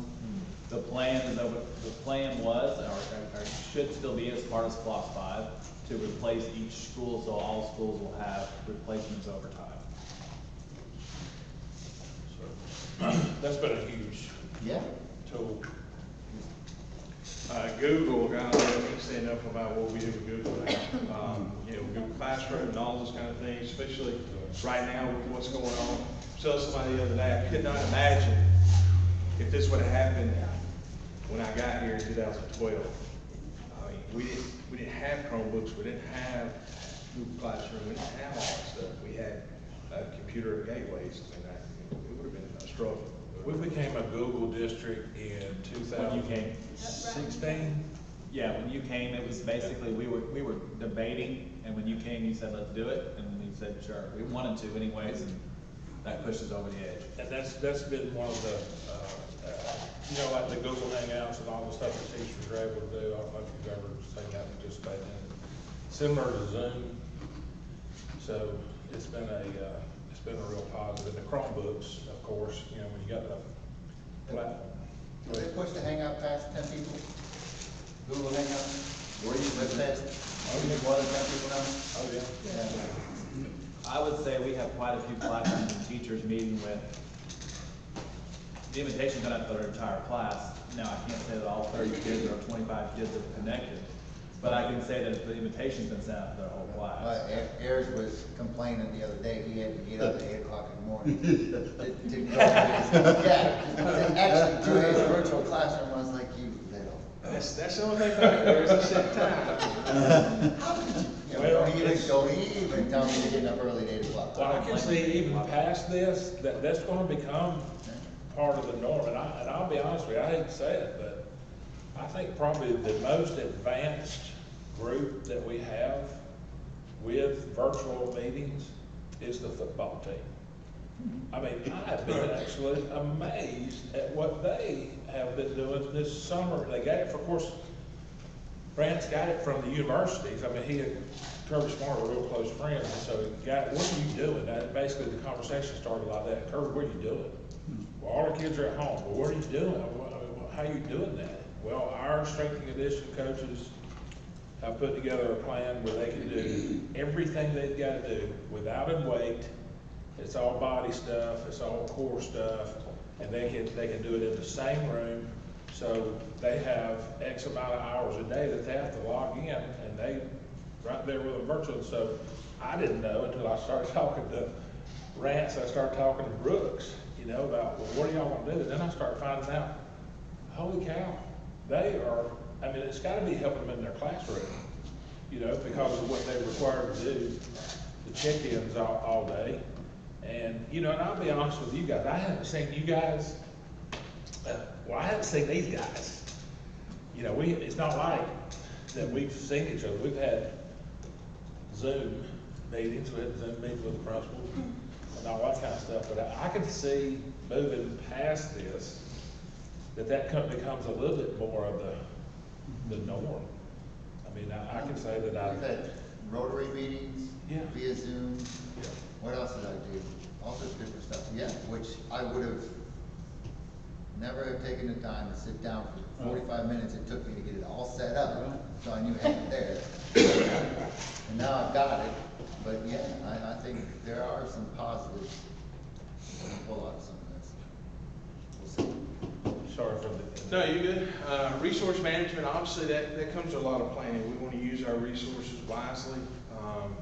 And staff attendance is something that we took a big initiative on through our PBIS and trying to improve our staff attendance. And we certainly did. We were able to see data that showed that did improve by incentivizing that. And we try to put that on social media too, when we recognize people for that. And, you know, we put a big emphasis on that. We want our teachers at work. So try to make sure we improve in that area.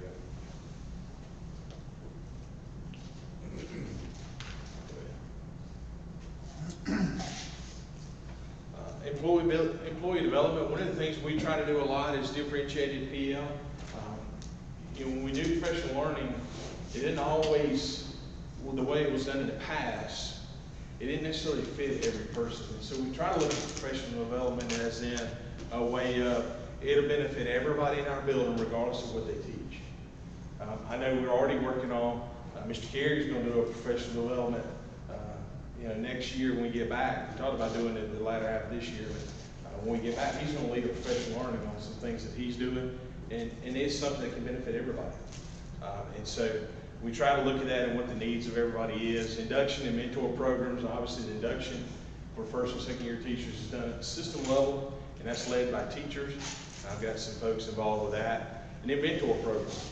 All of our folks are assigned a mentor, but that's not necessarily exclusive of who they work with. So if we have someone that says, we see that maybe they need a little bit of help with classroom management, then we'll say, okay, hey, I need you to go talk to this person, and then we'll let that person know, and they go meet with them and learn different things from those. So they are assigned a mentor, but it's far beyond just one person when we have somebody coming in.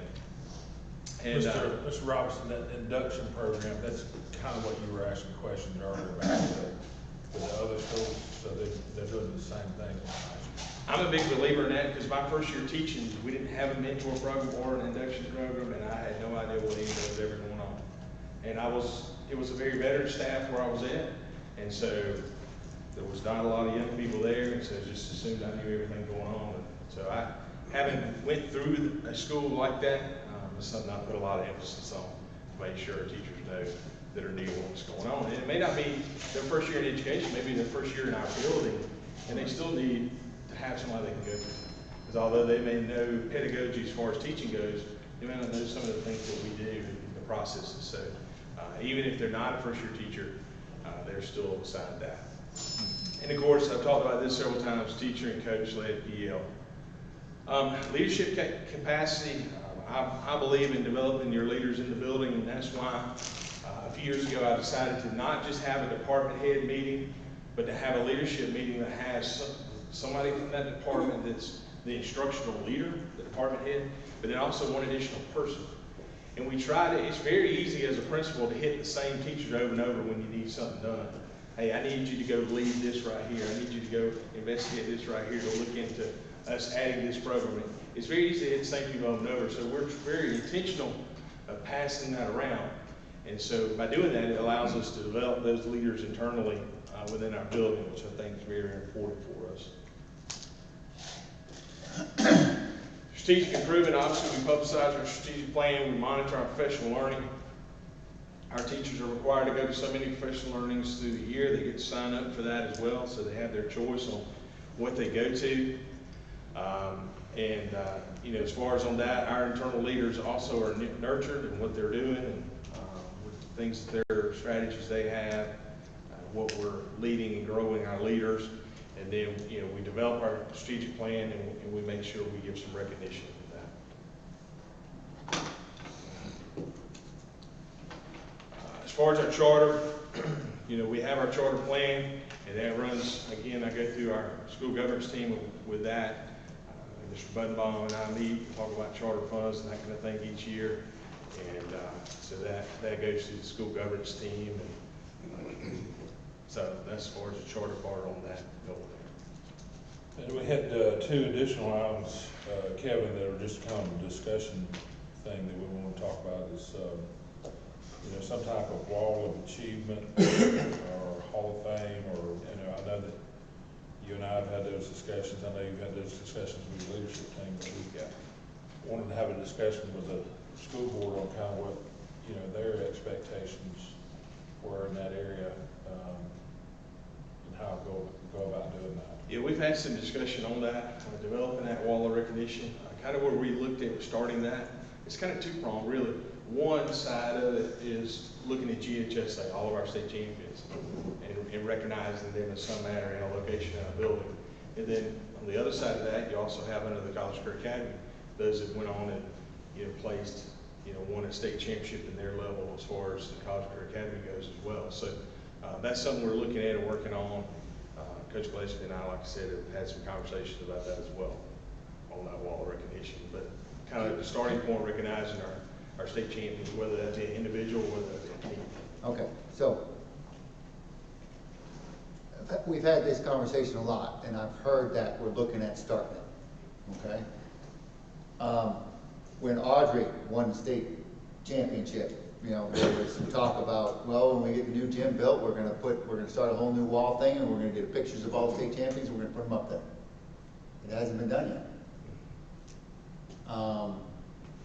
I love the idea of the College and Career Academy, and those guys who have won the state championship, they should, if not more so, be recognized in athletics. I hear that we're talking about doing it. Why haven't we done it? Let's get it done.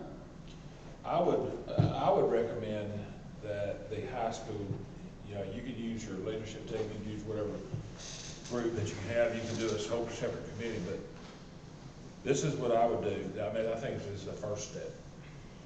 You better put something in writing, you know, on what that means. It also includes putting in writing,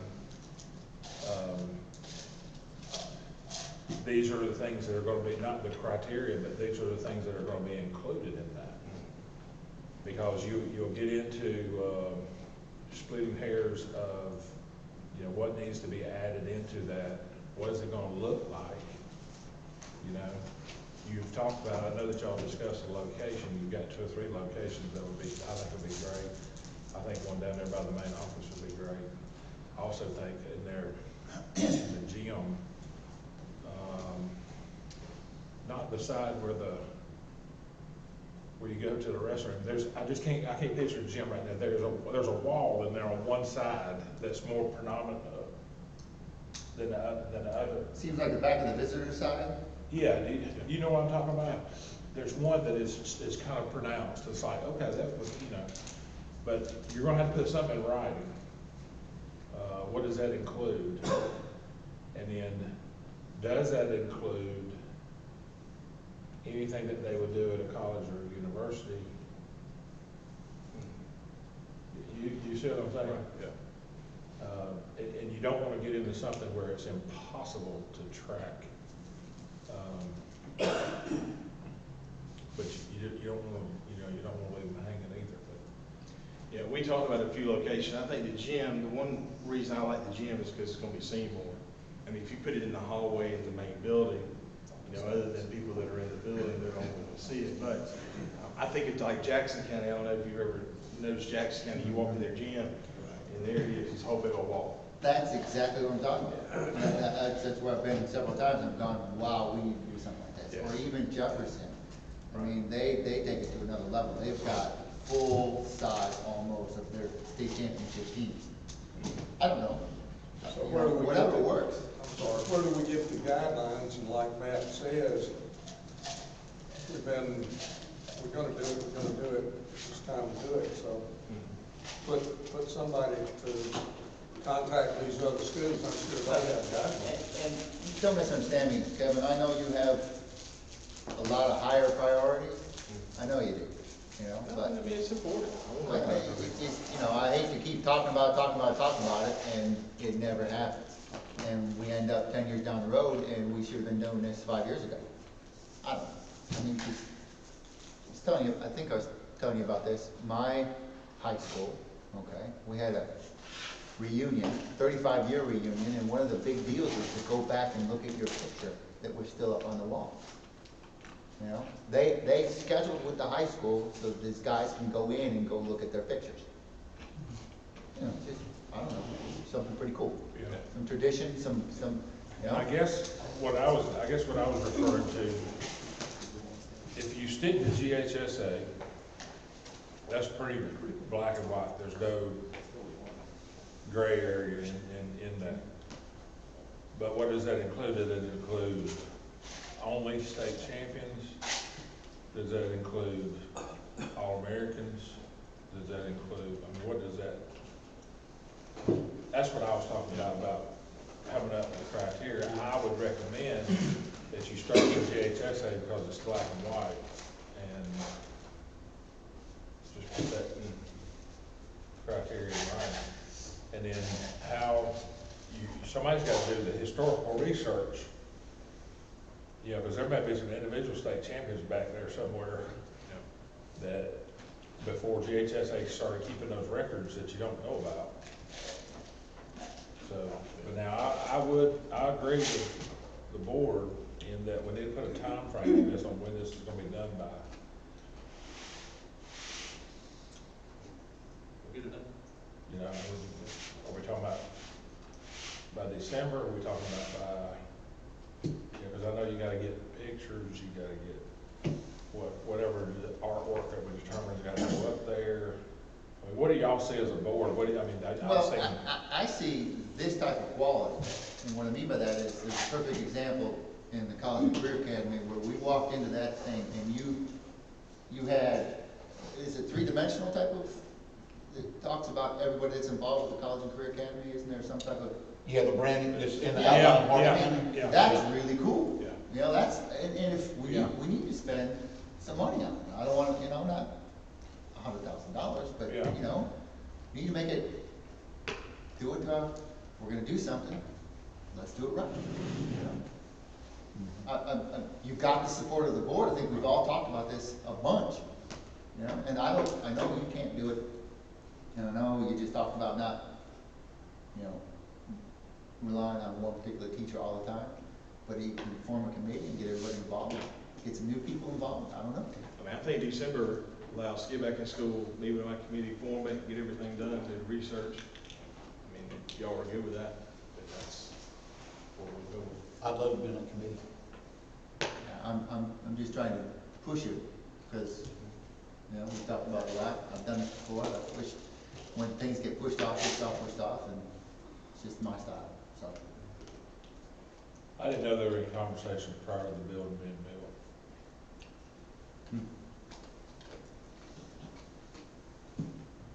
I'm good with December. Well, when I say December, I'm talking about done. That's what I'm saying. Well, I don't know if you would have it done in December. Yeah, I'm talking about ordering the, whatever the picture is, whatever, if it's a bronze thing, it's a, here's the wall, here's where it Yeah. goes, here's the standards, here's everything, and then as we work through, we can go back and get, you know, we can't go back to when the school started, but we certainly should go back and pick out some history, Yeah. whatever it is. And it may be that we do something like this, and somebody says, well, you know, my cousin Joe was state champion in 1952 in shot put, and we have to research that, and then we put it up there. I mean, because some things we may not have, may not know. I know. Well, the only reason I'm saying is some hard line criteria is because then you're gonna have, well, I was a 3-time All-American. I had my jersey retired. You know, we got a softball player that claims that. Why, well, this is what we're recognizing. We're recognizing state champions. So, I just wanna make sure we're pretty clear on that, because I don't wanna have to answer those questions. Yeah, well, I think you do that with anything that's important, anything that, especially in the school system, from staffing models to whatever, you gotta have a standard, right? So. Well, short term, Kevin, I would like for you to bring back a proposal, if it's from your school governor's team, from whoever, or here's the proposal to the board, and let the board approve the criteria and location. Okay. Yeah, it's okay. No problem there.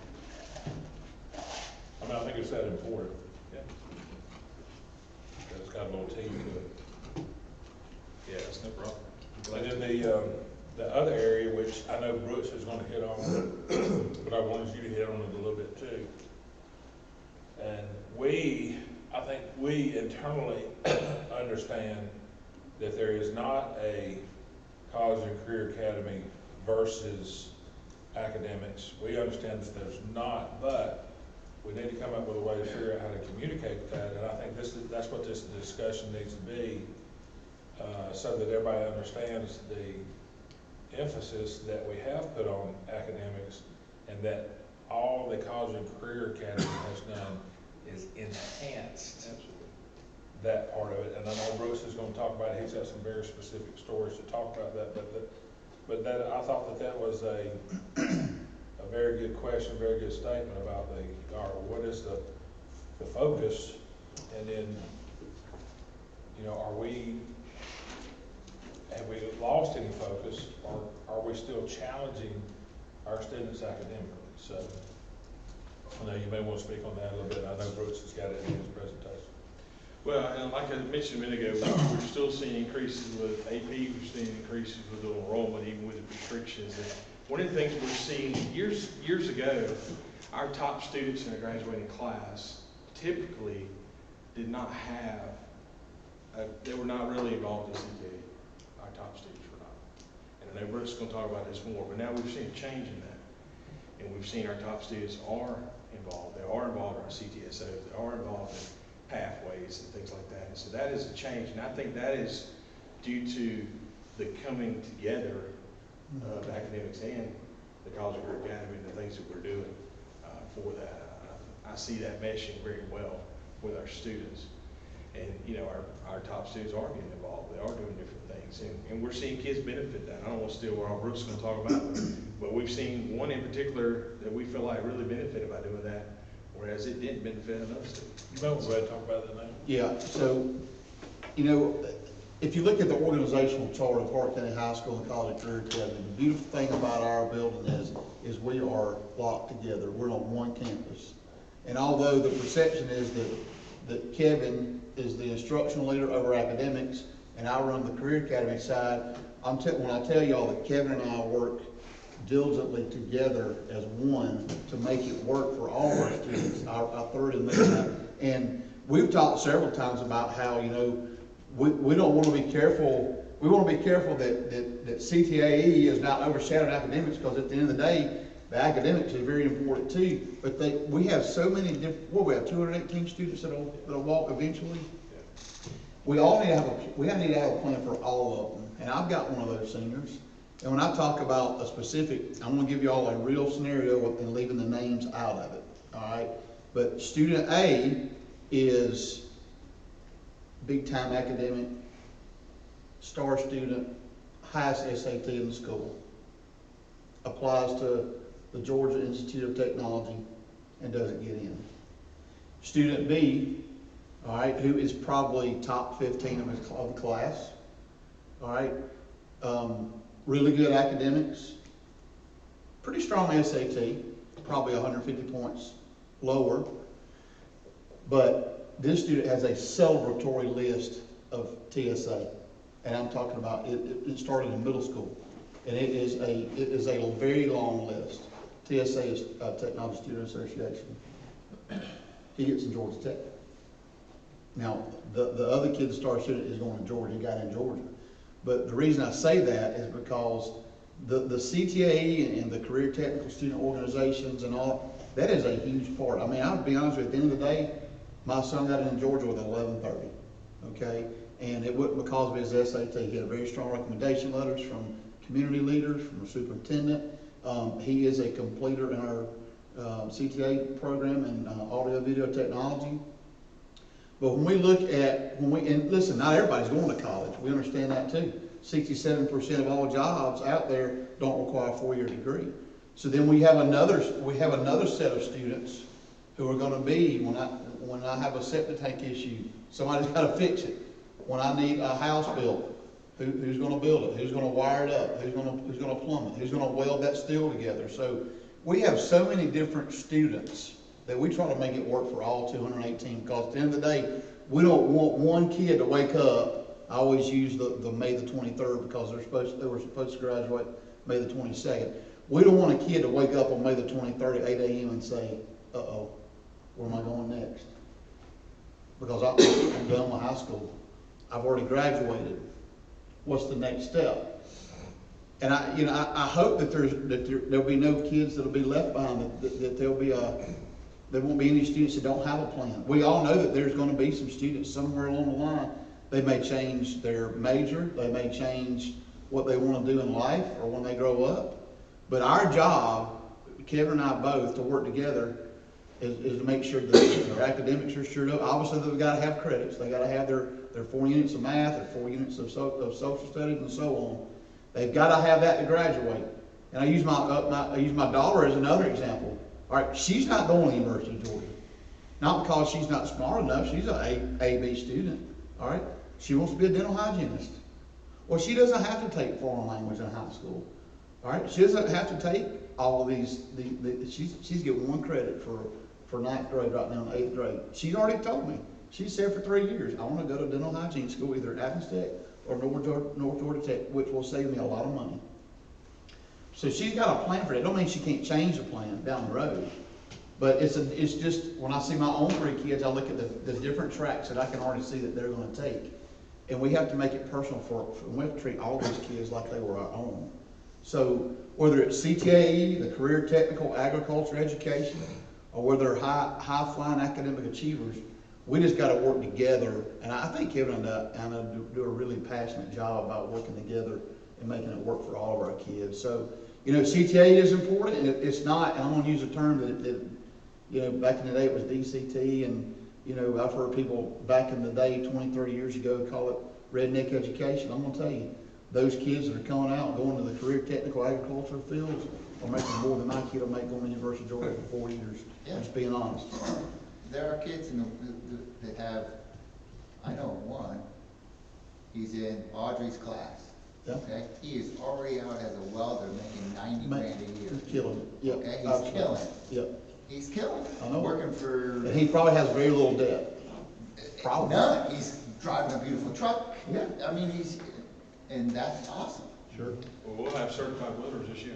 Yeah, we're pushing out certified welders, and the thing about what Mike's doing with Mike Carey is our construction teacher. He's our HVAC guy. Okay, we have McGee, we have BNC Mechanical, we got Milton Johnson up here. So, but Mike has been hired on by Athens Technical College to also teach our college welding class. So we got kids in high school, freshmen this year, that are completing college welding classes. And you know what? We have to make it work for those guys. All right, I'll never talk a kid out of going to University of Georgia. Another example is we had one of my wrestlers learned well, went to the local company, what is it, Fabritex, worked there for a couple of years. Now I think he's teaching someplace. Okay, I mean, it can go on and on and on. He's teaching other people to weld. That's all. Well, one of the things you have to realize, you have to go back and you have to look at the process, and you have to look at when it was implemented. The same time that we built the college and career academy, graduation requirements were changed, where students have to complete a pathway. So what did that do? Well, now students that were just, might have been totally focused on the academic and the AP class, well, now I gotta figure out, well, I gotta complete a pathway. Well, that includes foreign language, that includes fine arts and all those kind of things. So you've got this wide range of students that are now taking the college and career academy classes and completing pathways.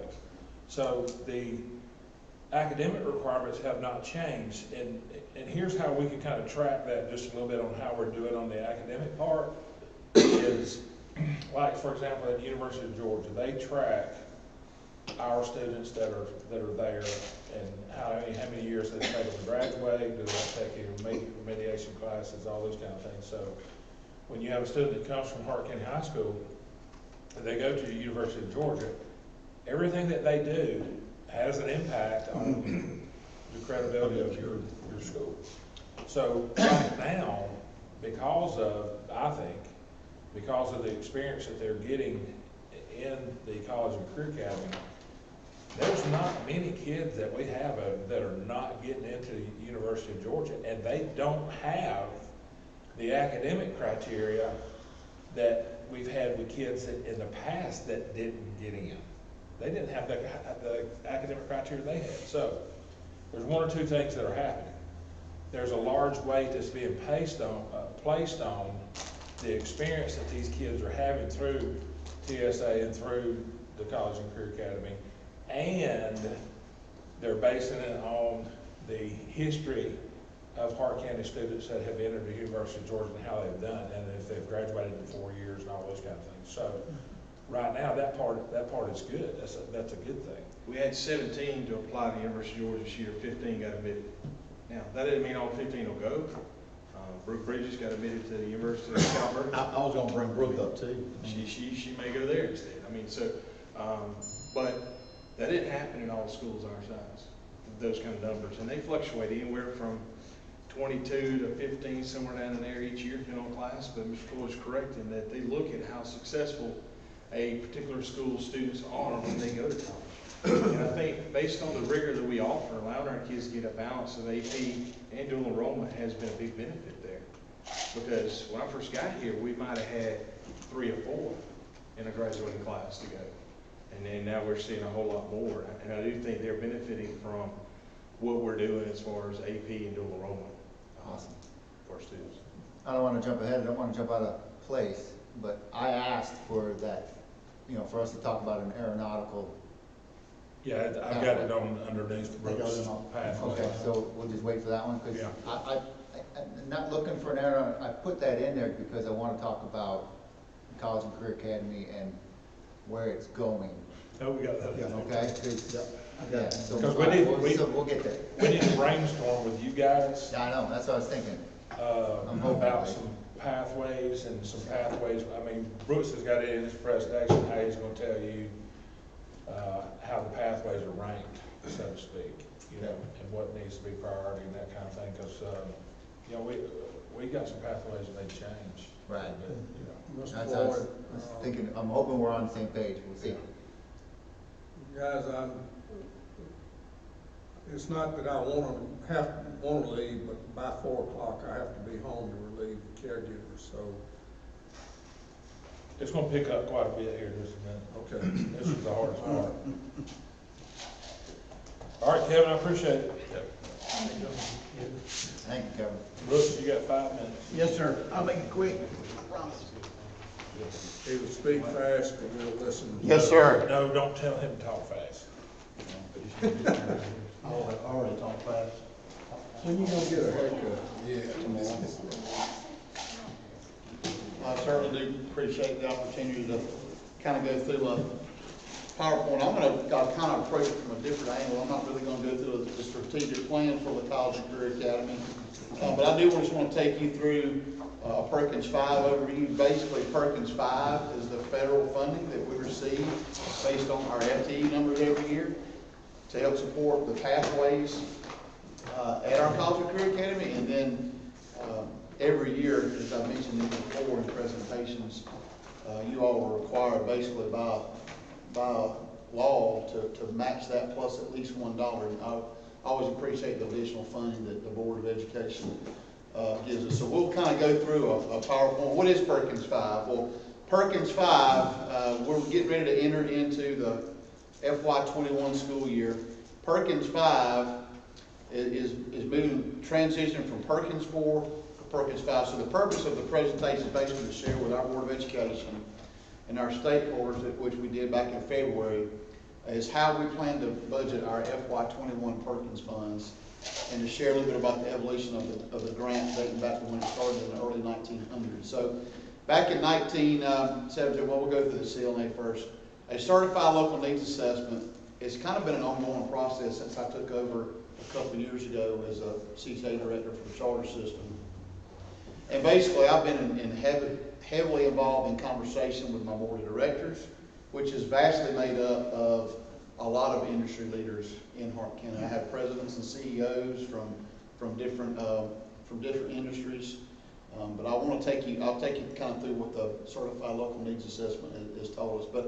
So we'll go through the historical context of the Perkins Grant. That way you know exactly what it is. So it started out originally in the early 1900s as the Smith-Hughes Act.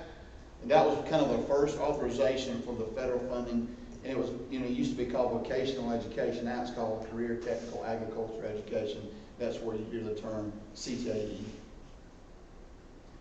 And then from there, just throughout the years, you can kind of see the evolution of how it got to Perkins 4. Now, Perkins 5, those are basically the years, and then 2021 is going to be Perkins 5. Basically, it's all about strengthening career and technical agriculture education for the 21st Century Act, basically to meet the needs of Hart County. And what I've had to do over the last couple of months is I'm heavily involved in writing the Perkins Grant. I have to do that every May. It's due May the 15th, and I've been heavily involved in that. Spring is a very busy time for CTA directors across the state. But on top of that, this year, I've had to complete a Certified Local Needs Assessment. And basically, all that is right now I'm on about 80 pages. It'll probably end up being 100. But basically, it's just basically entering data and information based on what our local industry and business leaders say about how we're going to spend our money for fiscal year FY21. So the FY21 grant will be written with the sole purpose of placing a high emphasis on using the funds to support each pathway and then how it directly results in impacting our community. So I just wanted to list for you today our College and Career Academy pathways. Now, you may already be asking yourself, why are some in white and why are some in black? Yep. All right, so I'll tell you, and I'll just be honest with you, okay? The ones in white are the ones that A, have the highest student interest. And I'll tell you right now, and Kevin can attest to this, right now the one pathway, would anybody like to guess which one pathway is the most popular with our students? Agriculture. Close second. Culinary arts. No. Audio, video, or healthcare? It's healthcare. It's healthcare sciences. Yeah. We right now, currently, 8th through 11th grade, we've got 183 students that are interested in taking intro to healthcare. We got one teacher. So healthcare sciences is huge. And there's a lot, and that's a huge umbrella. Yeah, I was just gonna say that encompasses a whole lot. I mean, you're talking anything from, I know veterinarian kind of ties back into agriculture, but you're talking about veterinarian, you're talking about dental hygiene, you're talking about dentists, you're talking about ER surgeons. I mean, it's anything in the medical field, that's where healthcare science is at. But we've got 183 kids that say that they're very interested in that. And this is the section right here where we got, we need to have feedback from you guys and conversation with you guys about the pathways, and if you got any questions or concerns, or, and we can kind of let you know what the data shows us and what our youth science test shows us, and, how long would it take us to change? Here's the problem. I don't want to say it's a problem, here's the challenge. The challenge is, we only earn so many teachers. Okay, when I say earn, I'm talking about they're gonna be paid for unless we're gonna pay for them locally. So unless Athens Tech steps up and provides an instructor for one of these pathways, then we have to kind of bite the bullet on that. So to go over and beyond the pathways that we earn right now is that's not even something that we can discuss. So the only way to get a new pathway is that you have to switch it out for a current pathway. So that's the only way to start a new pathway. You can't just keep adding pathways, because you have to also make sure that you've got enough students in that pathway to earn the funding for it. So I'm gonna let Mr. Buber start out by talking about some pathways that our youth science test shows that may be as strong as healthcare sciences. Yeah. And then we will also talk to you about some local discussions that we've had with people that have approached us, and there is a need. I don't know how high the need is, but there is a need, in Hart County for these pathways. But in order to be able to teach a different pathway, one of the pathways has to be changed, or it has to be swapped out, abolished, however you want to say it. So. Okay. So somebody said agriculture. Certainly agriculture, if you look at the top 5 statistical categories for the Hart County, Hart County is probably in the top 5 in all the major agriculture. So the lion's share of the grant that I'm writing right now, a lot of our funding, and we have to support the pathways that you see listed, but the lion's share of the money is going to go to the areas in white, because those are basically, industry screaming for welders, certified welders. Mr. Honiotis talked about that a second ago, about one of his former wrestlers. They're screaming for certified welders, and those guys make bank. HVAC construction is big. We have a pipeline for audio-video technology to Athens at the University of Georgia, and Valdosta State, and Georgia Southern. We've got kids everywhere. So that's very popular with our students. Engineering is huge, and that's what we get into that. We'll get into aerodynamics in a second on that, Mr. Honiotis. Culinary arts is a new program. We've been almost completed 2 years of it. But for our kids to be able to get hands-on practice when they're pathway completers, we have to spend supply money. Now, when you talk about youth science, and which is basically an assessment, we give a kind of a watered-down, modified version of youth science in the 8th grade. Okay, so every 8th grader took that in November. So we take those results and we look at it and we see, and part of the Certified Local Needs Assessment is giving our kids youth science assessment. But part of it is also building and designing your pathways based around what the community needs and what your student interests are. That's part of what the Certified Local Needs Assessment is. All right, so our Certified Local Needs Assessment in terms of youth science has told us very loud and clear that a lot of our students, I don't have the exact number in front of me, I can get it for you, I can pull it, are very interested in criminal justice. It's a pretty high percentage. It's very high. I mean, it's probably right there with healthcare science in terms of numbers. Now, we also gave that assessment, and we kind of got interrupted because of COVID-19. But I'd say probably 50% of our sophomores have already taken youth science. They were scheduled to take it through February and March. But I'll tell you this, last year's 10th graders, the 11th graders this year, criminal justice. Now, you can talk about anything from Georgia State Patrol, you can talk about law, you can talk about DNR, game warden. There again, there's a big umbrella for criminal justice. It's huge. But a lot of our students are very interested in criminal justice. We don't offer it. We don't offer it. We've got a state patrol office, a post in our county, right? We have game wardens. We've got a lake. So it's a need in our community, but it's also a student interest. And I want to interrupt you, just before I forget. Yes. You talked about that test, where the test is evaluating or giving the student a chance to figure out what they're good at. Yes. Okay. So. Okay. You talked about your son. I'm going off of my experience with my two. Okay. Yes. I know that both of them are going to college. Yes. Okay. But you talked about your daughter wanting to do a different pathway, or whoever might, wrestlers that I've been involved with might want to do a different pathway. I think that we're starting a little late if we're just asking them in 8th grade.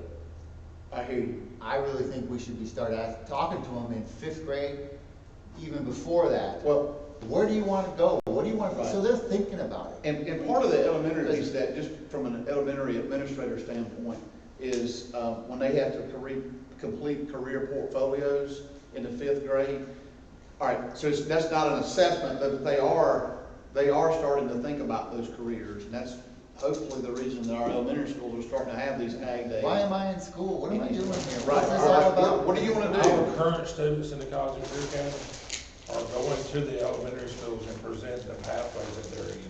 Cool. So they're exposed to And part of that too is, we didn't get a chance to do as many spring field trips this year because obviously we're not in school, but I would say right now around 62% of all elementary students in our charter system have been on a field trip to the College and Career Academy to at least get some kind of exposure, at least get them thinking about that welding lab that they visited, or maybe the agriculture lab, or maybe they saw our audio-video technology room upstairs with the teleprompters and all that. So they've got some exposure. Now they haven't taken an official assessment that kind of gives them a portfolio of feedback about what their high-level interests are. But Can I step in real quick? yes, sir, absolutely. So part of Georgia law requires us in the career fields to expose students K through 8 to all the pathways.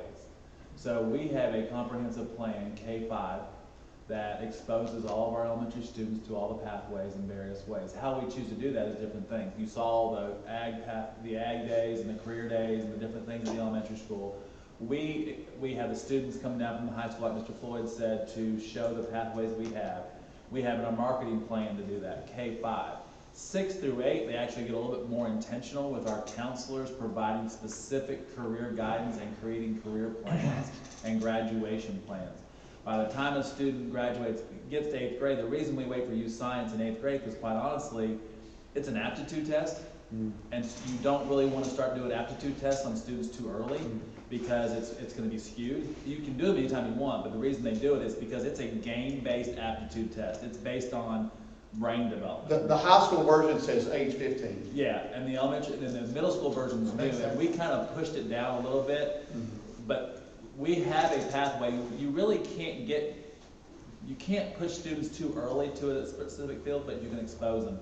So our number one goal is exposure. That's it right there. And so you've given me plenty of examples of that. Thank you. Okay, that's fine. I just want to make sure that we kind of had a system kind of view of how we were Well, doing the education. The kid changes too, so. Yeah, I know. They'll even change, while they're in high school. But what we're seeing is the development and the understanding is happening a lot earlier. That part is occurring.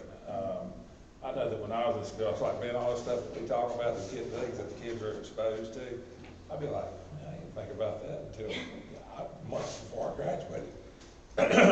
But it's like, if, let's say for example, we chose to give the youth science test, the elementary version, to our 5th graders, we would know that during middle school, we would target them in those areas, but also have the understanding that we're going to test them again in the 8th grade, and things probably have developed a little bit more mentally and have developed a little bit more as far as what their focus is.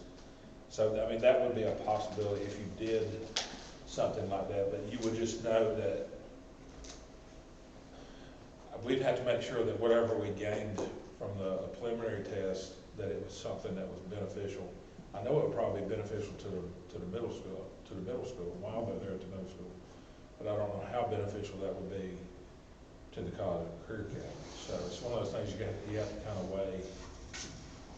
So I want to jump into what we were talking about, the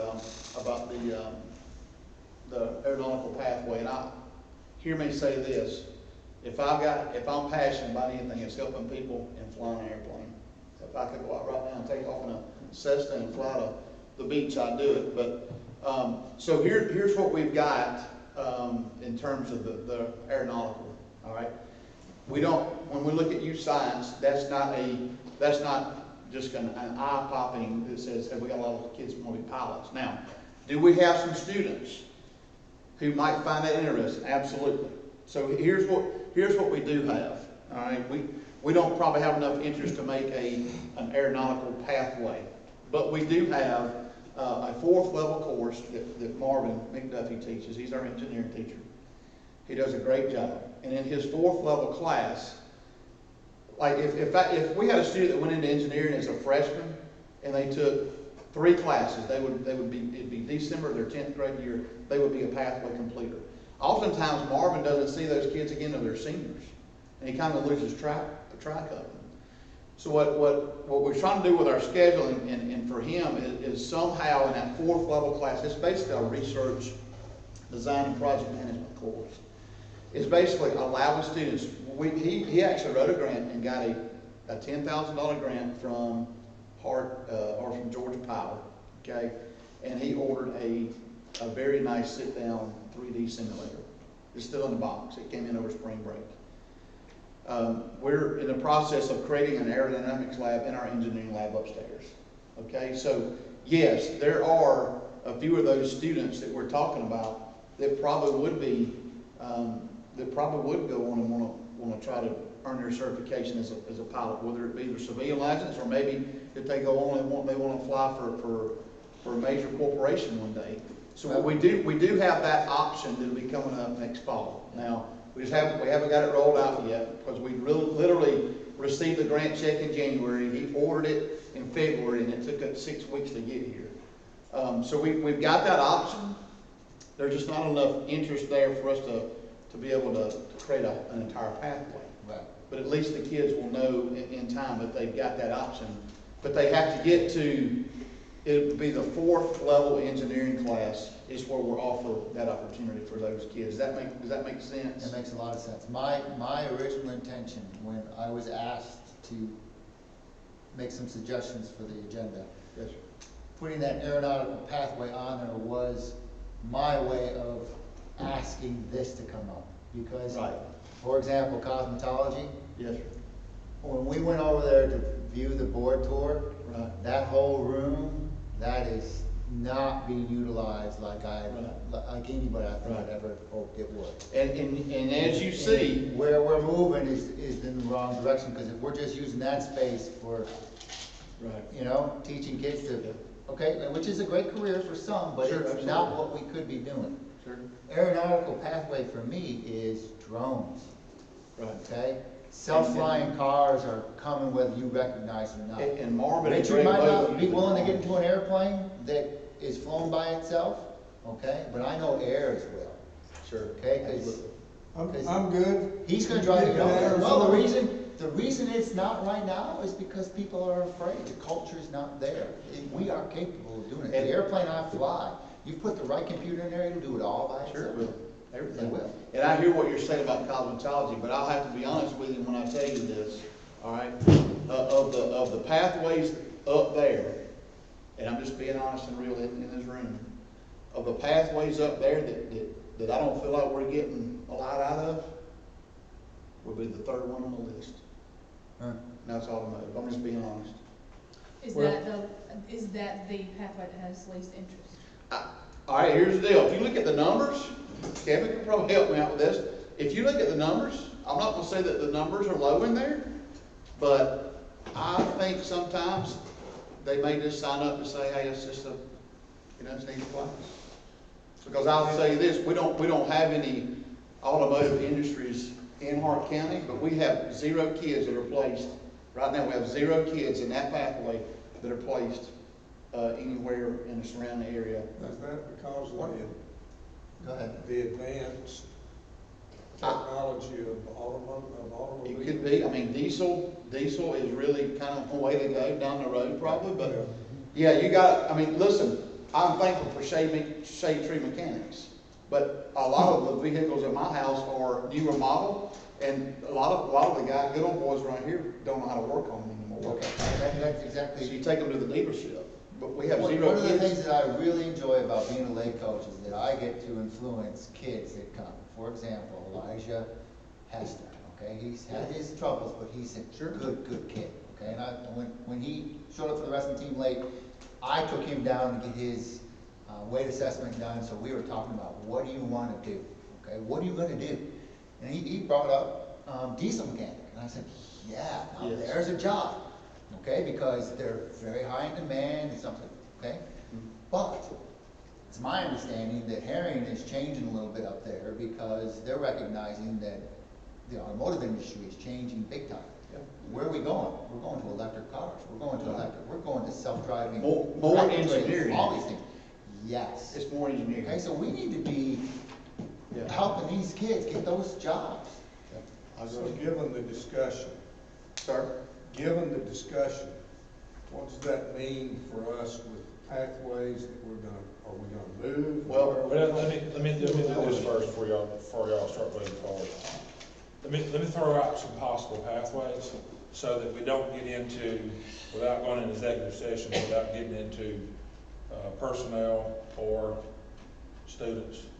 Let me make sure. Yeah.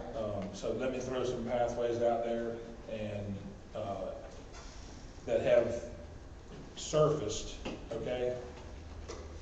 Criminal justice, that's a given. I would say that I'm on board with criminal justice just because of the interests of our kids. We've heard that for 3 years now. So the other one has been brought to our attention that would go fit along beside the automotive would be marine mechanics.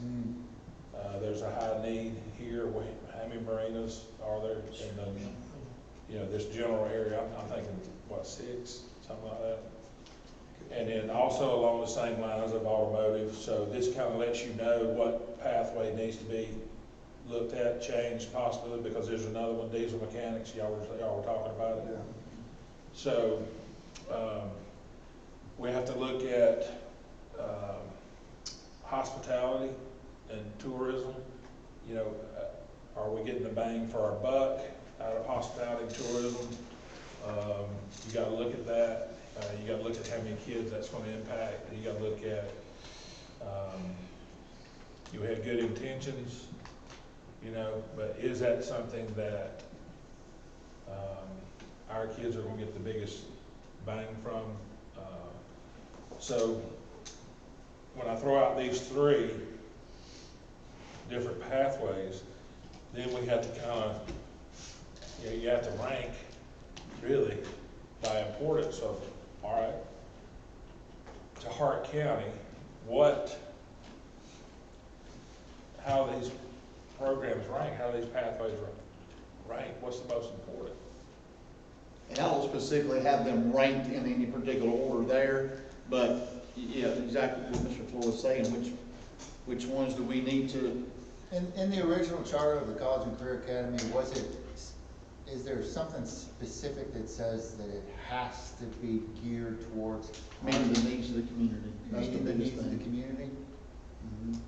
When you look at the marketing plan. Yeah, I'm with you, and I'm all for that. And that just goes back to the certified local needs assessment. What does our community need?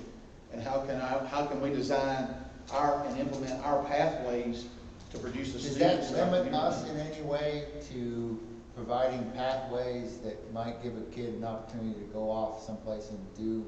I mean, I guess welding gives a kid a job he can take anywhere. Well, I mean, you look at underwater welders, you look at pipe I know, welders, you got a need for that's a that here, great they can thing. go off and make $200 an hour. I think you would probably look at need, you know, you would look at high need, not just Hart County, I don't I guess think, it would be but as you look at the world, and as you look at Georgia, you know, specifically, I'll say, for example, you know, people don't realize that, they realize the agriculture part, but you might not realize how important forestry is, for example, you know, as far as agriculture. So I think you would look at the need for placing students in those areas, and then we would have to be honest, open and honest, to look at how we're doing in some of those areas. You know, audio, video tech, graphic design, oh my goodness. We're sending kids out that are doing amazing things through that program. Those are the kind of things to me that you have to look, because you develop a reputation. You know, and I think y'all probably heard me say it, and I know the board of directors for the College of Career heard me say it, and Kevin's tired of hearing me say it, but it's like, you know, when we first started talking about the College of Career Academy, well, what are you gonna be known for? You know, so we're kind of getting along those lines of, what is our college and career? We get more specific. What is our college and career academy going to be known for? What are you going to be known for? So what are the areas that you're going to produce top-notch students and you're going to get them placed? Well, Brooks mentioned in that one particular pathway, we have no students in the last 3-4 years have been placed anywhere. So to me, I think that's important to look at. Because if you're not placing students, and I think the internship thing is important. And if you're not placing students and you're not having any interest in that's you got to take a look at that program. You got to evaluate. But now that's some tough love decisions that the board, you know, that you guys would have to make as far as a direction. You know, you could give some. You could ask for, I guess I should say, some advisory from the board of directors. That's pretty well that you're around. If you put this on the board of directors and say, we want information on the direction that you see as business partners in our community on these pathways. We want some hard love numbers. What do you need to get that done? I think that's something we need to do. I think that's definitely the route I would Yeah. feel comfortable. And Because they've all been apart since the ground level, and so pretty. Well, I think, I don't know, Brooks might want to add in this, and Jennifer may want to add into this, but I think one thing, without taking any kind of official action, I don't think it requires any of that or anything like that, but I think it might be a positive for, you know, Kim as a board chair to go to the board of directors of College and Career Academy and have an open dialogue. You know, we need some information from you guys on the direction and on these pathways, and you know, put that on them to do a little bit of soul searching, a little research, and you know, and ultimately, Kevin and Brooks are going to have to look at personnel. And if we have to make some tough decisions on personnel, if we have to collapse a program, collapse a pathway, put somebody somewhere else, I think we're to the point to where we need to get some focus, and we need to make a move, and we need to do it. Well, let me say this, because there are some of those pathways up there, kids couldn't get in because we didn't have a teacher. So there are some areas, I don't just say niche, I would like to see those numbers. So if Kim goes to see what those numbers are, see what those directors say, I'm open to that, but just. did you want to be, because I'd like to kind of be involved with that, because I'm feeling a little left out as a board member, leaving it up to just the College and Career Academy board members. I think we would just take their suggestions. That's all you're asking for. Yeah. Okay. You're not asking them See, to but make. what about my suggestions?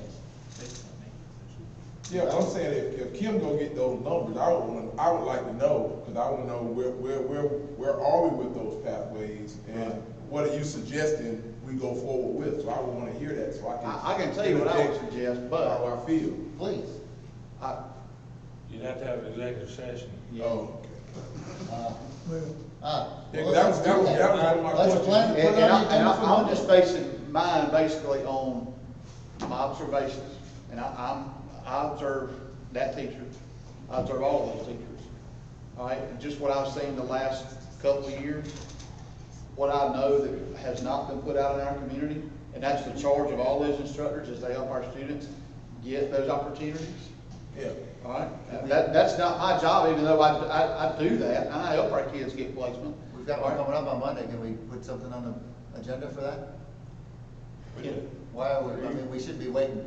Yeah, We should be waiting. Are you talking Because these about- kids are growing, all these kids are going through We're this, not we can't waiting on wait. anything. I mean, we're not waiting. So we've You're right. got it on the agenda today. Matter of fact, we had it on the agenda before anybody said anything about it. And so we're not waiting. I think if you want to be honest, I think we're the ones that want to make some changes. And we want to make sure that the board of directors, we want to make sure that the school board is a part of that. And so this discussion is not necessarily about what the decisions are going to be.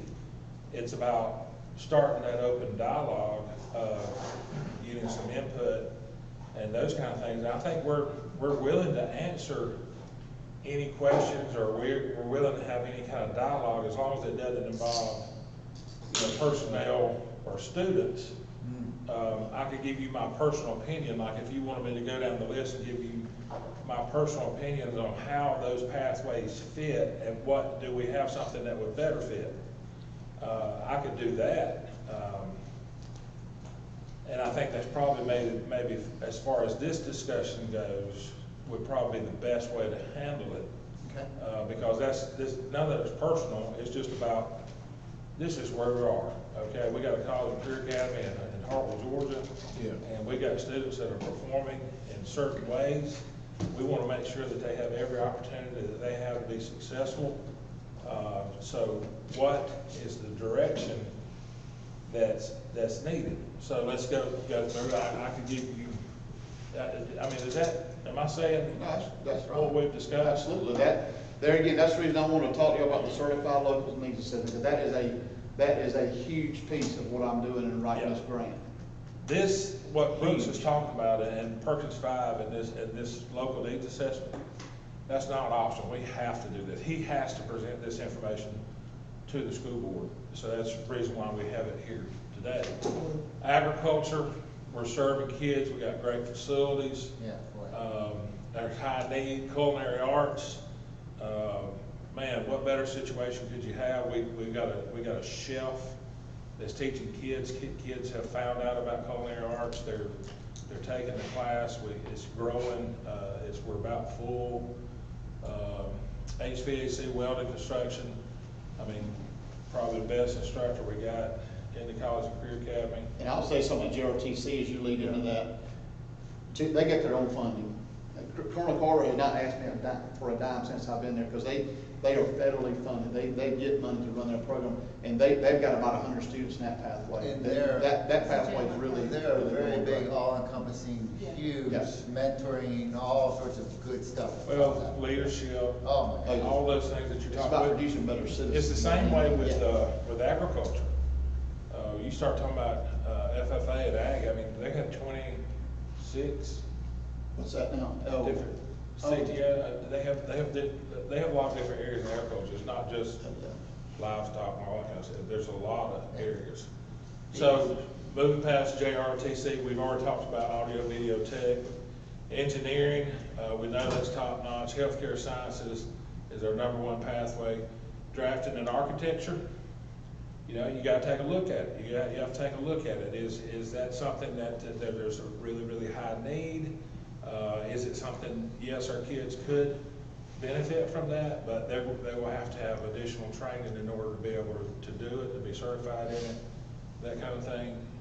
Cosmetology, how many students? I mean, she's pretty much loaded. But she's got a pretty good workload. The problem that we're finally getting past is the fact that she's been there for 2 years. So she's had to basically cut back and trim back and get her students. It's kind of like a new head coach coming in for a team.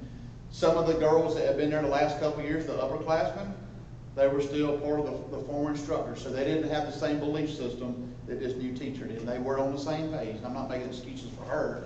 So I hope that year 3 with her, we'll finally get to the point where we can start offering to open the cosmetology room up to the public. That was the whole vision when we started the program. So I'm not making excuses. I agree that sometimes that lab may not be utilized, but I know that we're starting to get to a point where we get more kids in culinary 3, cosmetology 3 and cosmetology 4. We've had a lot of intro kids the last couple of years. And some of them had gotten to a point where they stopped taking the pathway because, it's just a change of instructor, and they were seniors and they were ready to move on. The 3 areas, the 3 pathways that need to take a hard look at, automotive, business and marketing, hospitality, and tourism. That doesn't mean that you fill them with other pathways, it just means that they need to take a hard look at them. They could be augmented, changed, added to, that type of thing.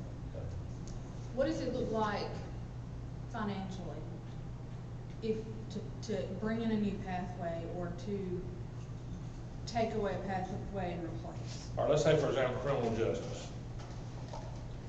We would have several qualified, highly qualified people in Hart County to be able to teach criminal justice. Okay, that's just based on them hearing us talk about criminal justice and them approaching us, that kind of thing. We would have some highly qualified people. Okay, in order to do criminal justice, you'd have to collapse one of your pathways because that means a brand new instructor. We don't have anybody that can teach it. Okay, so it means you'd have to do away with the pathway. Business and marketing.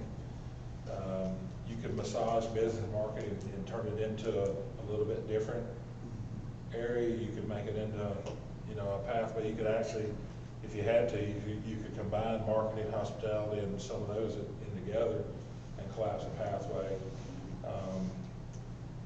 Diesel mechanics.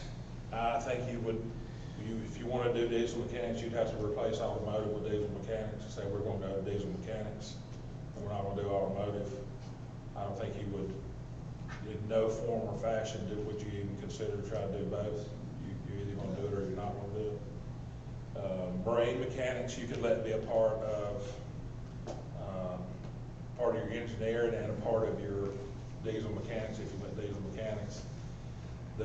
What most people do if they do marine mechanics is they do it as a part of automotive. Okay, so you could keep automotive, you could add marine mechanics as part of automotive. I would think diesel mechanic might fall in with the marine mechanics as well, because there's a lot of diesel. You could combine it. You just have to have, diesel is a completely different animal than gas. Totally. Completely different animal. So you gotta have someone who's qualified to teach it, completely different. So that's, those are some possibilities, those are things that, we need to discuss. But like I said, we would not earn anybody over and beyond to teach a new path. Matter of fact, the high school, and Kevin, I've been on Kevin for 2 years now, the high school is over on what we earn.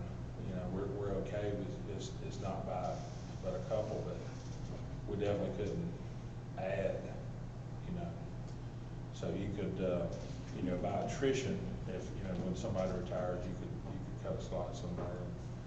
And you do have to kind of make way for provisions for phasing it out. If you have students that have completed like 2 of the 3 courses, they need the 3rd one to get their pathway. So you can phase out as you're phasing in too. That kind of made sense to me when we were talking about combining a couple for a little bit. Well, now you would have to do that even if you started a new pathway. Let's say for example, we started a new pathway in place of automotive. We would have to figure out a way to phase out the current students that are in there. Yeah. Unless, they're willing to, and they have the opportunity to add another pathway, because we do have students that complete more than one pathway. But you would want to try to figure out a way that they can continue, depending on where they were in the process, what year they were. I've got a question without getting into something other than executive session discussion. first thing Mr. Newman said when he come out was, the health science fair, healthcare, had 180-something involved, are interested, and we got one teacher or instructor, whatever. What's he trying to say with it? Maybe No, get I another was just- instructor?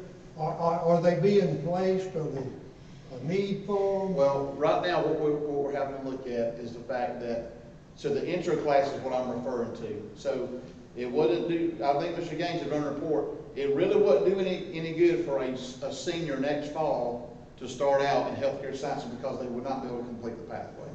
And if we take our eighth graders, our incoming freshmen out, if we take them out of the equation, because they'll still have 3 years to get it, all right? That still puts us at around 90. Now, yeah, I was just making the implication that is our most important pathway based on what our students are interested in. That's where we have the most students that are signed up for the intro course. Yeah, we've got numbers to have probably an instructor and a half, but we also got to look at financially. If you look at our FTE count, if we can't just keep adding instructors. So what is it really that our community needs the most? On average, one teacher teaches 180 For the year. kids a year, teaching Does three that make blocks a sense? semester. Okay, so let's just stay on this healthcare sciences pathway. You said we've roughly 120 that have this intro idea that they're, interested in this healthcare sciences. How many finish at the end? How many what? How many finish? All right, now I could go back and look at pathway completers for this school year, and I know we've got 11 CNAs, that's certified nursing assistants. I think we've probably got around, we're somewhere around 30 kids that'll be pathway completers. They're not all seniors. Okay. I know Ayers is in that class, and he'll be a completer at the end of this semester. I think it'll be his third one. Yeah. So we're probably low 30s in terms of who has completed that pathway this school year. Right, and he, his latest is he wants to go to Clemson. Sure. He wants to get an ROTC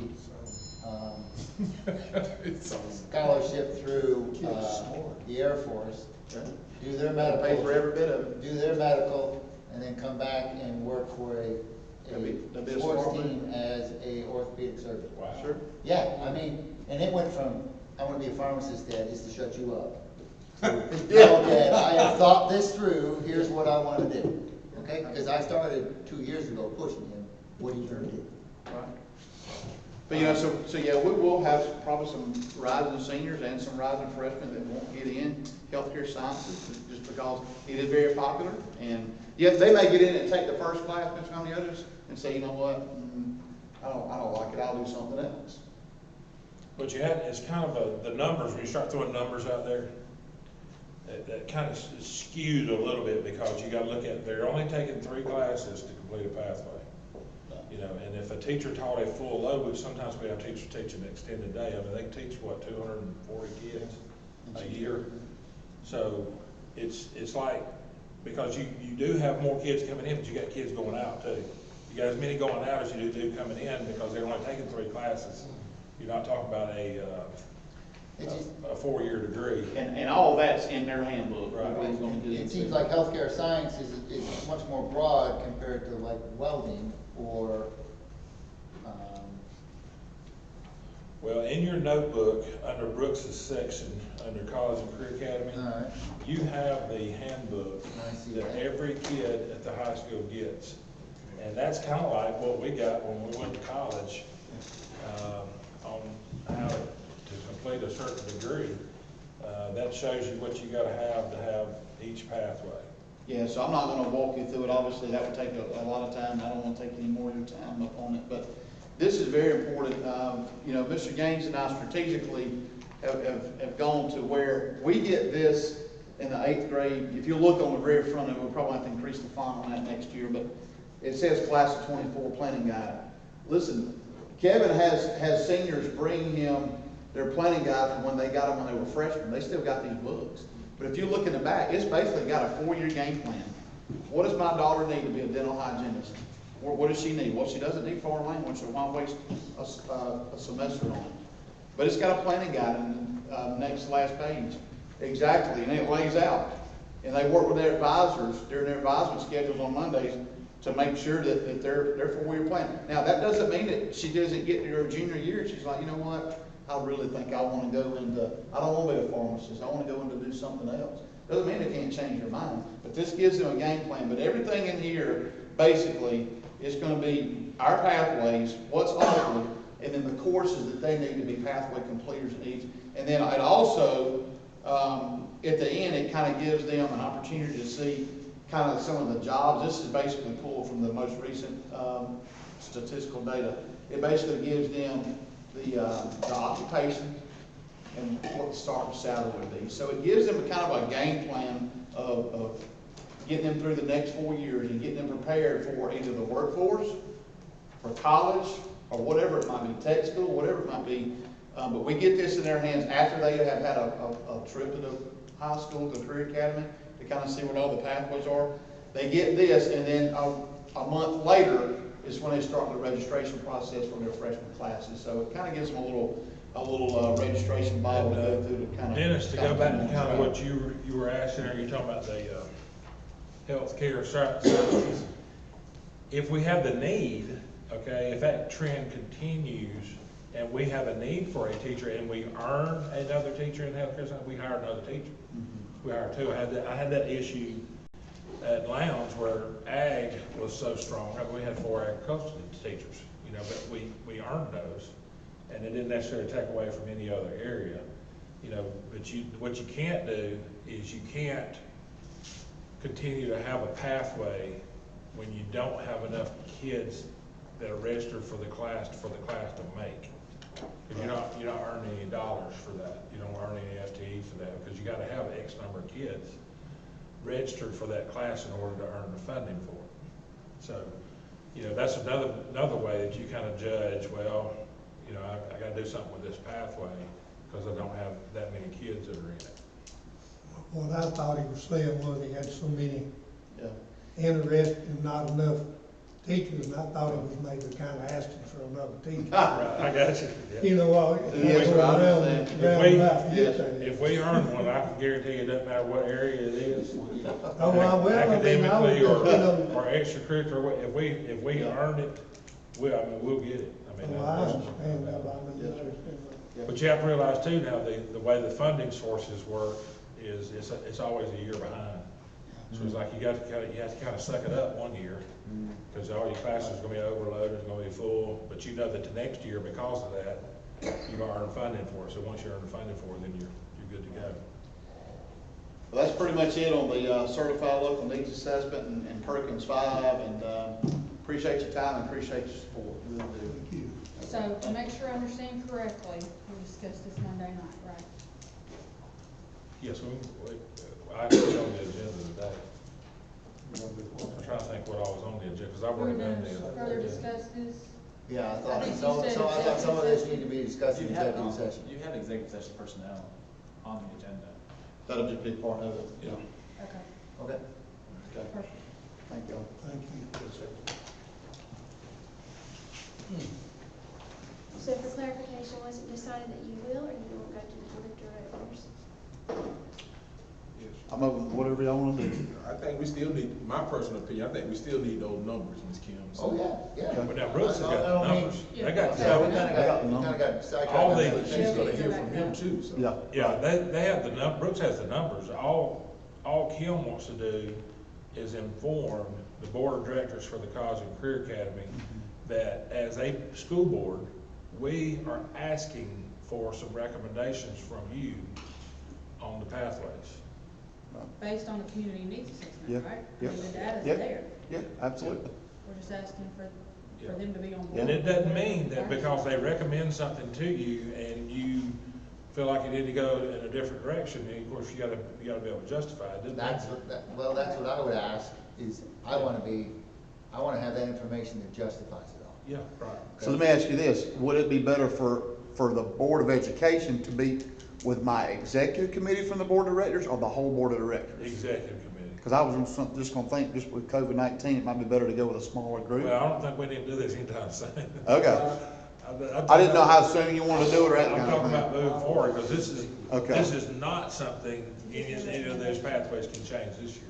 Right. Okay. Okay, but we certainly need to be on our way to. No doubt. Looking at it. Well, and y'all need to be informed, which we plan on doing that, because Brooks and I have already met multiple times this year about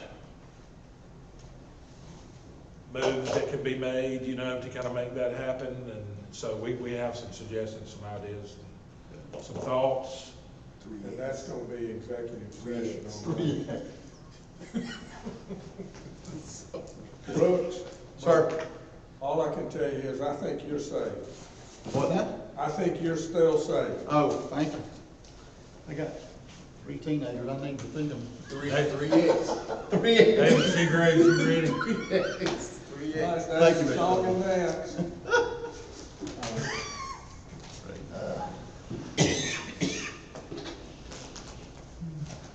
Be careful when you do that.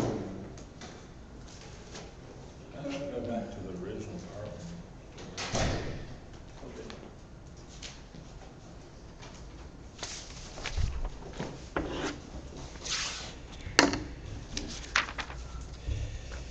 You should have a section in your notebook associated with this portion of the agenda.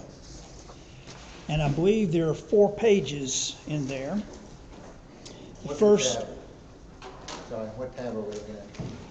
what tab? I don't have a notebook. I think it's Construction. Construction supplies. Okay, construction splost. Thank you very much, sir. And I believe you probably have 4 pages, the first page being facilities and construction update. Thank you. Next page being a legal size page of fiscal year 18 facilities needs for East Blost 5. Okay. Then a breakout of our 2020 capital outlay application and a SPLOST 4 remaining funds available for projects. And in order to follow along with me, I believe I would suggest you take out the first page that says facilities and construction update and lay it alongside the legal page that has fiscal year 2018 facilities needs for East Blost 5. And I think that will help you follow along what I'll be talking about and better able to participate in the discussion with regard to where we are and where we go from here. So I'll give everybody an opportunity to pull those pages out so that you can look at them simultaneously, those first 2. The third page that I mentioned, the capital outlay application for 2020, y'all will remember us having submitted that a number of months ago, and I put it in there because in the first, second, third, fourth, fifth column that it says GADOE funding, if you follow that down to the bottom, $2,516,104, you can reference that on the legal size document toward the bottom that says less capital outlay per application, $2,516,104.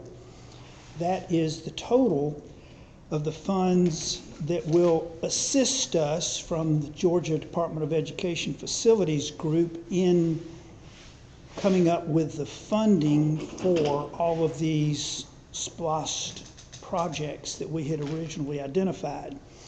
And in that 8.5 by 14 sheet, the legal size sheet, the first column after facilities need descriptions that says estimated cost, you may remember those as being the items that we had listed and talked about with the community based on the rankings that we received when we had the community surveys and began to put together the program of what we would intend to use the SPLOST 5 monies for. All the columns to the right of that or where I got those figures, broken down by which school or which facility they are associated with. So they should all add across to the left to give you the estimated cost for each of those facilities' needs identified in eSPLOST 5 program of work. Anybody got any questions as we move forward from that? Okay. The first page that you have laying adjacent to that are broken down into 3 different sections. First section being projects completed, second, projects underway, and last, projects tentatively on hold. And I have grouped those in that particular section, and obviously the board will decide what they want to have on hold versus what they want to move forward with. But as I say that, my listing of the projects that are on hold are largely associated with how much money we got to spend right now. Y'all will remember that at the last board meeting, I believe it was the last board meeting, we went ahead and moved forward with the HVAC North Hart and South Hart project. And it is underway. I just signed off yesterday on the first 2 draws associated with the ramp up of those projects. That will all be done this summer before school starts in the fall. School starts at the end of summer. $1,917,000. Yesterday I was in Cleveland at Charles Black's office, and the bids came in for the first phase of the Hartwell Elementary renovation and modifications project. And I just this morning got the GMP from Charles Black based on all of the different trade bids that came in yesterday and the other fees and all that are associated with that. And it comes out to $2,143,109, which looks quite good to Mr. Floyd and I. That has a contingency of $158,000 in there, which brings it below $2 million if we end up not needing all of that contingency. Was up in those bids. Is that just one? Is that one phase or is that the whole project? That's one phase. Okay. Yeah, that's the first phase. And I will talk about, well, I'll go ahead and mention the second phase at this. Okay. The GMP for this first phase, and the reason why it's not on the board agenda right now is the line item is on there so that it's on the agenda. But we just got the number this morning. This GMP, you've got to approve the GMP Monday night. The board meeting to move forward with the first phase.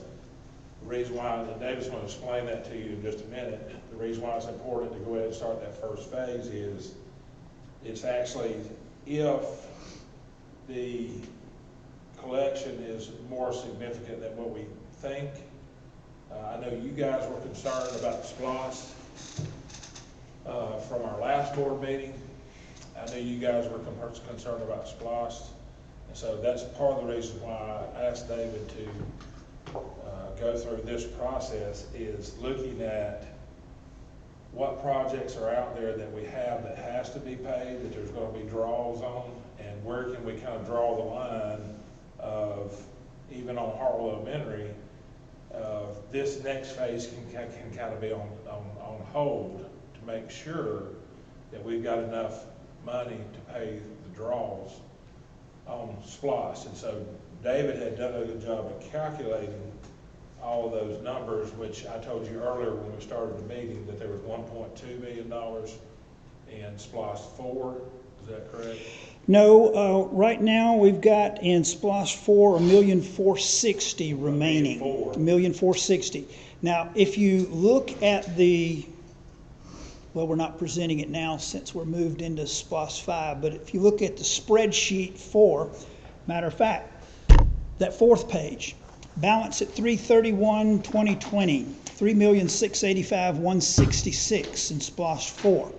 Well, we know we got to pay that final principal and interest payment associated with the $8.5 million bonds that we issued, 6 years ago, of $2,090,000. You pull that out, and you're down to $1,595,000. We're paying the Salto door access system project out of that, $134,951 remaining. I've gone ahead and put lines through all the other things that we had on our wish list, thinking about them.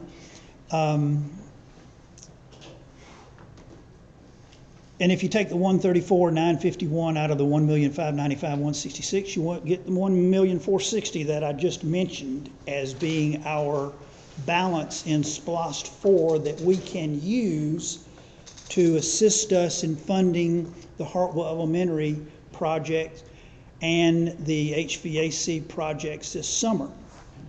If I look at just those two projects, the HVAC at North and South and Phase 1 of Hartwell Elementary this summer, by the end of August, we've got to expend about $4,100,000 between those two projects. $1,917,000 for HVAC, $2,143,000 for Phase 1 of Hartwell Elementary, about $4,100,000. You ask, well, where is that money going to come from?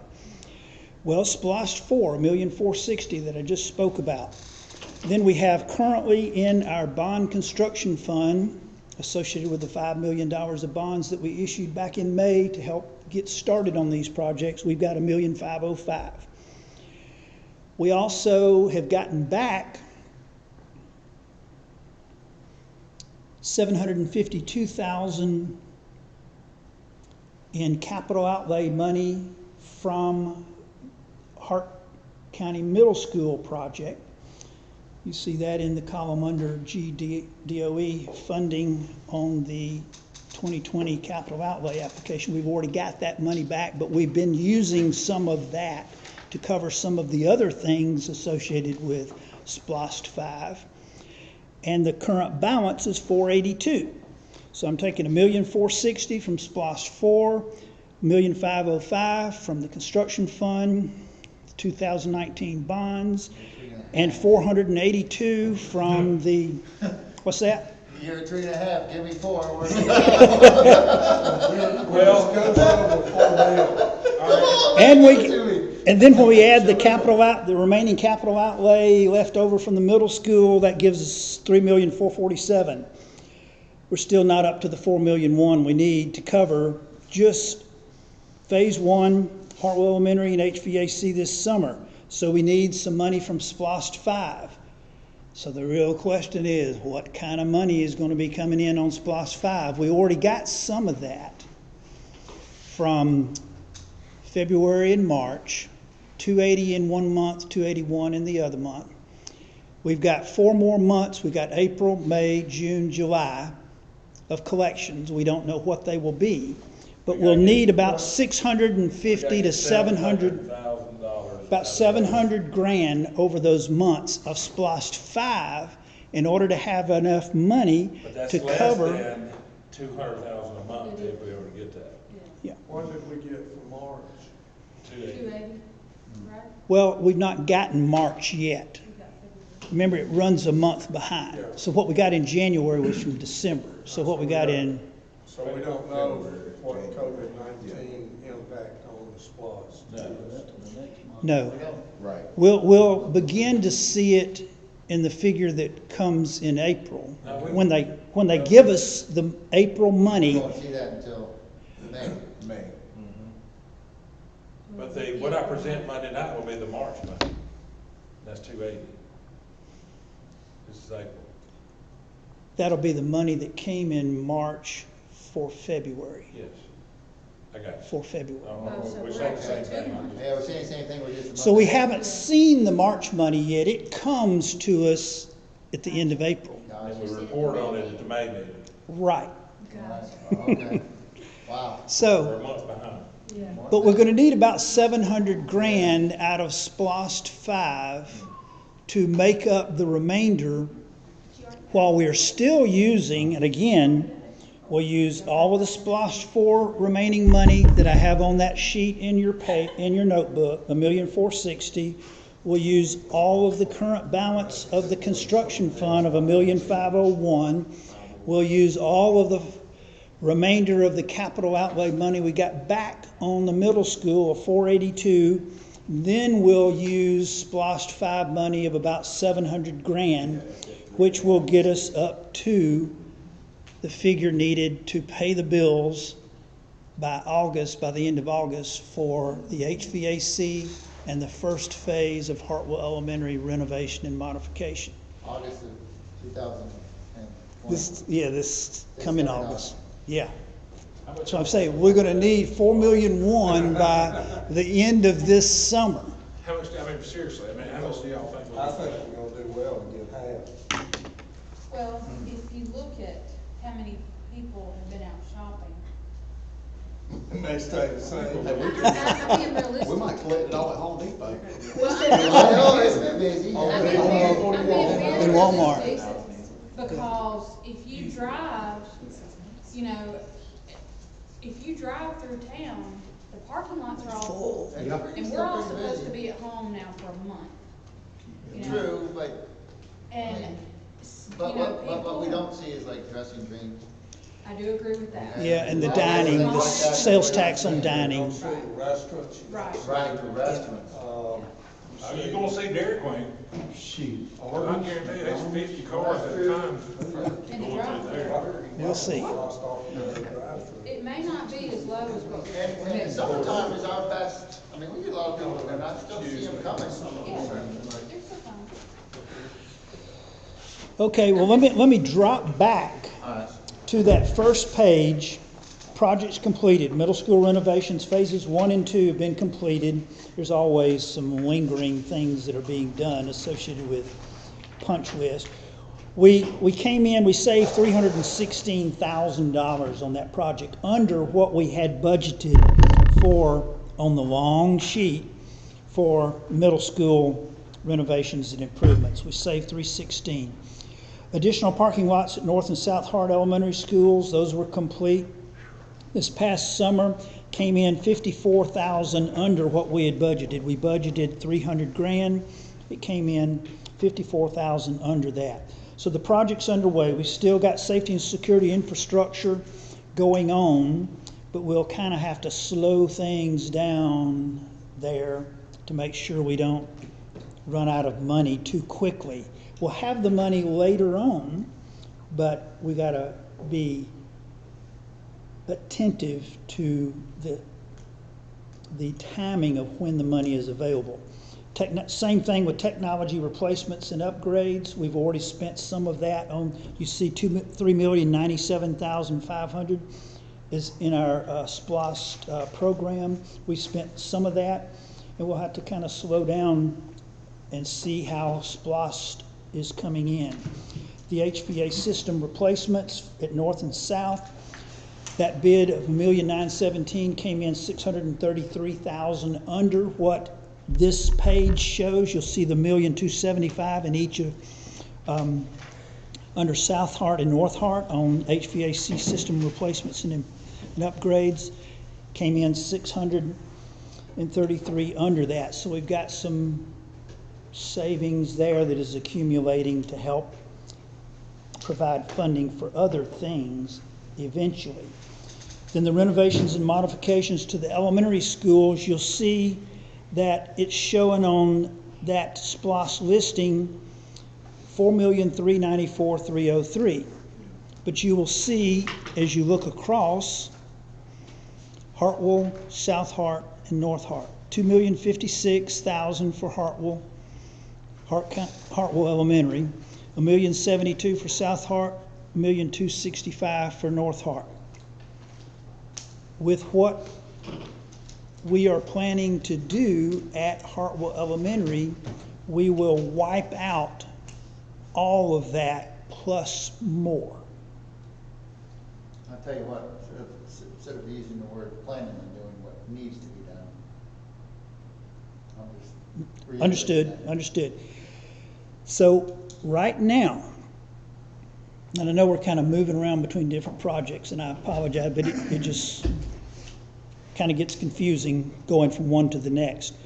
Phase 1, again, for Hartwell Elementary, renovations and modifications, that is, the scope of work associated with Phase 1 is the renovation of the historic building, both inside and out, the renovation of the historic gym. We're dropping the ceiling. We'll put in a new 2x2 grid and LED lights. We'll get rid of those old, whatever you call them, lights that take a while to ramp up. We will take off all the old den paneling in the walls and go with a nice wainscoting up to a certain height, and above it have high impact sheetrock so that the basketballs don't cause a problem or whatever else gets thrown in there. We'll also take out all the windows on either side, replace those window frames with new Pella windows that have a translucent type glass in them that is, of course, high impact, but will allow light but not direct sunlight into the gym.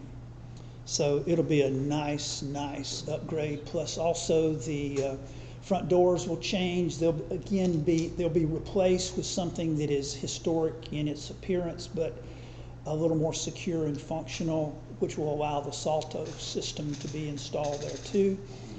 The ticket booths at the front, Mr. Floyd asked that, and the architects have designed so that the top part behind the glass will be like a trophy case that things can be displayed. The bottom part that you don't see accessible from inside will be some storage areas. So it's going to look really nice. Timing of that, Monday week, April 27th, they'll put probably a couple of big dumpsters in the drive there next to the breezeway running down toward the current front entrance alongside the gym to begin pulling out all the demo from the gym. So that should start Monday week. We have got to go back to the Hart County Historical Society on May 12th with a certificate of appropriateness application. And did I send you the draft that Todd had worked on that yet? If I haven't, I will. They did a good job with it. We just got to decide whether we want to highlight the fact that we're wanting to put a standing seam metal roof, or whether we just want to say we're replacing the roofing. But we've got to go back to that. Terry Vickery, fire marshal, and also code enforcement, I guess kind of reports to him with the city. He said that we'll need to wait for the Historic Society's approval or issuance of their certificate of appropriateness before we can start any outside work on that building. He said we should be able to move forward with inside work on that building. So that shouldn't hold us up there. So outside work, according to Terry Vickery. We had gotten a preliminary approval from the Historic Society where they approved our plans when we were presented. This is the official document that they required to have, that they've got to approve. So I don't expect there to be any issues with that. The only thing what David was talking about, there could be some discussion about what kind of roof goes on the building. We're pushing for the metal like we have on all our other buildings. Yeah, all the other buildings at Hartwell Elementary have the standing seam metal roof, and the gym and that historic classroom building have old asphalt the asphalt shingles. that are on the historic building Are right not. now are not original in no form or fashion. So. And they make a metal type roof that looks like shingles. They really need to get into it. It may be a little bit more expensive, but not a lot. Okay. I mean, that's available. Okay. We'll mention that to the architects in case we get flack from the, but it would be nice to have a uniform appearance on all the buildings on that campus. And so anyhow, that's what we're planning at this point in time. Let's see. Also, we got asbestos in there, so had a study done over the last couple of weeks. It came back, and we've got a pipe beneath the gym floor that is wrapped in asbestos that is coming apart, very friable, and Mr. Myers said we need to get that attended to immediately, if not sooner. And we've also got asbestos-containing material in the mastic at the flashings on the roof of the historic building, wherever there's flashing. And got a quote of $10,800 to remediate all of that, so it's negligible. We were concerned that it might be in many other aspects of that building, including window caulking and things of that nature. Lead paint is not an issue either. We did well there. So he's got to apply to the state, and they take 10 working days to approve you moving forward with the remediation. So hopefully he's gotten that done either yesterday or today. Hopefully we can start the remediation the first week in May and get that taken care of so that Charles Black can move forward with their work. Let's see.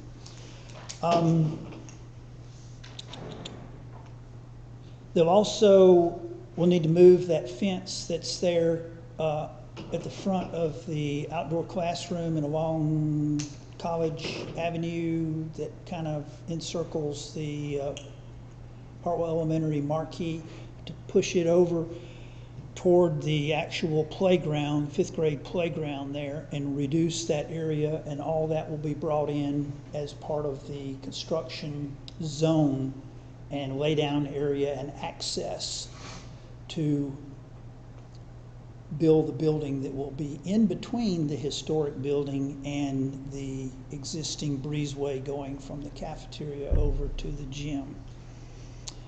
So all of that will get set up probably that week of April 27th. Let's see. Going back to the Hartwell Elementary project and the figures that I was talking about here, we have $4,394,303 in the estimated cost column for renovations and modifications to elementary schools. Phase 1 of Hartwell Elementary is $2,143,000. Phase 2, $3,230,000. So we're looking at Hartwell Elementary total project $5,373,000. $5,373,000. We've got $4,394,000 in that column of the total of all 3 elementary schools. So we're using the South Hart and the North Hart money to cover the Hartwell Elementary project. Also, the HVAC. There was never, I don't know if that's the right terminology, David, there was never really South Hart or North Hart money. Well, no, as I explained to begin with, I wanted folks to know where the numbers came from in the SPLOST original program, and they came off of the 5-year plan. I pulled them off the 5-year plan. So, which also lumped into probably Hartwell Elementary. If you're looking at that FY18 list, you know, you've got the school expansions number up there, which we've known all along. We wouldn't be able to do. We probably would not be using. That's 1.6 million. Right. I'm on the long sheet here. Yeah. So that's where you get the funding for the remodel of Hartwell Elementary. Plus, if you look at the Hartwell Elementary column on the legal sheet, right above the $2,056,000 that is listed for renovations and modifications, you get $798,812, which is the HVAC. And the HVAC will be taken care of both this summer for the historic building and then the next summer in phase 2 for the remainder of the buildings. So that money will also be a source added to the $4,394,000. So it begins looking pretty good from that standpoint as far as the amount of money that we have available to cover that $5,400,000 associated with Hartwell Elementary renovations and modifications. All of those things at the bottom of that first sheet that I said projects tentatively on hold, if you add those amounts together, it's $2,925,000 that we don't have to spend yet, or necessarily ever, depending on what the board decides. And if you're concerned about whether or not we have enough money coming in from SPLOST and our other resources to cover SPLOST 5 projects, let's look at that 8.5 by 14 sheet again, the estimated cost column. It originally totals up to $8,439,063. If you back out the capital outlay money, of which we've already gotten, as I said, $752,316 from the middle school, we will also have money coming in eventually when we finish Hartwell Elementary associated with the HVAC portion of Hartwell Elementary. Plus this fall, I will apply for reimbursement for North and South Hart Elementary HVAC, and it totals $1.2 million. If you see there on the GADOE funding on the third page, that capital outlay project spreadsheet, North and South Hart, 617,192, 617,192. You have to spend it before you can get it back, so we have to look at it from a cash management standpoint, but we'll be getting that money back this fall once North and South HVAC project is completed. So I know it gets really confusing talking about the different sources of money and when they're going to come in, but we've got to look at it. Well, we should have plenty of money by the time the SPLOST ends, but you got to plan your cash as you actually need to expend it all along to make sure that you don't go negative anywhere along the way. And that's what I'm trying to help us do.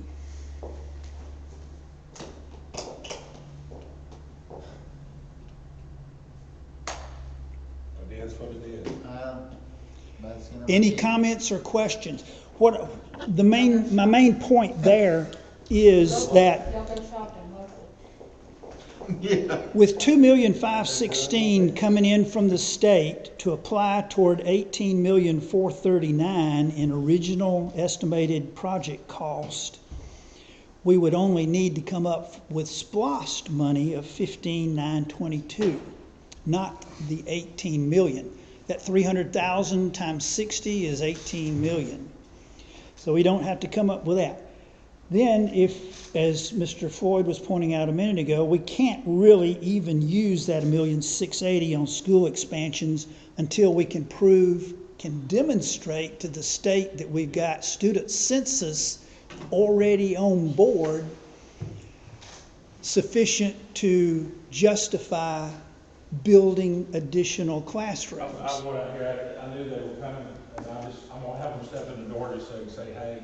Okay. But the Fun Spot has kind of switched gears a little bit, and they have made masks for all of our nutrition workers. Oh. And so they're delivering those out here today, so I just want, them to be able to say, hey, y'all be able to thank them and that kind of thing. There's 16 away.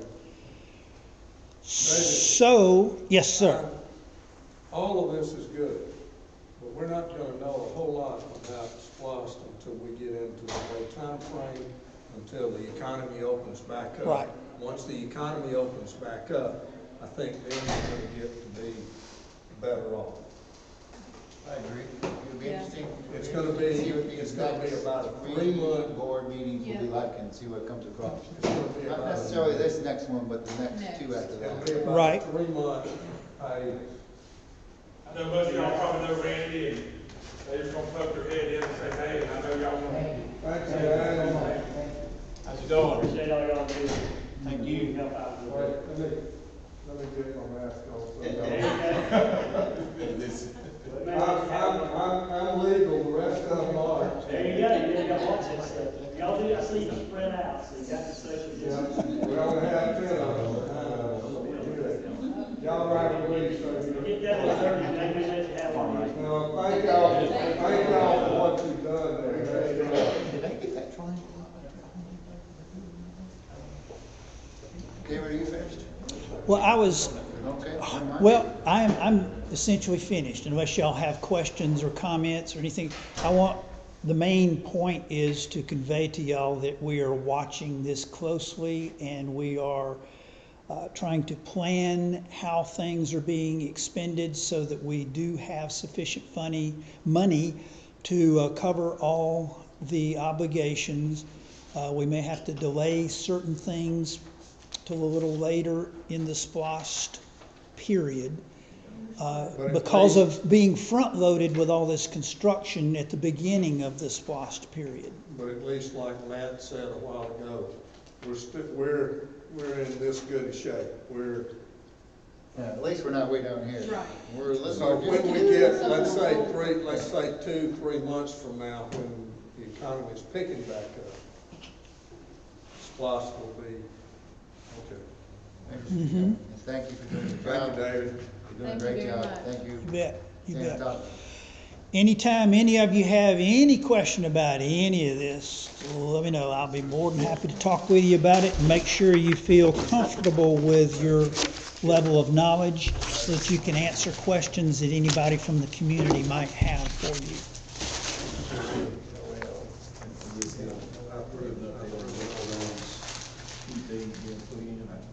Last time we got he gave us an update on those doors that were being built, little codes, the safety. Oh, yeah. Who did it? Oh, I think. Oh, gosh. I know, these chairs are very different than the ones that board on.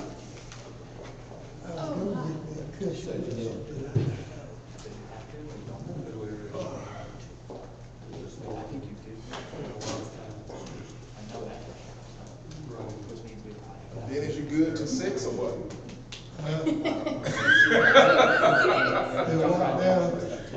I said, are you good until 6 o'clock or what?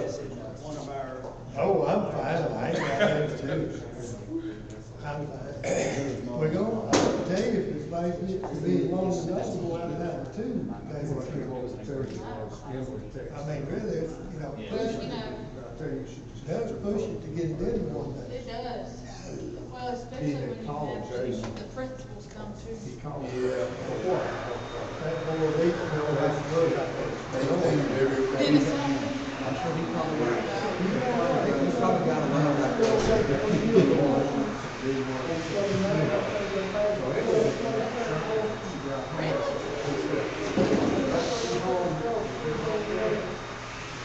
She talked to him, she said,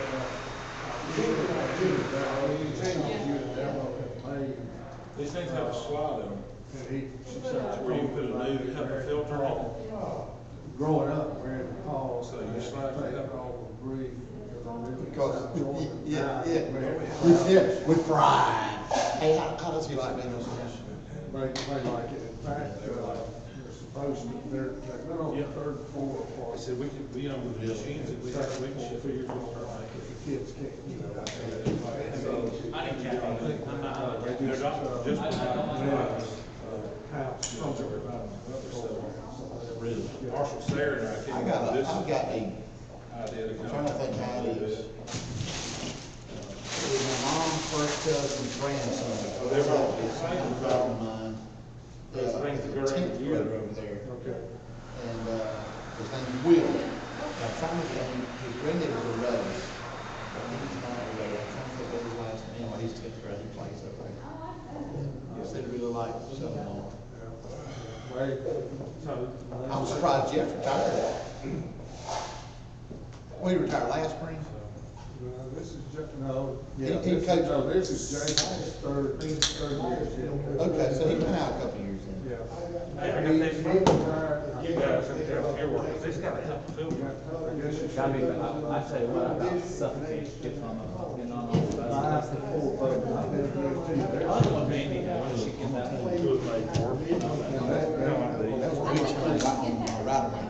One of my friends. Oh, I can get it from the Get regulator. it from Robert.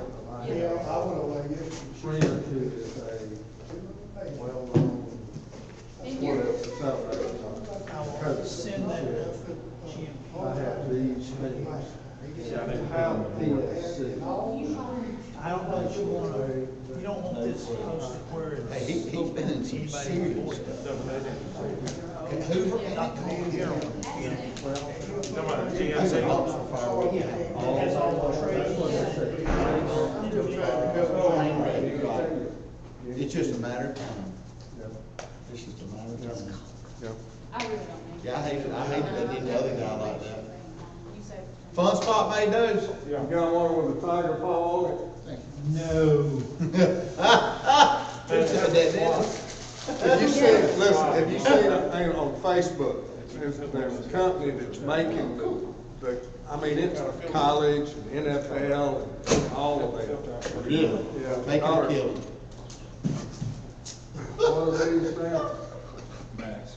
It's 71, fine. Right here, you can get one of those Outside? headphones, and you can cut them, you can buy like a vacuum cleaner bag or a so you can cut this is actually part of a shop top.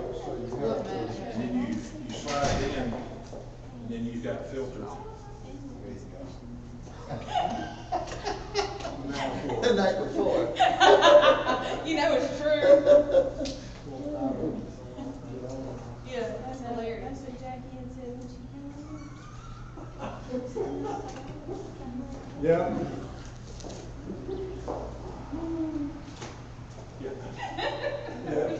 North Park right there, but. Yeah. I love that one, the one about, homeschool. Five one hit you, one was drunk. Yeah. Well, this right here is one I did, and I ain't posting on nothing because I'm keeping the job. I think that's the one you sent me.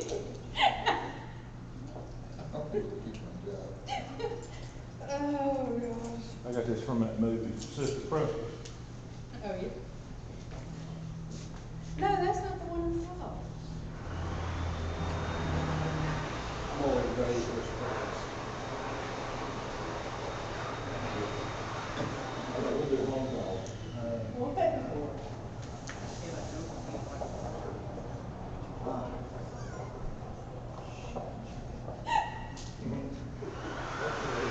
Oh, shoot. The one I saw was, talking about the first day of homeschool, had that lady out taking that switch and ripping stuff off.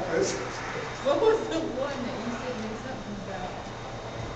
Hold on, it was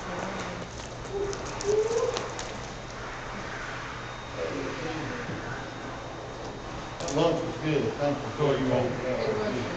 Yes, sir.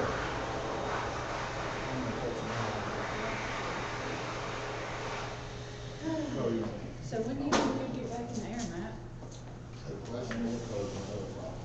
Is there a target date or? I was trying to explain this earlier, you know, I was in training on this particular airplane, finished all that training, all except for. Just tell it for us. He doesn't, I wasn't aware that Not it any was, chain trucks. gets really. Over at the, And it's, they've been Oh, yeah, around by nice. the time you're. Everyone behind me, they stopped training. Because we were so far along, they allowed us to finish. So we had to check ride, check ride.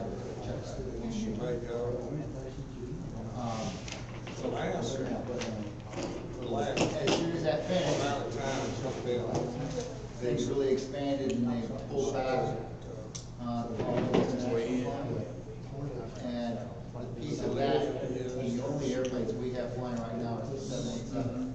whether she sees or she'll be calling daughter. Yeah, I saw David. I told Brooks I don't have my wife, I have. They found all the 830s, There are times when she. 75, 76s, sent them to Roswell, Mexico, because she got to come back out. All They the had time she planned on doing that. How much we got left, Kevin? All right, let me see if I can wrap this up real quick. So it'll make it difficult for anybody to even get to know.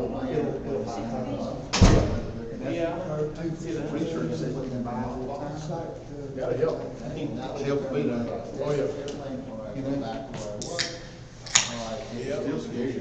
It is. Or you're getting 3 hours credit, so don't leave without signing your training form. I was allowed to issue 3 hours credit, for your board training. And you need that because you're not going to Yeah, Savannah. and we got to figure out how we're gonna pick up that 6. Well, I think they're probably going to waive it. The application has been, it was supposed to be April 15th, they've moved it to like September. Yeah. All right, so I don't want to get too bogged down in this, but we needed to have a conversation, kind of where we've been and where we're going. I'm so grateful that early on we came up with a coronavirus protocol, and then we established a corona task force. But we never had to go to phase 2 because it's kind of taken out of our hands, but at least we started in early beginnings, disinfecting all the schools that day we were out on teacher work day. I mean, who knows what kind of benefit that served. It could have been, because apparently this has had the potential to be around since November. But the first page, if you look in your notebook on that tab that has coronavirus discussion, the first page that you see is a working document that David and Jennifer and I have been using about all the different areas that have to be addressed, what is going to be the situation, and how we're going to handle it, and what are we going to do, and all those kind of things. So I wanted you to see that we have discussed or talked about at least every area that you can think of on how this has impacted us. If you go to the second page, it has the big blue circle on it. This is the end of the school year closeout procedures that Jennifer sent out to our parents. Okay. The information that I sent to you about what our teachers were going to be doing, and the reason why we needed to close for students a week early, and that was to make sure that our staff had an opportunity to collect Chromebooks, collect packets, to do grading, to do, all of those things that are going to make it different for us closing out the school year. K through 8, the grading is not an issue because it's not necessarily really something that they bank. It's just a promotion or retention issue, and nobody will be retained unless there were conversations prior to coronavirus about being retained and the parents being part of those meetings and all those kind of things. So that will be totally a parent conversation. We have had parents that have requested that their student be retained because they haven't done anything during this time and they've had a hard time, difficult time with them. So that additional week, that's what that was for, completing those, and also for us to be able to clean out classrooms. On the next page, if you have any questions about Zell Miller Scholarship, this is guidance that came from the Department of Education. All summer EOC administrations have been canceled. Dates have been extended for CTAE to September the 30th. And then the CARES Act is something that I wanted to make sure that I went over with you guys. I read the entire document the other night. It's 50 pages long. I didn't want to present 50 pages to you guys because there's not a whole lot in there that means something to us. But I am grateful that, for the first time ever, probably, in some type of act like this, that the school systems have been included on getting reimbursements. And so we'll we'll look at in just a minute. I've got a one-pager document that you can kind of look over, and I'll go over with you that shows what the CARES Act means exactly to us, and what kind of benefit it's going to serve, because we will get funding from it. The next page is a huge document. I don't know, is it paper clipped in your notebook? Yes. So I didn't want to go through every bit of that document, but I did want you to know and be aware of all the waivers that the State Board of Education has approved. It has to do with testing, it has to do with just about every area that we listed on the first page, that we were concerned about. The next page is just the situation report. I get this situation report every day. Some of you guys may get it. I'm not sure if you want me to start forwarding it to you. I will, but basically it shows the changes in red, and it shows what areas are hotbeds, moving up, that kind of thing. We try to stay on top of this every day. Every Thursday at 3 o'clock, I have a standing conference call with the governor's office with this advisory. So that's every Thursday at 3 o'clock. He typically has press conferences 4 o'clock, 5 o'clock. So I'm assuming that's the reason why we have that time. So we're getting information. As far as the CARES Act stimulation funding is concerned, so what does that mean to Hart County? And of course, it's coronavirus aid, and it includes the Georgia Department of Education. The DOE is working with us, school districts, on how to push this funding out once it's received by the United States Department of Education. I got an email this week from Matt Jones from the Department of Education, and he was requesting, I'm assuming from the people that were on this governor's advisory, he was asking for people in your district to represent one of these areas. And I have recognized Jennifer, David Buddenbaum,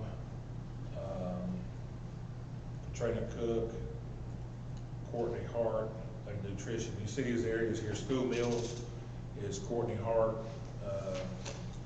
Distance remote learning, was that you, David? Yes. Mental health, supplemental learning is Katrina. Professional development is Jennifer Carter. I recommended those 4 people to be on one of those committees. What they will do is have a committee in each one of these areas, and I'm assuming that those people on that committee will help determine the funding. Once that money is received from the United States Department of Education. So I wanted to kind of give you a brief overview from what I got when I read the document. It offsets the cost due to serving meals, covered additional personnel, hazard pay, or logistical cost. So, we've had some of those additional costs. That's not going to include the money that we're going to get reimbursed from USDA. They're paying for the meals, so we're already getting that.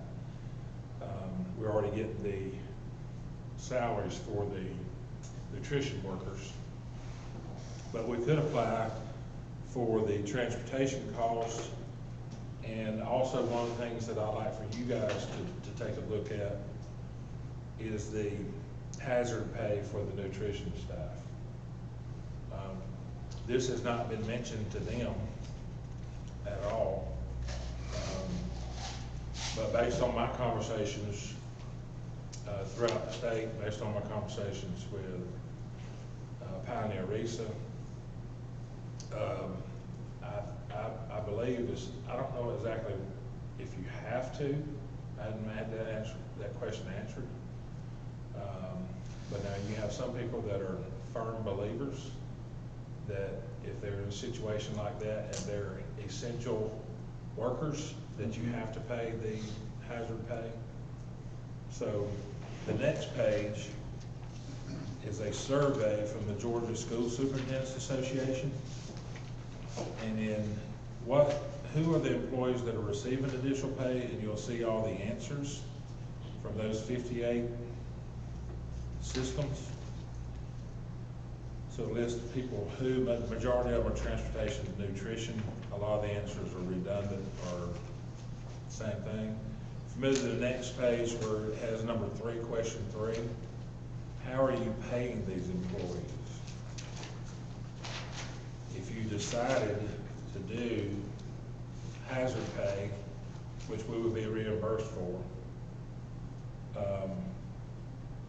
what would you pay? And you'll see anywhere from $50 to a day to $100 supplement per week.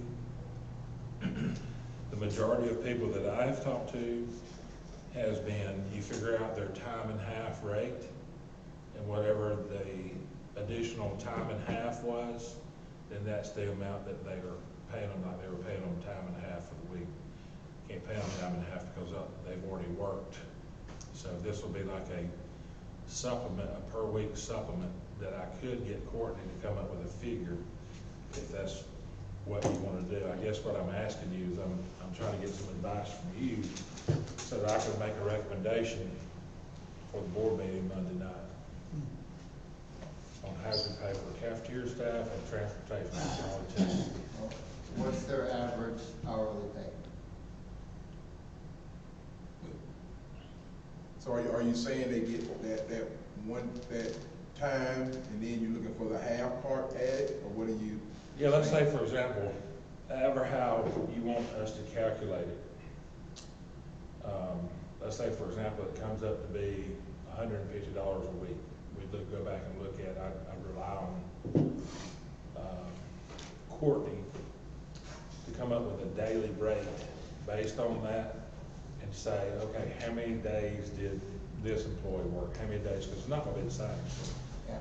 And The only reason I asked that question is, how much is it going to be? If we do an hour, 1.5%, yeah, time and a half. Is that going to be worth it? Or should it be more? That's what I'm asking. All right, let me give you some kind of idea. Because I've had all the same questions. And I'll be honest with you, I told Jeff and Courtney that I would rely on them, but I expect them to give me some kind of justification based on the school districts that they talk to. Now, there are some school districts that are not doing this, but there are some districts that aren't even doing the food delivery like we're doing it either. I mean, so Well, you know what? It doesn't matter. We've done it. Yeah. They deserve to get paid for what they've done. They stepped up to the plate. Exactly. And I think they need to be compensated correctly. I do too. That's just me. I would, yeah, the time and a half and all of that's nice. I think we ought to just come up with a Flat rate. Flat figure. figure. Well, I agree with that. Whether it's $500 or what. Figure out something. Doing that food bank yesterday, I guarantee you, David, how many, 4 weeks? We've done 20 days so far. 4 weeks. Yeah.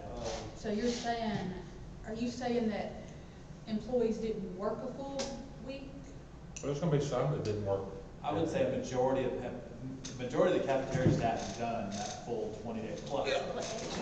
Like some of them have Because 21 and 22. I'm wondering, should we break it down per day? No, you don't have to do that. No? Courtney can break it down per day. I got you, okay, I'm with you. All you have to do is determine how much per week, like somebody worked a whole week. And if you say $200 for a week, well, then you know you're gonna take away, if they only work 3 days, then they're only get 60% of that. How many, do we have any idea of how many employees we're talking about? that was my next question. There's 25? 6. Eight drivers. There's 5 nutrition workers per school, except for the middle school and high school. I think there's 6 there.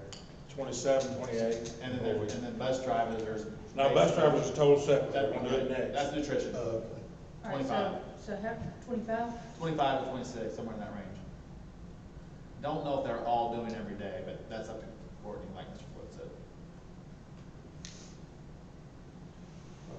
a week would be, It's only $6,000 for 30 people at $200 a week, that's only $6,000. Not a lot of money. That's,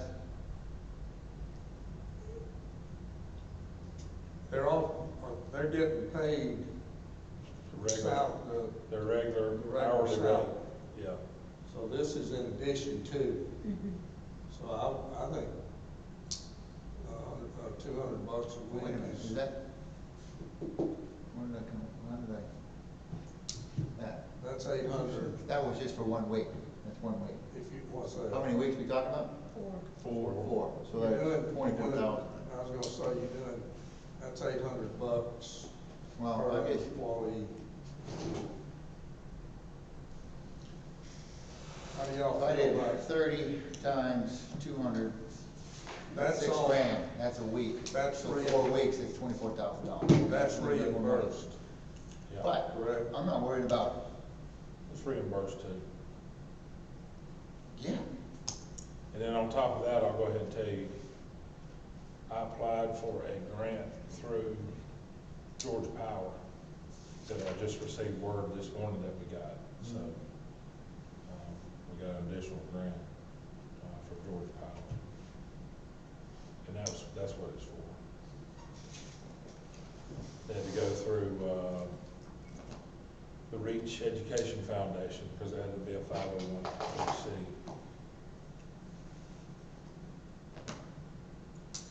And so the reason why I'm doing it differently, because I feel like the hazard pay for I'm opposed to that.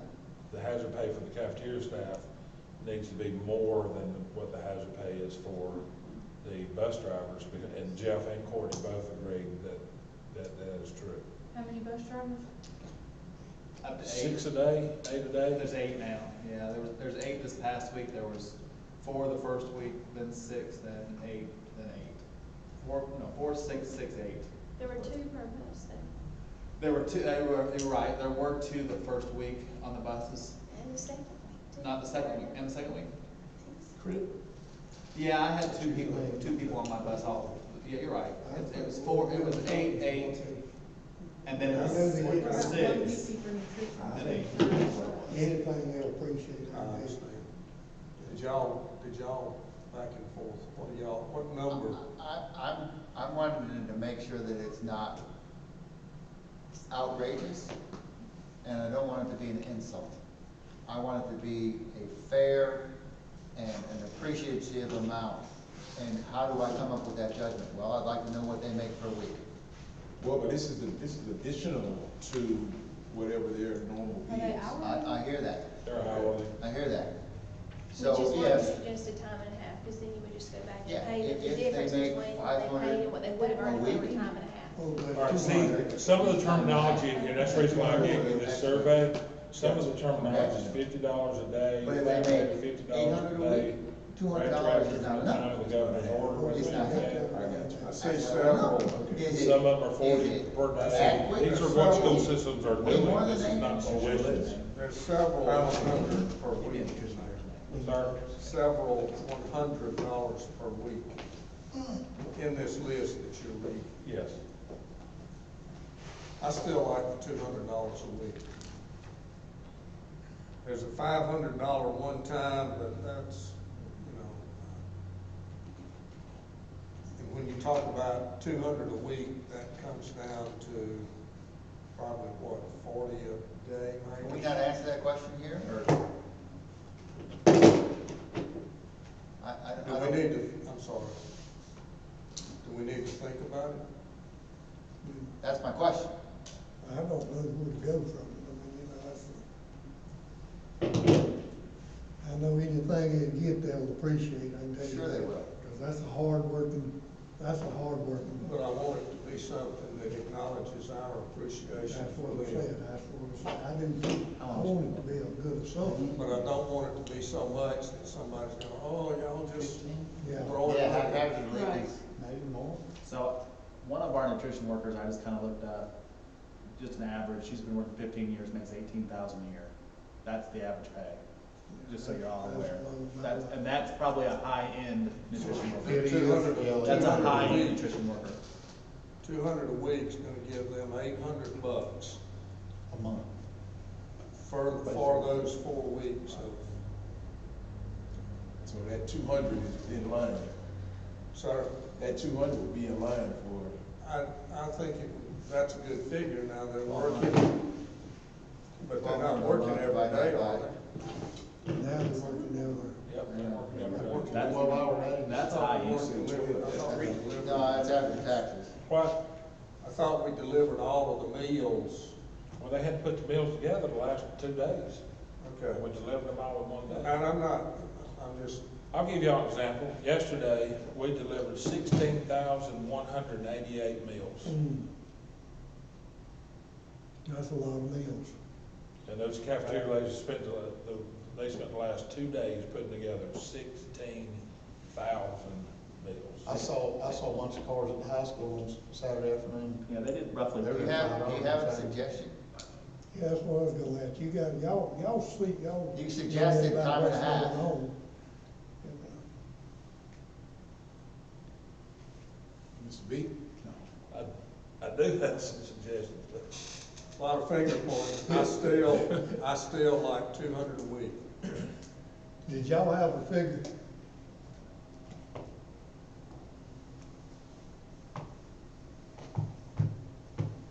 Okay. Why don't we all think about it? Yeah, I like Yeah, the idea. it won't make any difference if we make a decision Monday night, will it? Well, but he's gonna make a recommendation Well, to we'll us. have to, Yeah. yeah, but you'll know the recommendation from E-Board. Yeah. So what I can do is I can contact you this afternoon. Okay, well, then you've Well, heard, maybe- you've heard where we Yeah. are, right? You've got a good Oh, yeah. idea of what I've we're. got a good idea. I mean, Yeah. And y'all were gracious, y'all were more gracious than what Courtney and I and Jeff was, so, I mean, that's a good thing. Jay, I'm gonna tell you, just from dealing with that food bank yesterday, they deserve every dollar that we give them. Oh, there's no doubt about it. Oh, I've been there. Brooks has ridden the bus about every day, David Buttonball's ridden the bus every day, Jennifer's ridden the bus. Now, we're not gonna give them hazard pay. No. That's You give mine to them. That's a part of y'all's duty. Those people. I mean, but you ought to see how long how long it takes just to load a bus. And how many people we have that volunteer. Carter, do you have any input? You're kind of quiet.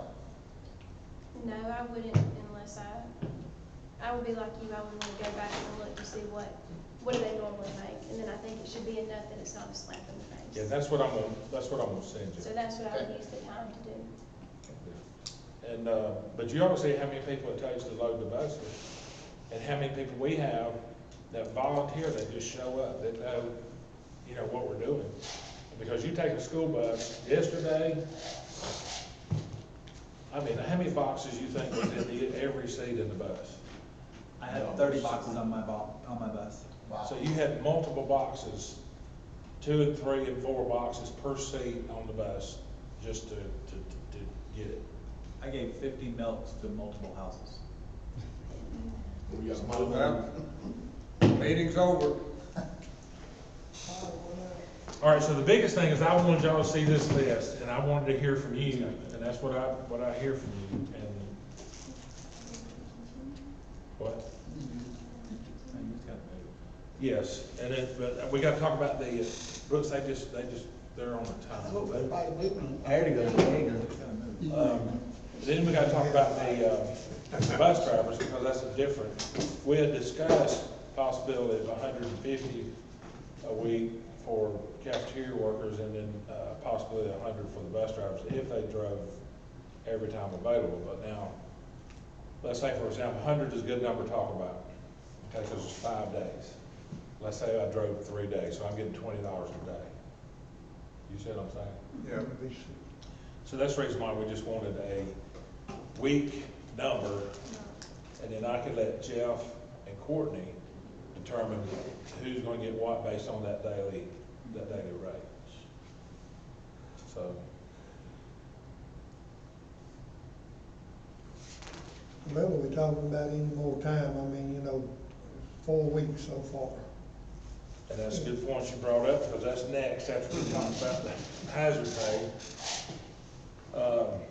is how long, that we want to continue. I'm not real sure because I haven't asked them. I know that I personally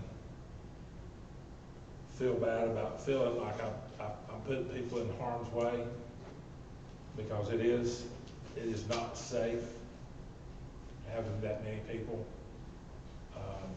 coming to work. They do a great job. They wear masks, they wear gloves. They're not in each other's space. But man, all it takes is one person, and to feel that kind of pressure, by requiring people to come, it kind of makes it a little tough. There has been school nutrition worker at other school districts that has gotten the virus. I'm not sure about the spread, anything like that occurred. Our people, man, they haven't said a word. They just, they get right in there and they go after it.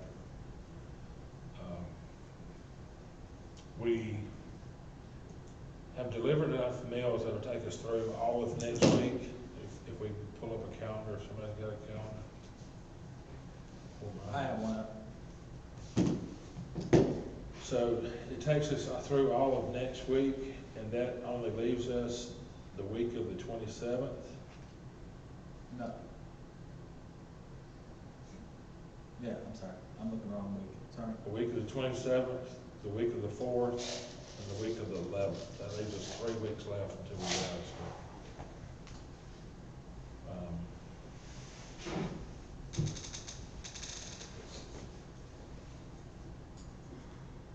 I'll have to let Courtney know probably Monday sometime if we want to continue, so that she can order food for the following week. I'm fairly confident that the governor and his administration has been behind what we've done so far. Where are they standing continuing it? I ask that question specifically every Thursday. Okay. What is the expectation from the governor's office about delivering food? And the expectation has been clear from the governor's office, from the Department of Education, that we continue to feed kids. That's what the expectation is. But I'm not alone with all these superintendents that are having a problem with requiring their workers to continue to provide meals. I'm not the only one. But from what I understand, that decision would have to come from the Department of Public Health, that they end up making a decision saying, that's not safe. Even though they're essential workers, they've been classified as essential workers. It's not safe, is what they, and I don't think that they're going to do that. The Department of Public Health is not going to do that. I know that the governor's office receives a lot of kudos about providing the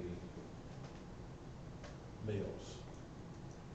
So I don't think that the governor's office is going to do that. On the mandatory part, have we required hours or all of hours volunteer? No, nothing has been mandatory. And so all of these nutrition workers have volunteered, which adds to the appreciation and kudos. Yeah, I mean, we've asked them to come, but we've had some. There are a couple working different hours. That are working different hours. We've had some that are older that have expressed concern and we haven't made them. Yeah. So it just depends on the situation. We've been very sensitive to that. I felt like we've been very sensitive to that. My daughter and my wife rode a bus yesterday with David. David's been pretty on there every day. Brooks has been on there every day. Jennifer. I haven't been every day. I don't have childcare. You did the first week, I did the The first 2 first weeks. 2 weeks. First 2 weeks. You drove the bus? No, I delivered it to their houses.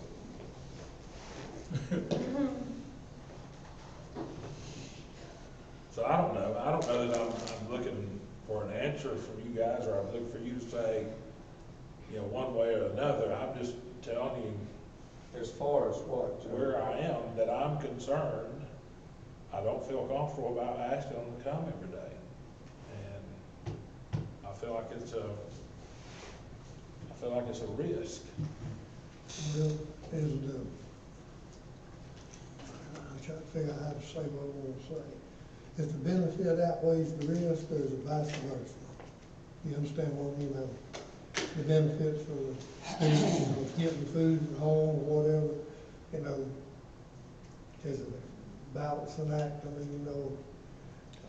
Well, I mean, I can say this, you can ask David, you can ask Jennifer Brooks too. I mean, you can get feedback from them. You know, my wife comes home yesterday.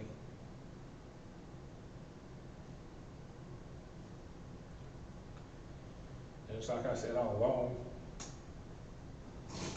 all you have to do is ride the bus one time.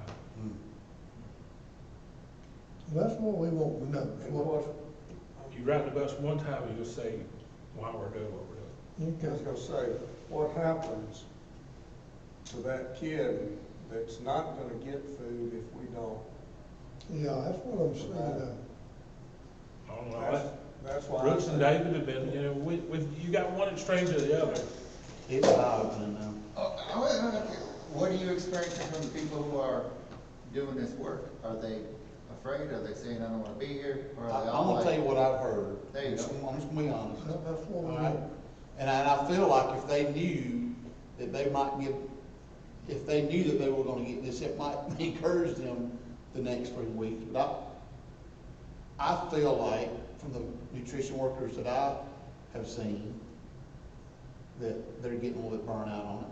Now, they don't go out and get to see the little girl on the porch with her arms out waiting for food. If they did, they'd probably appreciate it more, but I know that from what I've heard, they're getting a little burnt out about it, but they're not gonna come out and say that, because they don't wanna, because those people are just hard-working, blue-collar people that just come and do their job, and they work in 12 hours a day, some of them. But I just sense that they're getting a little burnt out on it. But if they knew they were gonna get an extra paycheck, And that the they board- might just say, you know what, I can do this 3 more weeks. And the board appreciates it. Yes, they do. They appreciate I know it. that. You know, I think. I'm just saying what I've heard. I don't know if Mr. B's heard anything else or not, but that's my, I'll piggyback on the fact that they volunteered for this, so they know what they signed up for, and so they have no problem with it. That's that type of person that are there, Right. especially the bus drivers. I hear more from the bus drivers than I do from the cafeteria workers, because I'm not in there as much. There's like 3 cafeteria workers that I've talked to a lot. Bus drivers know what they signed up for and are doing because that's who they are, and they enjoy it, and they would do it. They'll appreciate the thoughtfulness of it, but they're not doing it for the money. They're doing it because that's who they are. I will say that I'm kind of like Mr. Floyd. These students need food. Do what? The house, they need the food. The houses we're delivering to, the route that I go on every day, I know those houses, I know their dogs, I know their sisters and their brother. Yep. They need the food. I will say that I do not like doing 5 deliveries at a time like we did yesterday.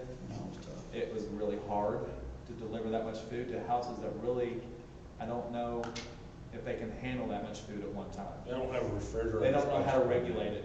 And that sounds wrong, I shouldn't say that word, but A lot of that food will be gone by Sunday night. like I said, I gave about 50 milk system houses yesterday, and that's a lot of milk to put in your fridge. Oh, yeah. Yeah. But I also understand where Mr. Floyd's coming from, because every day you don't do multiple days is another day they're working. That's true. And so, our kids need the food, and so I definitely think we should keep going, in my mind. I think, look at the houses we deliver to, they need the food. I just don't, personally, I didn't like doing 5. I was okay with 2 and 3 days, but I mean, if we did 2 days a week, I think that would be perfect. You do 2 days in one meal, 2 meals one day and 3 meals another, I don't know, but. But the days we do 2 meals and 3 meals, I mean, some of these kids can't carry in. Oh, they're carrying in boxes. I had 4-year-olds carrying 40-pound boxes yesterday. There'll be 3 or 4 of them out of the house, just open their arms. Because I delivered 4 boxes to multiple houses yesterday. Then the boxes are this tall. Is there, what's the reason we did all? To try to keep the cafeteria workers from working so many consecutive days. Are there options other than the cafeteria workers? Has to be them. I mean, you wouldn't have anybody that knows what they're doing. Well, Because they're making real meals. I mean, these are packaged meals. Oh, They're not. These are hot meals, these meals, man, they got. Baked beans. Okay. I think if you gave them a pep talk from the board and from you, it would help. Reason being, I'm an essential worker, but the guys under me, if there's a gas call in Commerce, they mask up, they gloves, they gotta go. But what the mayor and the council has decided to do, to give hazard pay. And now with them hearing that coming from the mayor. It motivates them to. It motivates them to. I can do it. I think I can do my job because they appreciate me now. So in the utility industry, hearing that from the mayor, him going Facebook Live, him going on Commerce website, and them hearing it, and now it getting out. So all those that were saying, man, this is just dangerous. Now they're like, look, I'm gonna get my mask on, I'm gonna have my gloves, I'm gonna do what it takes, because now it's an emergency and we gotta keep them safe. And all that said, same time, also add, we can't make you do this. Yeah. Well, The appreciation and the information about the added money and so forth will come Monday at the board meeting. And so that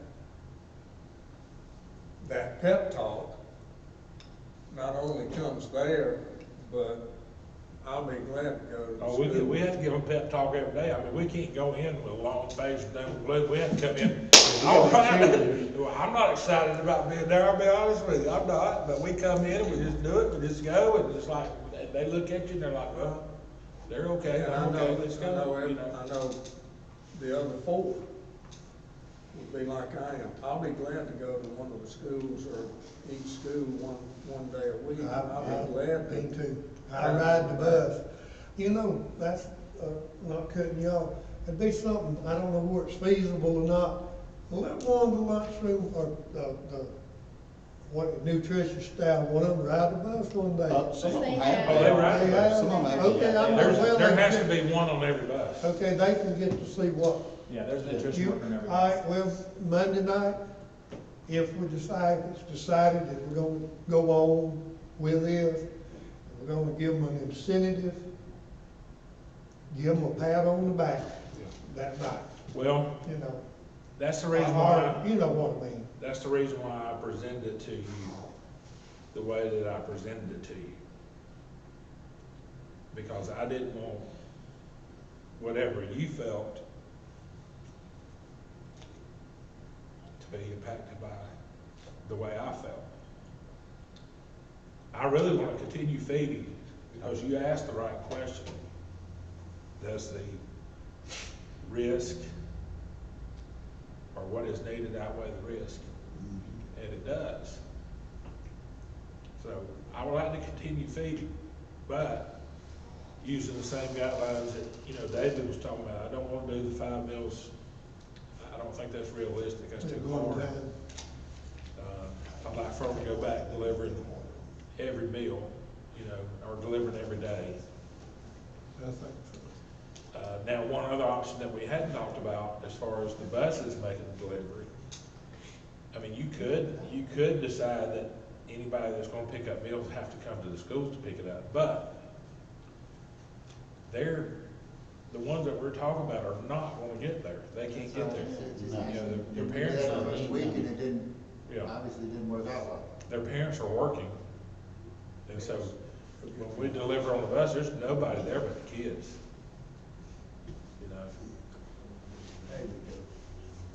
So, You can go that far. basically what I'll do is I'll send you some information on hazard pay. We'll continue to feed,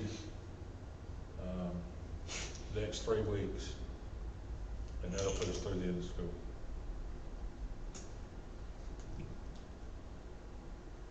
I don't know how to explain this without kind of breaking up here myself a little bit, but y'all are getting to go out into this county on these buses and see things that most folks, normal people going up and down this main road don't get to see. No. Yeah. And that's what we're trying to say right here, in other words, too.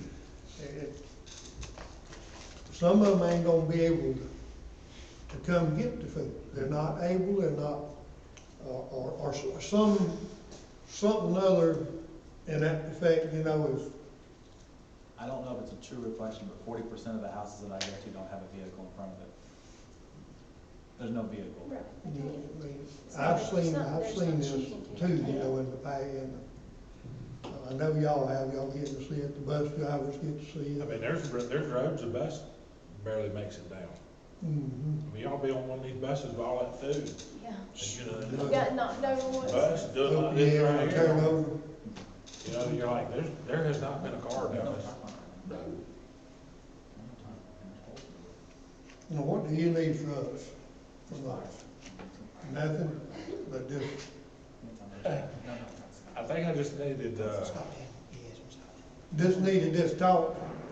yeah, I think we all need it. And the vote on Monday.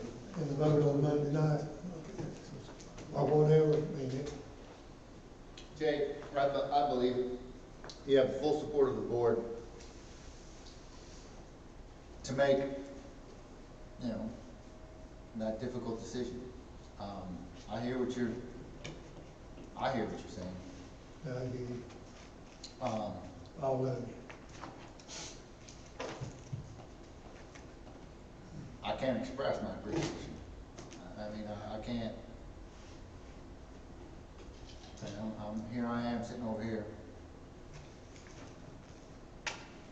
being who I am.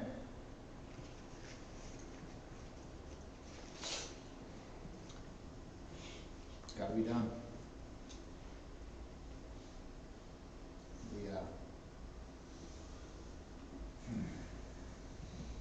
Not doing it would be worse. we will put in high gear. These next few pages are just guidance, from CDC, from Department of Education on how to handle essential workers. So we will put in gear, now that I have these masks, we'll make sure we have the gloves, we'll make sure that we,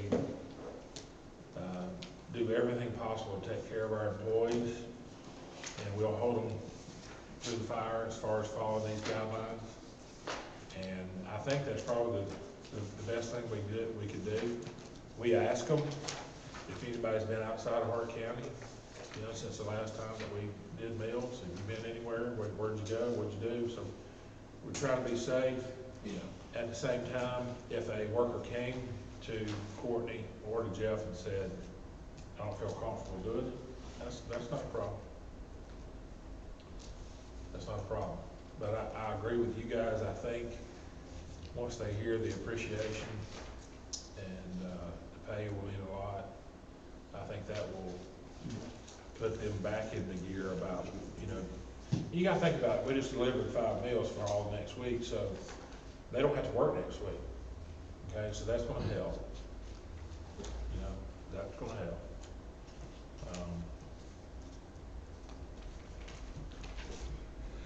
We'll try to take care of them best we can.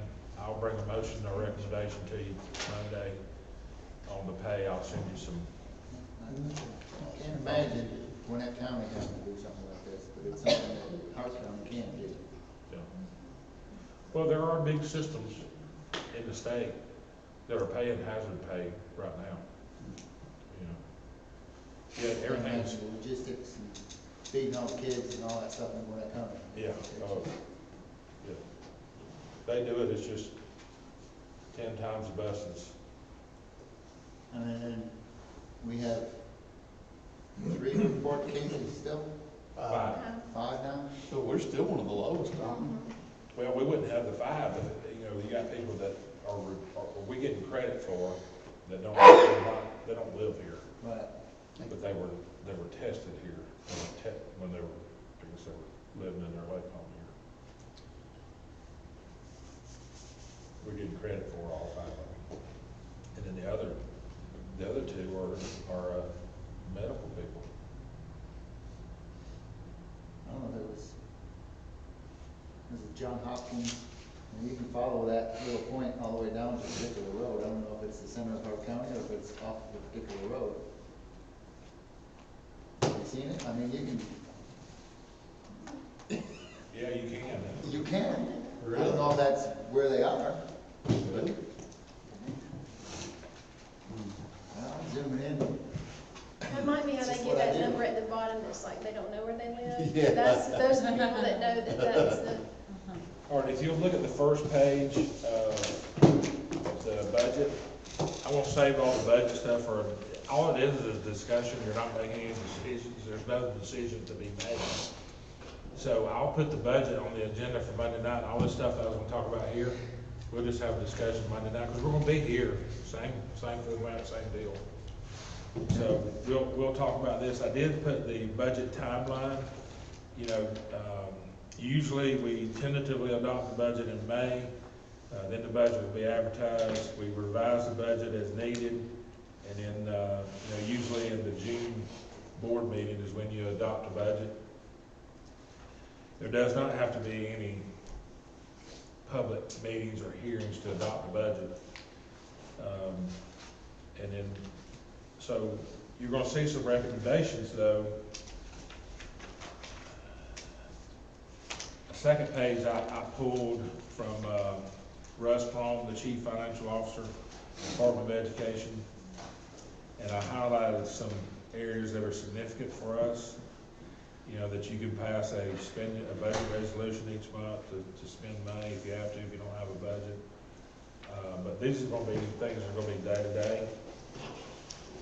And then I'll save everything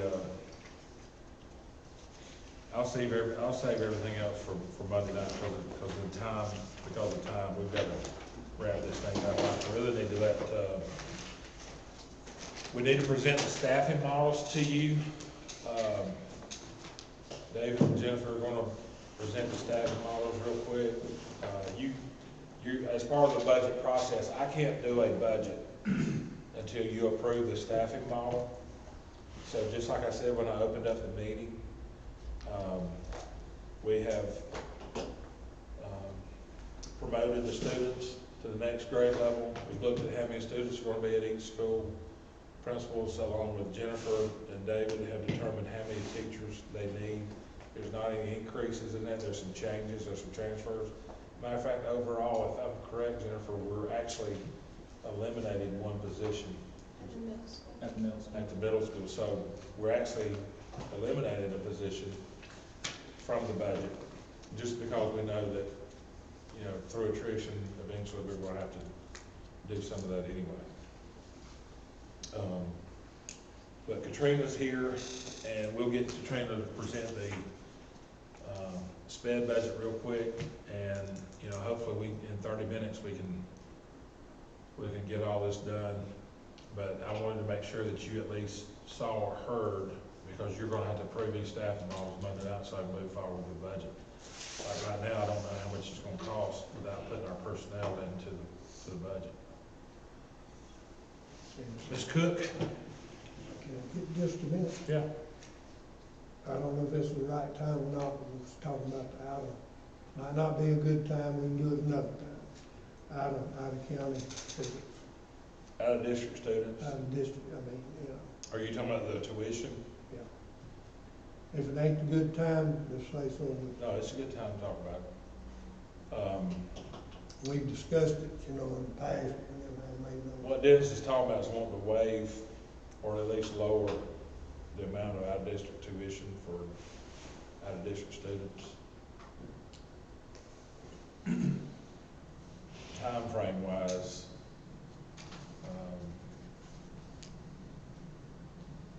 when do we collect their payment? At the beginning of each semester. Begin, yeah, first month, semester. How much Before is it school per starts and semester? then December I for think it's January. $600. I think it's 400 for each semester. It's how much? 400 for each semester per child. Oh, is there any sort of discount for more than that? No. No.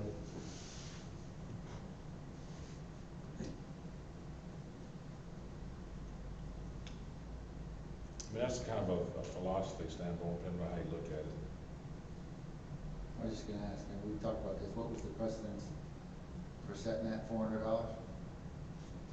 What good does it do? Just it's a buy-in, does it cover any costs? What does it cover?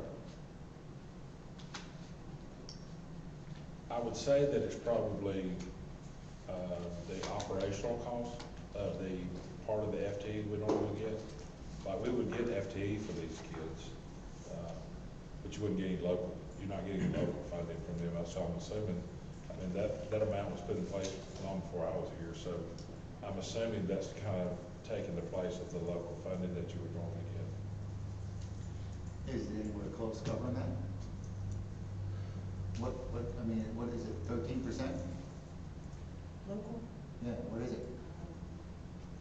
I would say the $400 a semester is probably more than covering it per student. You talking about cutting it in half, or what are we I talking think you about? have to have, personally, and you didn't ask me, but personally, I think that you have to have something in place that makes it so that when you get angry in the neighboring district, it's not just so quick and easy to come over here. And then two, you don't want everybody from around that's gonna come here and create issues and then suck your resources from the kids that actually do live here. Not every kid gets in. I mean, we do have a choice on who's able to come. How would you implement a reduction since you may have somebody, you know, in the high school, 9th or 10th grade that's been here since kindergarten and paid all those fees? Would that matter? I mean, you would start, you know, once the decision is made, you would start at the beginning of the next semester. I mean, I don't think that you could. But like, we have to hound people, some of them to get them to pay.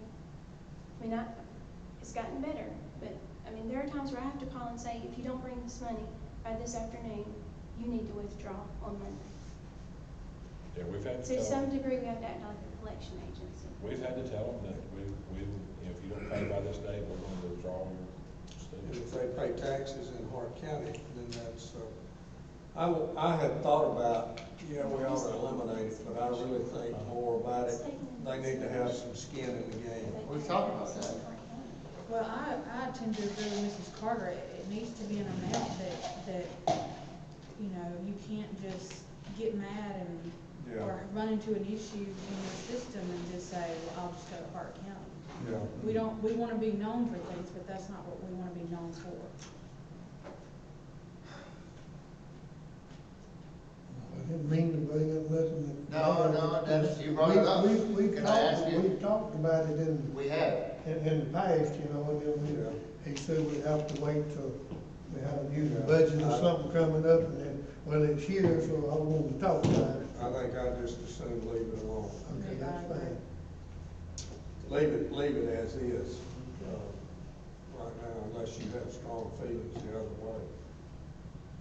Well, we can have we can continue the discussion. It's not like, I mean, this decision can be made all the way up till start school.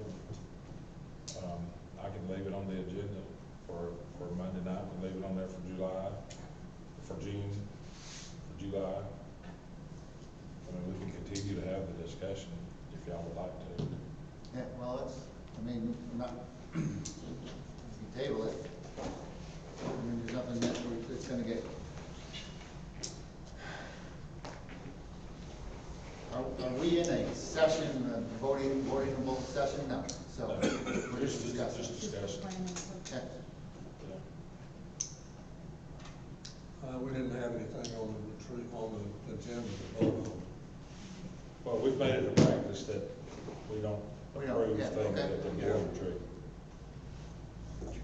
Put it on the agenda for a board meeting. We'll get on with the, I'm sorry.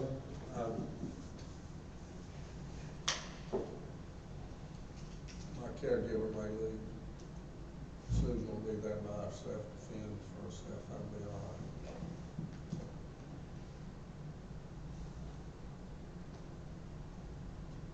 On the water waiting on you, Jake? Sir? I think this young lady waiting in the wing. Yeah, she's presenting next. Come on, Katrina.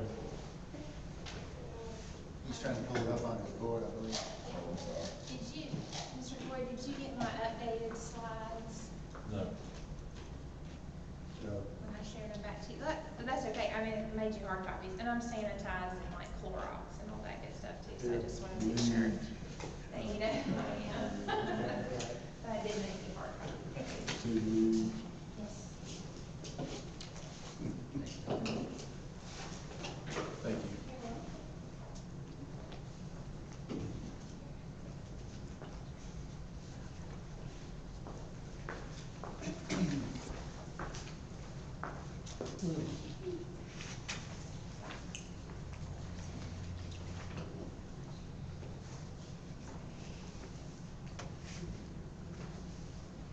Just wanted to walk through.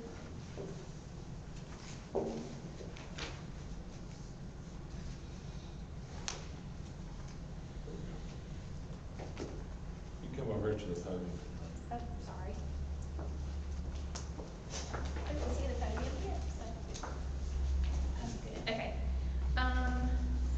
And I'll just walk through, I'll make it quick, and if you have questions, please ask.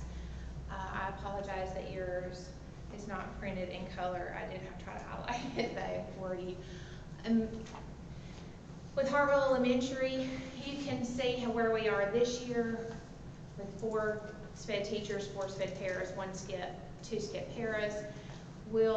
I'm requesting that we increase by a teacher and a para there. 2 years ago, the SPED population at Hartville Elementary was much smaller.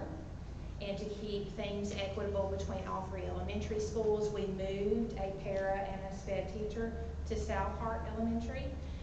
Over the course of 2 years, there has been an increase in their SPED population. Actually, this year, they kind of blew up at the seams. So that's why I'm asking for the increase there. And it's to keep, SPED teachers are allowed so many students that they're responsible for in a caseload. And this is to keep them under the state and federal guidelines for caseload numbers.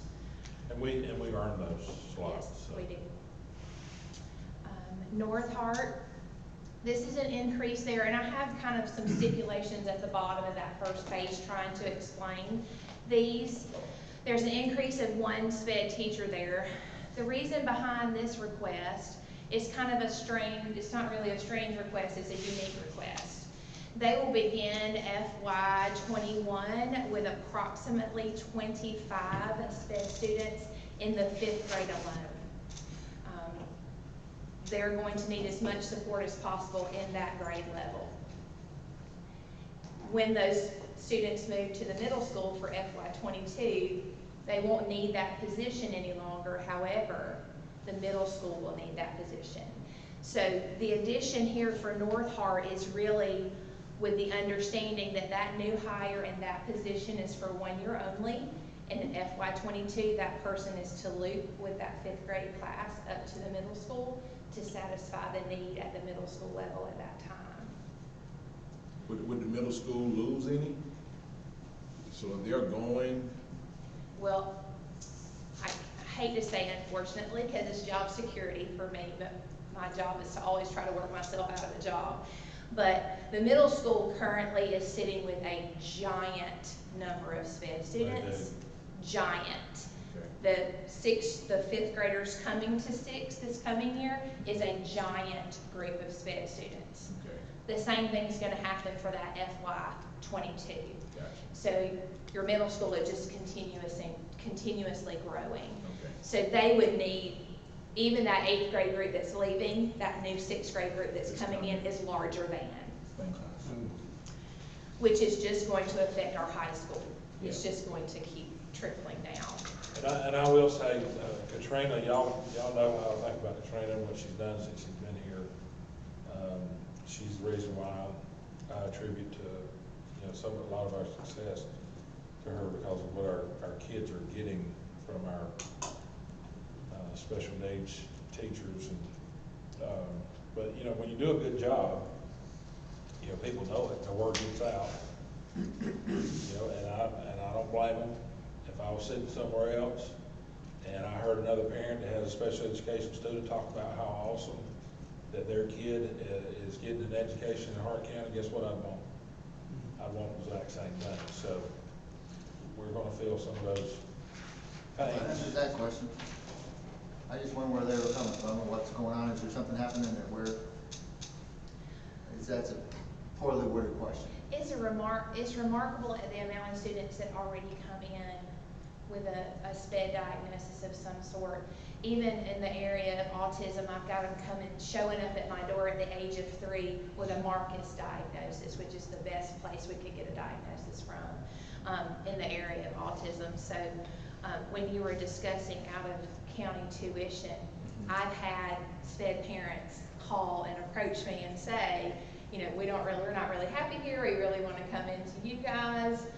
What's the tuition there? How does that work out? Just because we need to be there. So it happens. We're just growing. The skip population alone for me right now it's my special needs pre-K. It's crazy to me. But I am glad to get them. I want them early. I want to get a hold of them early as quickly as I can. So. South Hart stays exactly the same. The middle school stays exactly the same. And then the high school is really not, it's a little bit different, but not a lot. Currently at the high school, they have 9.5 SPED teachers. That's because half of that SPED person there is a transition specialist. That half transition specialist actually is going to be absorbed into a position that I am requesting to add at the county office level with me. So that's the reason it changes to a 10 for next year and no longer the 9.5 and the half.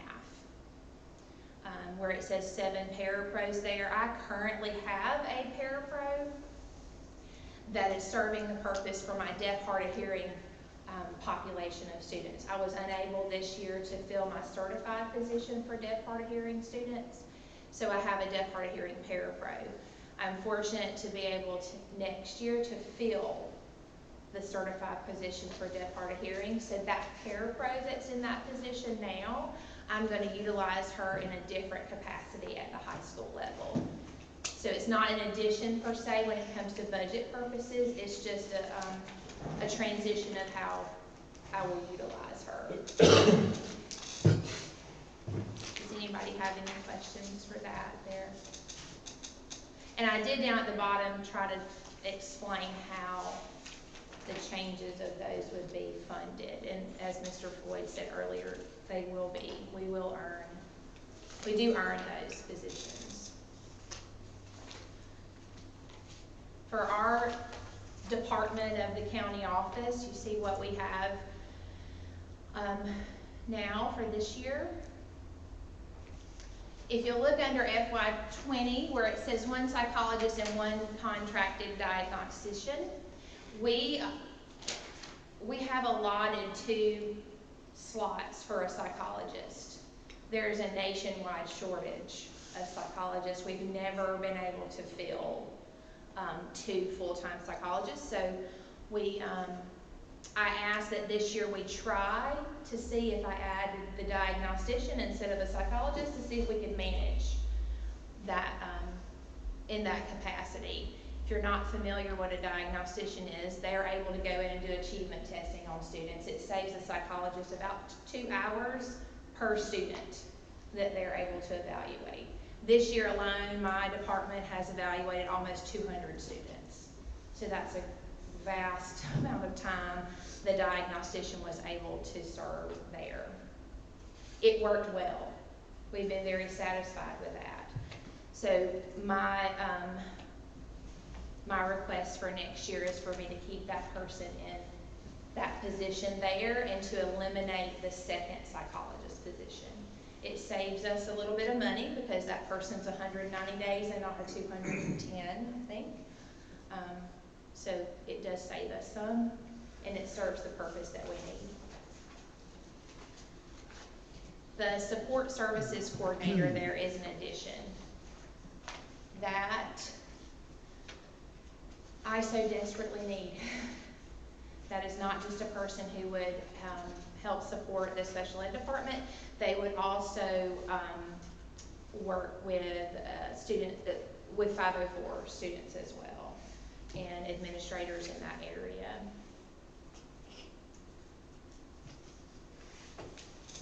I need to be able to do more. Our department needs to be able to do more. Our students need everything we can give them, and our teachers need as much support as possible. And I feel like if I did have that person in that position, I would definitely be able to keep us moving in the right direction. That position would be funded through my special education grants. It would not be funded by local funds. And I would be able to. Tell me the position again? It's support services coordinator. Okay. I know that's super important. Local funds will not have to do that. And Yeah, I want to make sure that was. yes, that's not, So the diagnostician position's already there.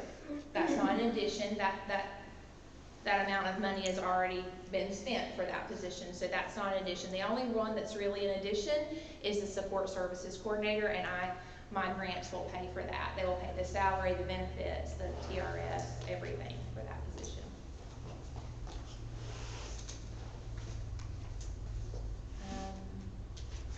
And then on this last one, it's just kind of a trend you're able to see. Switch to hands. See how that's moved? Do you, Mr. Floyd, you might need to go back for just a second. Do you mind? Thank you. One thing I want to bring to your attention again, it's not going to be an addition to the local budget, but where it says the teacher of the visually impaired. Currently, we do shared services with Pioneer RESA for that position. The teacher I have her 2 days a week. The amount that I have to pay for shared services is about equivalent to what a full-time teacher's salary is. So I had a SPED teacher in the district who's also always been very interested in teaching students of the visually impaired. She has agreed to go back through the endorsement program and become my full-time teacher of the visually impaired. So I will not be doing shared services with RESA.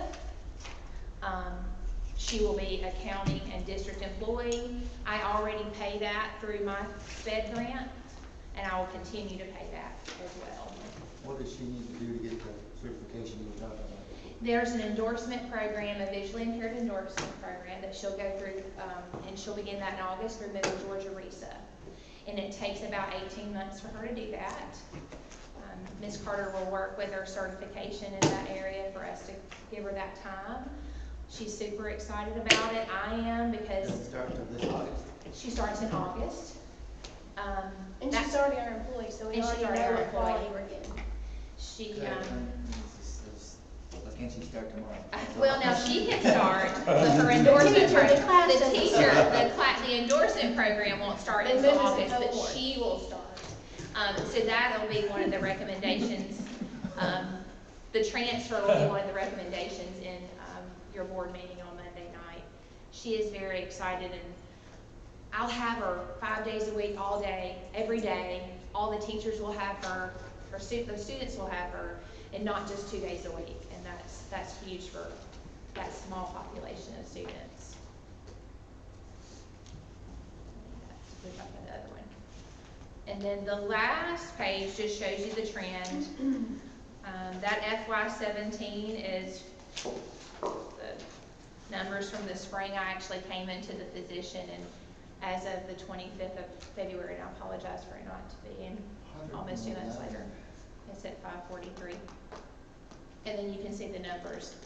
This is current, well, this was as of the 25th of February, this is where we were sitting at sped enrollment at every school level. The high school and the middle school are gonna continue to grow for the next 3 years.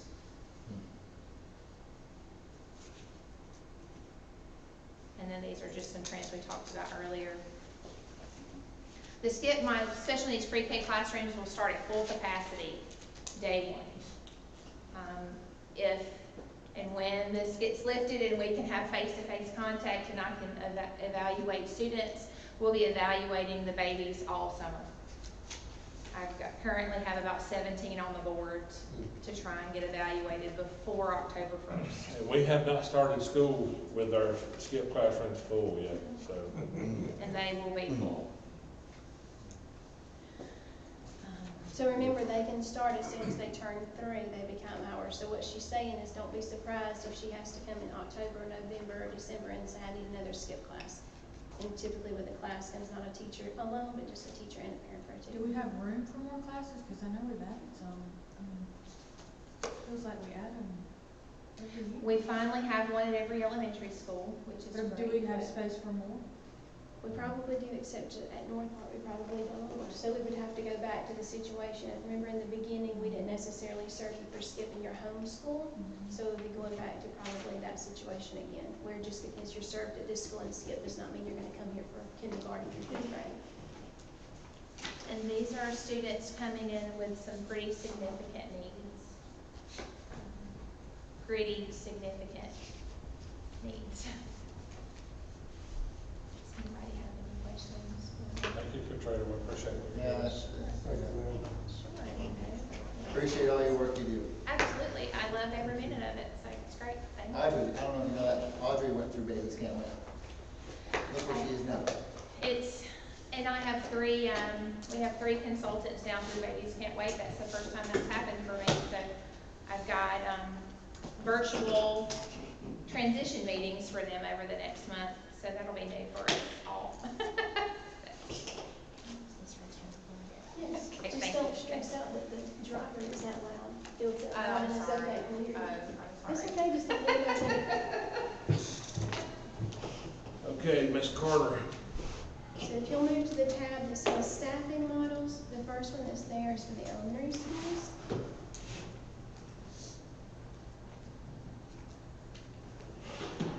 It's 3 pages long, but it starts with, I think it's the green tab, Mr. Dowell, behind there. I don't have the medical, so I think that's it. Yes, sir. That's it right there. One quick call, go ahead. Okay. So I have the 3 schools, Hartwell Elementary, North Hart, and South Hart, and I didn't calculate this any differently than I've done in the past. So you look at what's the maximum number of students that you can have in a classroom, and what's the projected enrollment. And we just roll the grades up, and so the one that you're really projecting is your kindergarten, and we typically stay about the same year to year. So I just continued the current number that we have, and I added 5 students to it to come up with a kindergarten number. So I take the number of children that we're projected to have and look at how many can go into one class, and that gives me the number that we're required to have. And then when you look at the number that you're required to have, you look to see, well, how much growth would that allow me to have? And if the growth is not realistic, so for example, if you don't have any room for growth, or you only have room for 1 or 2 children, it's not feasible to begin the school year like that. So that's sometimes where you see the staff that's suggested, that number could be 1 more than what we actually are required to have, and that was to actually allow for some growth there that would make sense. So that's how I calculated the numbers, and then you just capture the other people that are in the building. If you'll go to the last page, it's the one that has the colors on it. It kind of captures the differences that we're asking between FY20 and FY21. So for Hartwell Elementary and for South Hart, we anticipate having 5.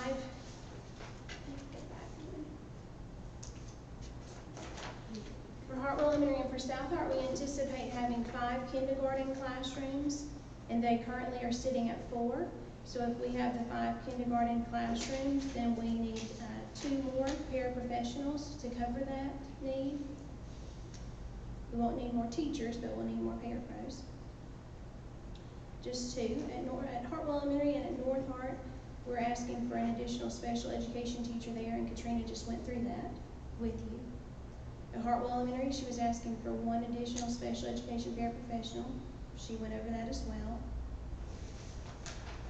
For South Hart and Hartwell Elementary, you can see that Hartwell Elementary's numbers, they've increased. South Hart has not increased. And so we're requesting that 2 teaching positions be transferred from South Hart to Hartwell Elementary. It won't involve the transfer of teachers. They're vacant positions, whether that be through resignations or I think they're all resignations. So it'll actually just be a spot. So we'll transfer 2 spots from South Hart to Hartwell Elementary, and Lydia will be the one that will hire for those 2 positions. And I put a note at the bottom, and we have applied for a second pre-K classroom at Hartwell Elementary. They currently only have the 1. I will not know if we get the second one probably until July. And so that's a late time to be trying to hire. So instead of only transferring the 1 position and saying, you know what, we don't need that second position, I would rather go ahead and transfer the 2 positions, let Ms. Bennett hire as though we're going to get the classroom, and then if by chance we do not, take that teacher that we've hired and put her in the most needed area at the most needed school. So that may mean that she could go to North Hart instead of Hartwell Elementary. I have no reason to not think we will not get approved for that class. They tier the counties. I think the way they determine your tier is basically they look at the number that you serve in pre-K as compared to the number of children that you have in kindergarten. So we have a much larger number in kindergarten than we actually serve in pre-K. And they even call me from time to time and say, why aren't you serving the rest of the children? And I have to explain to them what else is available in the county. Or that we have in-home daycares, or we have some people that they don't want their children to come anywhere. But once you establish the need, you can request another class. So this year we had enough on the waiting list combined.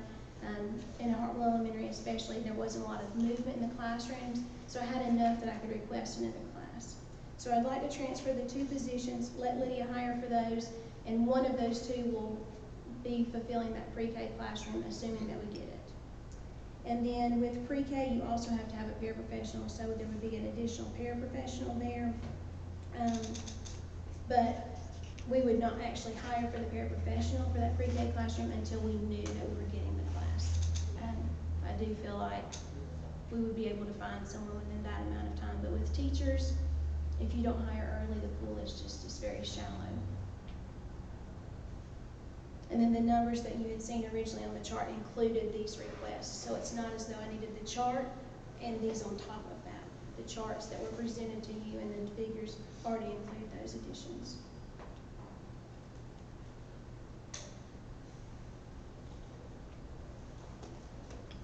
And I will say earlier when principals were here, there was, we present this and we give this to them, but they have the opportunity to take the number of teachers that we give them and rearrange them. So, like if at South Hart, if he really doesn't need 5 teachers, let's say he only needs the 4 teachers because he decided, you know what, I'd rather my kindergarten numbers be a little bit higher because I have 2 adults in there, and I'm really going to take that extra person and put them up in my 4th grade classrooms because I'm worried about behavior there. If he does that, he will not get that paraprofessional because he won't have the 5th kindergarten class. So there could be a savings in that because I do think he's really going to try to make it with 4 kindergartens if he can.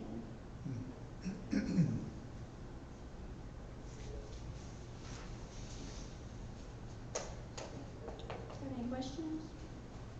Or anything that doesn't make sense? Will you have any trouble getting that extra parapro and made it to the state approves the additional class? Do you think parapro is pretty easy to get? Or? I don't think that we'll probably have a hard time getting one. I have several substitutes. This is what's hard about substitutes. So if you're a really good substitute, you don't stay a substitute long. You generally come on as a parapro. So I have a few that are wanting to take the test, but right now the GACE assessments, they're suspended. I don't think we would have a hard time. We just may have to have a called meeting to do it.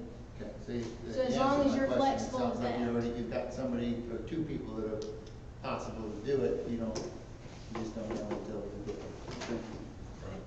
it. It's normal for me to ask you a question you already have anticipated. And if push came to shove there and you were ready to start school and you had to have a parapro, what you would do, or what I would do if I was the principal, because you have to have a teacher and you have to have a parapro in there, I would take the one that's in the media center that's covering the computer lab. I would take that one and have her go to pre-K and start the year there, and then once I made my hire, I'd move them back. Okay. I love it. No, you already got it worked out. She's already got it. We're just making sure there's a backup plan, and Mrs. Carter has a backup plan, I just wanted to hear it tell me. I knew she had it. I love that we're ending the day on that note. That's just Ms. Carter. I know. Have you not learned I yet? just like to hear it. Well, I try to play devil's advocate. They hate me for it, just so you know. I love it. I love it. That's. Well, I wish everybody left. We're down to plan D already. All right. Moving on. Anything past this, you just left at the office. Moving on. Can I switch you up and have to stay over here? That way y'all can. That's fine with me. Okay. Speak loud. So the middle school, there is not a change in staff, but like you heard Mr. Floyd earlier, there is one position less next year, and let me explain why. Jackie, over the last 4 years, is AP and is principal now for a year, and even with Mr. Edwards, and he was there, I've had a lot of discussions about instruction at the middle school and what really is consistent with our school system philosophy and the need for more language arts and the need for more math. It is almost impossible to do that on a current 7-period day, which is what they're on. So what we are proposing and what we are planning to do next year at the middle school is actually switching to a modified block for 6th and 7th grade. What does that mean? It would mean an hour and a half for language arts and an hour and a half for math every day, all year long, which actually equates to about an extra half a year of instruction in both subjects. They would have the same topics, but they would have to be able to go longer and deeper into math and into language arts. What that would also mean is that social studies and science would only be taught for a semester. It would be social studies first semester for 6th grade and science second semester for 6th grade, and then 7th grade would be science first semester and social studies second semester. 8th grade would not change. They would stay the way they're going. They would still do they would still do their 6th period day like their 7th period day like they're currently doing. That just wouldn't change. There's a lot of reasons for that. A lot of it has to do with contingent about the high school classes that are already there. So what does that mean for staffing?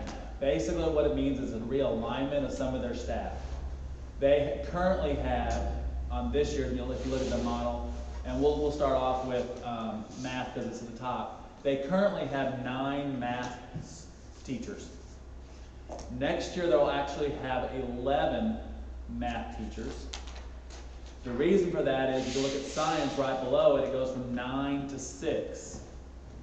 2 of those 9 are also math teachers, and so they will be transferring from currently teaching science to next year teaching math. They've taught math in the past, and they have math certification, so it's not going to be a problem. And they'll be going into a very strong math team anyways at the grade levels they're going into. And we also have a very strong instructional coach in math that will support them across the board. The other science position is actually a retirement, and that is our one less position because we have one science teacher that's retiring, and we're just not going to rehire in his position. Do you anticipate science losing out from that, or? Say that again? Science, we're increasing, I'm sorry, you're going from 9 science teachers to 6. Right, so there'll be 3 science teachers that teach 6th grade and 7th grade. They do 6th grade, 7th grade first semester, and those same 3 teachers will teach 6th grade science second semester. It's kind of hard to see if you haven't seen it before, but those teachers are actually teaching 6th grade and 7th grade, and they're aware of it, and they're for it. They understand it. They have an hour and a half to teach it instead of an hour, so that's nice because they have a lab. So the time frame as far as how much they're going to teach in a year is not changing. except for it's gonna go in, it's gonna be truncated, it's gonna be in a semester only, versus being for a full year. Okay? It allows us to, a little bit of it allows us to do it because the way testing's done, it's only tested in 8th grade. Science and social studies are only tested in 8th grade, hence the reason we're not changing 8th grade. Those are tested subjects in 8th grade, so we're gonna continue the structure that we have in 8th grade because that's where we are. Sometimes things are dictated by testing, and this is one that we're not changing, but it also gives us a chance to do it in a small scale. In language arts, you'll see, let's go social studies. Social studies right now is 8 teachers. Next year it'll be 6 for the same reason. 2 of those social studies teachers actually retired. We're not going to replace those teachers in social studies, we're going to replace them in ELA. And so we'll actually have an additional 2 teachers in ELA next year. So that gives us the ability to have 11 ELA teachers next year and 11 math teachers. You have to do this because in order to have a block schedule like this, you have to have more sections of something or your class sizes get too large. So what this will do is actually class sizes will actually drop next year because of this. So like right now our class sizes at the middle school and social in all subject areas are roughly 25. Next year they're going to be about 22. So class sizes will drop by doing this, even though student sizes, even though our population is not changing, by adding additional ELA and math teachers, it's actually going to reduce class sizes in those subjects. So not only are we going to have more time in ELA and math, we're also going to have less students in ELA and math when we do it.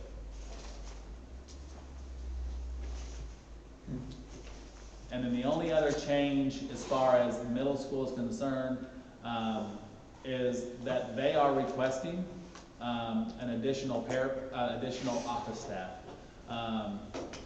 One of the reasons for that is they only have 3 office staff workers for 900, almost 850 students. When you compare that to just really any other school their size, they're really shorthanded in the office, so she's requesting that. Of course, she just wants to put that in the board's ear, and Mr. Floyd wanted to put that in the board's ear, that that is a request down the road that they really could utilize another office staff person. They do have a retirement in the office staff that will go through the board on Monday as well. Any questions about middle school? So overall for the middle school, there's actually a one certified staff reduction. And a lot of that was based because the schedule changed the way it changed. What would be the projected for behaviors for more time in that class? That actually goes back to what she talked about with the workshop model a lot. If the workshop model is actually done with fidelity, there's not going to be idle time. There's going to be those teachers will be using that hour and a half to the fullest of advantage. They'll be working with small groups more. The class sizes will be a little bit smaller. Okay. They'll actually have more time to work on specific. I think the engagement level should go up more than anything else. It should decrease right.